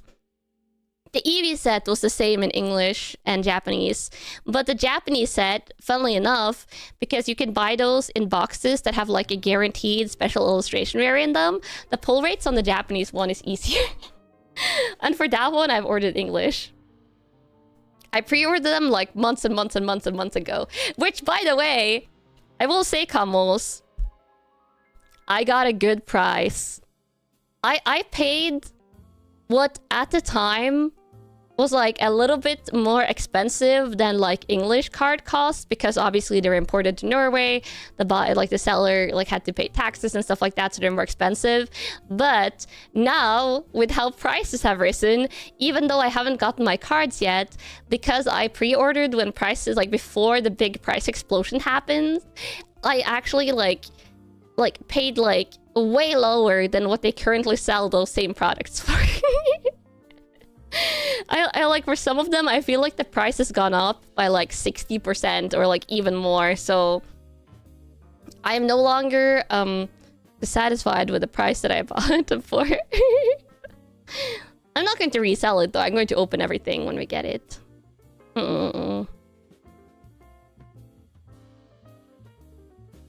Lucky timing? Yeah. Yeah.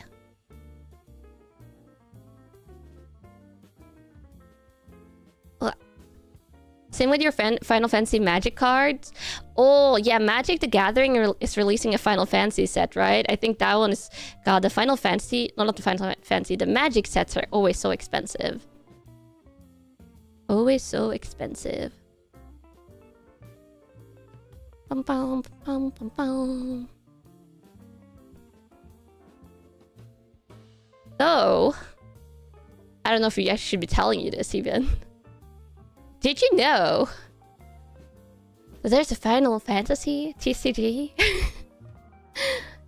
there's a non-Magic the Gathering Final Fantasy TCG?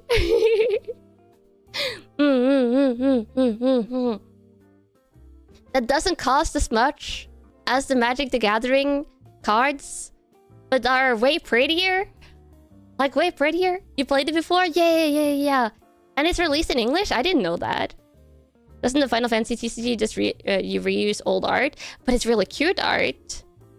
How many boxes did I get?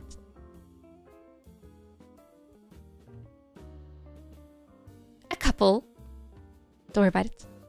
I want Chocobo cards. Chocobos are like long-legged camels.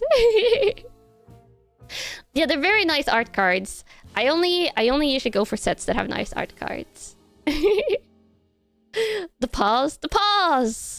You knew it? This is why I said I shouldn't tell you. No, that's Camels! But I don't buy Magic cards, but Magic cards are too expensive. How many booster boxes? Literally just a couple. Have I played many Final Fantasy games? Yeah, I love Final Fantasy. I love Final Fantasy 16. The action Final Fantasy that plays like almost like a Devil May Cry game. I have played that game to completion. And I even cried at the end because the story was moving.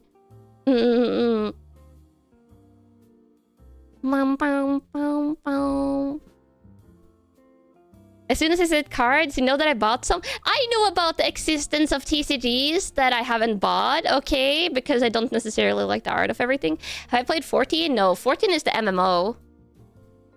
14 is the MMO, and the MMO scares me. No, I really like the artwork of it. They have like the little like dragon horn girls. Oh no, a couple is a couple. A couple is two, right? Isn't that what a couple is? You bought one box of the new Magic the Gathering set and you're tapped out. Like the Magic the Gathering booster boxes cost like $200 here usually. And that's like before any like hype prices on sets. They can go like far over $200. You have over 3k hours cosplaying as a Chocobo and riding around a fat Chocobo in Final Fantasy 14. Oh my god, that sounds kind of fun though. The Aura? Oh, are those auras? Are those the dragon girls? A couple is like 3 to 10 for you. Whoa, 10 is like almost a dozen. Because there's no TCGs that I haven't bought. No, there's TCGs that I haven't bought. Combos, I haven't bought Magic. If I buy Magic, I will only buy the SpongeBob land cards. Okay? Only the SpongeBob land cards. One of each. Because they have Yeri on them. That's how Magic finally got me. But those cards haven't released yet, I don't think. But I'm not buying booster boxes. It will only be the Gary cards. Yeah. Yeah, the little Gary land cards. Yeah, Gary's too strong. I will not buy the other ones though.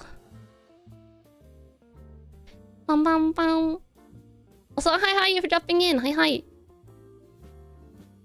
Magic Gathering boxes are so expensive. It's usually only worth it to buy singles. That is a lot of TCGs, to be fair, though. Which I'm going to illustrate in a future stream, where we look at all the Pokemon singles that I bought. I bought a lot of Pokemon Art Rare singles. And then we're going to do a calculation. I gotta figure out how much I paid for all of my singles that I bought. And then we're going to do a calculation, approximating like 3 illustration rares per booster box, and like averaging out. We'll just do an average on like the prices of Pokemon booster boxes. It's not going to be completely accurate, but like how much would I have had to pay to like pull all of those cards in booster boxes versus how much I actually paid for the singles. I think that could be a fun. You don't want to know the number? No, I think it could be fun to see like how much savings I did on like actually buying those as singles. Because a lot of the singles I got were like $1 or like $2 singles. I will show the pain of gacha. Yeah. To be fair though, there are some like for the One Piece TCG, if you want to buy singles of like Nami or Robin or like a lot of the girlies, if you want to get like some of those like SP cards as singles, those can be really expensive, at least on what I've seen on the card market and stuff. I'm risking taking psychic damage if the calculations goes the wrong way. I'm assuming I've done massive savings. Yeah. Dun. Wait, Magic the Gathering has a Fortnite collab? That's crazy. Misty cards, yeah, Misty cards, yeah. A lot of the trainer cards. There's a lot of like waifu cards that are super expensive, and some Pokemon cards are super expensive. Are those savings if I don't even play the game? I collect them for the art. Yeah. Even tempted to buy Robin cards for a while now. There's like a Robin like devil form card that's super cool. The Psyduck card, I have ordered that. I have ordered the Psyduck card, Camels. I don't know when I'll get it. It might, because I ordered it. I ordered it in an order that had a pre-order for something. And it might come in like forever, but I did order it. because I'm getting that card. But that also means we're not opening more Heatwave Arena. The Heatwave Arena gacha is over. Because I knew that I would just have to order that, so I wouldn't. So did you? Yeah, how much was it? It probably, because I ordered it from like not Card Market and stuff, I just grouped it with another order. It was like $30. But honestly, the cheapest prices I saw on Card Market was like 20 something, and then I would have had to like probably pay like $10+ in like tracked shipping and things. So it would have ended up costing me like probably $30 if I bought it individually anyway. You're going to go head to bed now? Oh, Yasumi, night. Get some good sleep. Yeah. Yeah, I didn't want to pull another Misty's Lapras. I have enough Laprases. You think you paid $35 USD? Yeah. Yeah, I paid around like $30, I think. You managed to pull it in a single pack? That means I can pull it in a single pack too? No. I pulled a lot of single packs. I opened a lot of single packs. Also, I just finished a round. Look at this. Progress has been made. I crocheted the entire this part today. This part, this was the round that was completed before I started. And then I started here. So everything here and outwards, I did today. Yay. But yeah, my Pokemon cards that I ordered, they're so cute. The singles, I mean, that will go through it on a later stream. Oh, this one has become like crooked. That's me crocheting. Mom! I assumed that you didn't even notice? Yeah! A little by little. Little by little. But I think, wow, it's... The time moved quickly. It's already like 10:30. Let me set up a raid to someone, and then we'll chat a tiny bit before we end stream.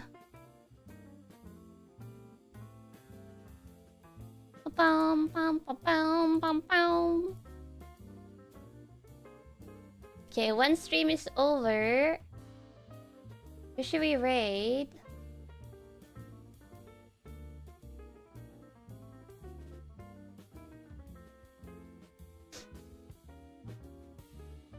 Oh, let me see. Oh, she started half an hour ago. Yeah, Mochi is streaming.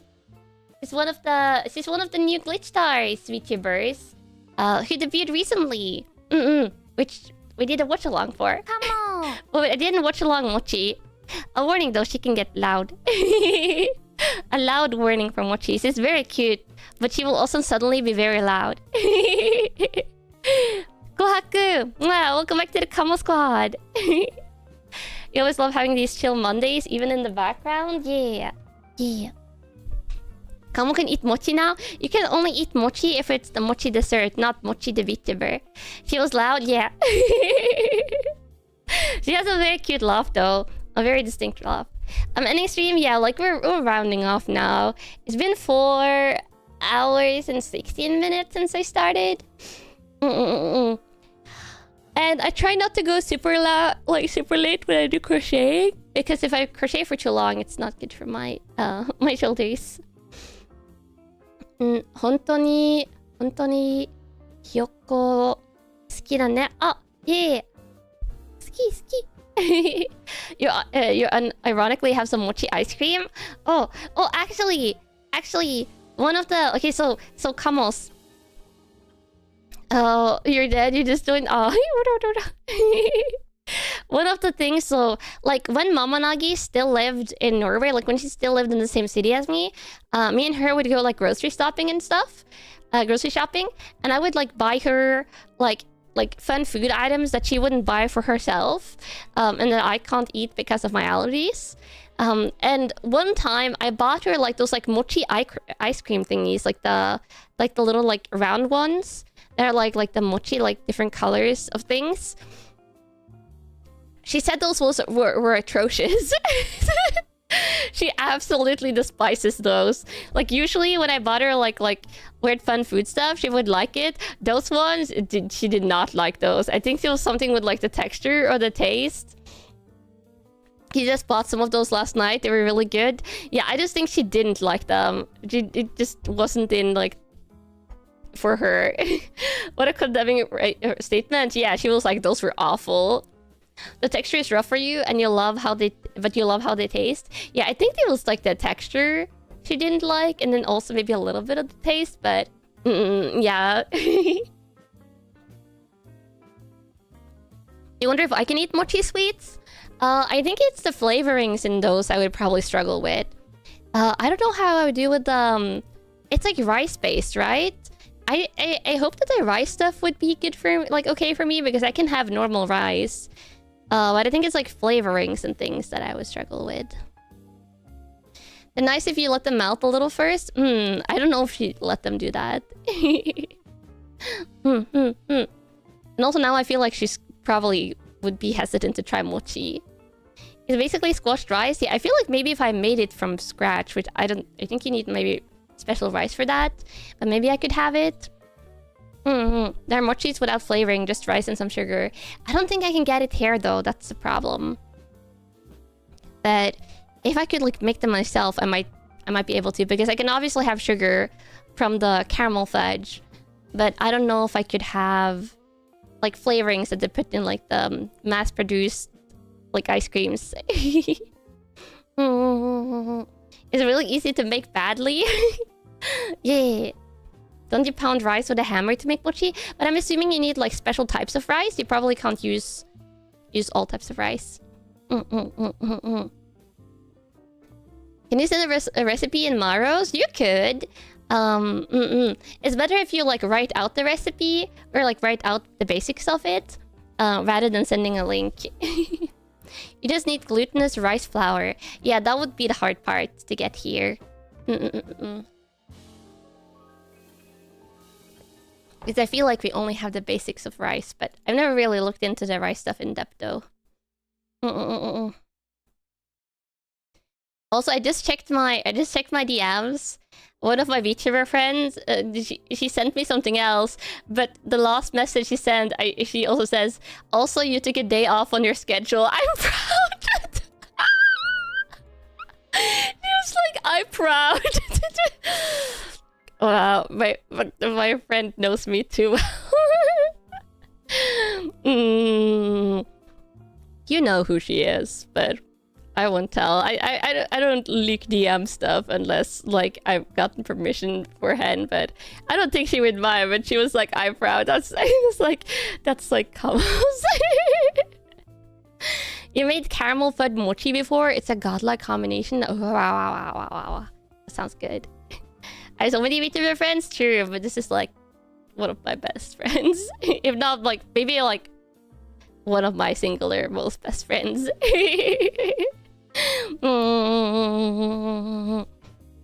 But yes, I took a day off. And then next week, I'm practically taking a day off because on Thursday, it's only ASMR. It's only ASMR. VTuber wife? No. I don't have VTuber wife's camels. It's like, I know some VTubers do the wife stuff. You think you can guess then? Yeah, you can probably guess. I know some VTubers do the VTuber wife stuff. But I'm like, when people say like, "Oh," it's like, will you be my wife?" I'm just like, I don't know. It's like, no, friends, best friends, the bestest of friends. I would rather be the bestest of friends. Yeah. A day off? Yeah. It's a day off when it's only ASMR because ASMR streams are shorter. Though there's like prep and sometimes, so if I do only an ASMR stream in a day and end up doing ASMR recordings, but don't worry about it. Don't worry about it. It's fine. It's fine. I friend zoned. But I can't. Oh, so many. Oh, Bree just got married. She can't get married again. Do you know how many VTubers have like multiple like VTuber wives? There are so many. There are so many camels. Like so many VTubers have like 10 plus VTuber wives. I just don't. It's not for me. It's not for me. Yeah.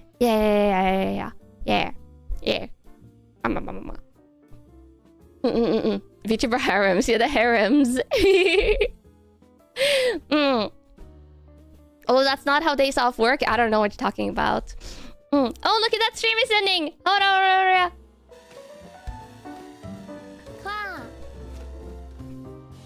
Oh my god, I almost sneezed in the transition. I almost sneezed during the transition. But I stopped the sneeze, so you wouldn't miss it. I really forced it down. I was like, no, I can't like be streaming and then like sneeze during the transition, so I was missing. That was such a forcefully like stifled sneeze. The sneeze would have made it better. Why did I do that? Wait, you can't hear me. Can you hear me during the transition? Like, can you hear me? Okay, if I'm okay, I'm going to say something. I'm going to say something when the transition happens, and you have to tell me what I said. Apple, apple, apple, apple, apple, apple, apple, apple, apple, apple, apple. Okay, what did I say? What did I... Wait, can you hear me? Oh, wait, you can hear me? I thought you couldn't hear me during the transition. Anything I've ever said during a transition, I said nothing. I don't know what you're saying.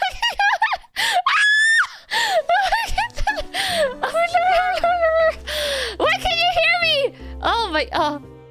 I see. I should have just sneezed then. I shouldn't have stifled the sneeze. I've been stream... Wait! There's been like... How many years? It's been almost like 3 years of streaming! And I've always been audible during the transition? Like 1 year is... Whoa. 1 year is Kanna. Wow. I would never insult you. I might say like... Wait, what if I said something Hasukashi? What if I said something Hasukashi? Oh my god, no! This is... Oh, it's a good thing I'm ending stream.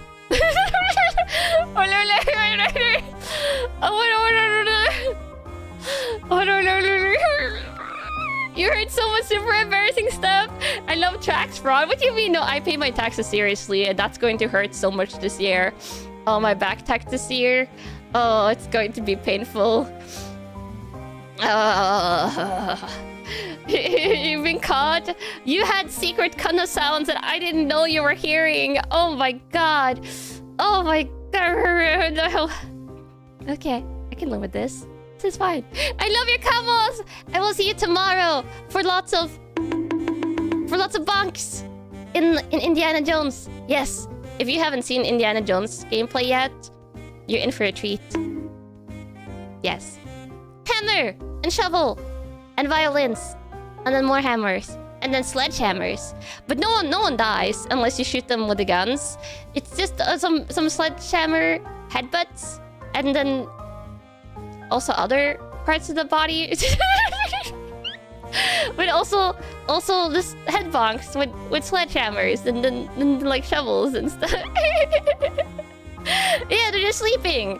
Because if you go to another area and you come back, then suddenly people are back. You know, they're alive.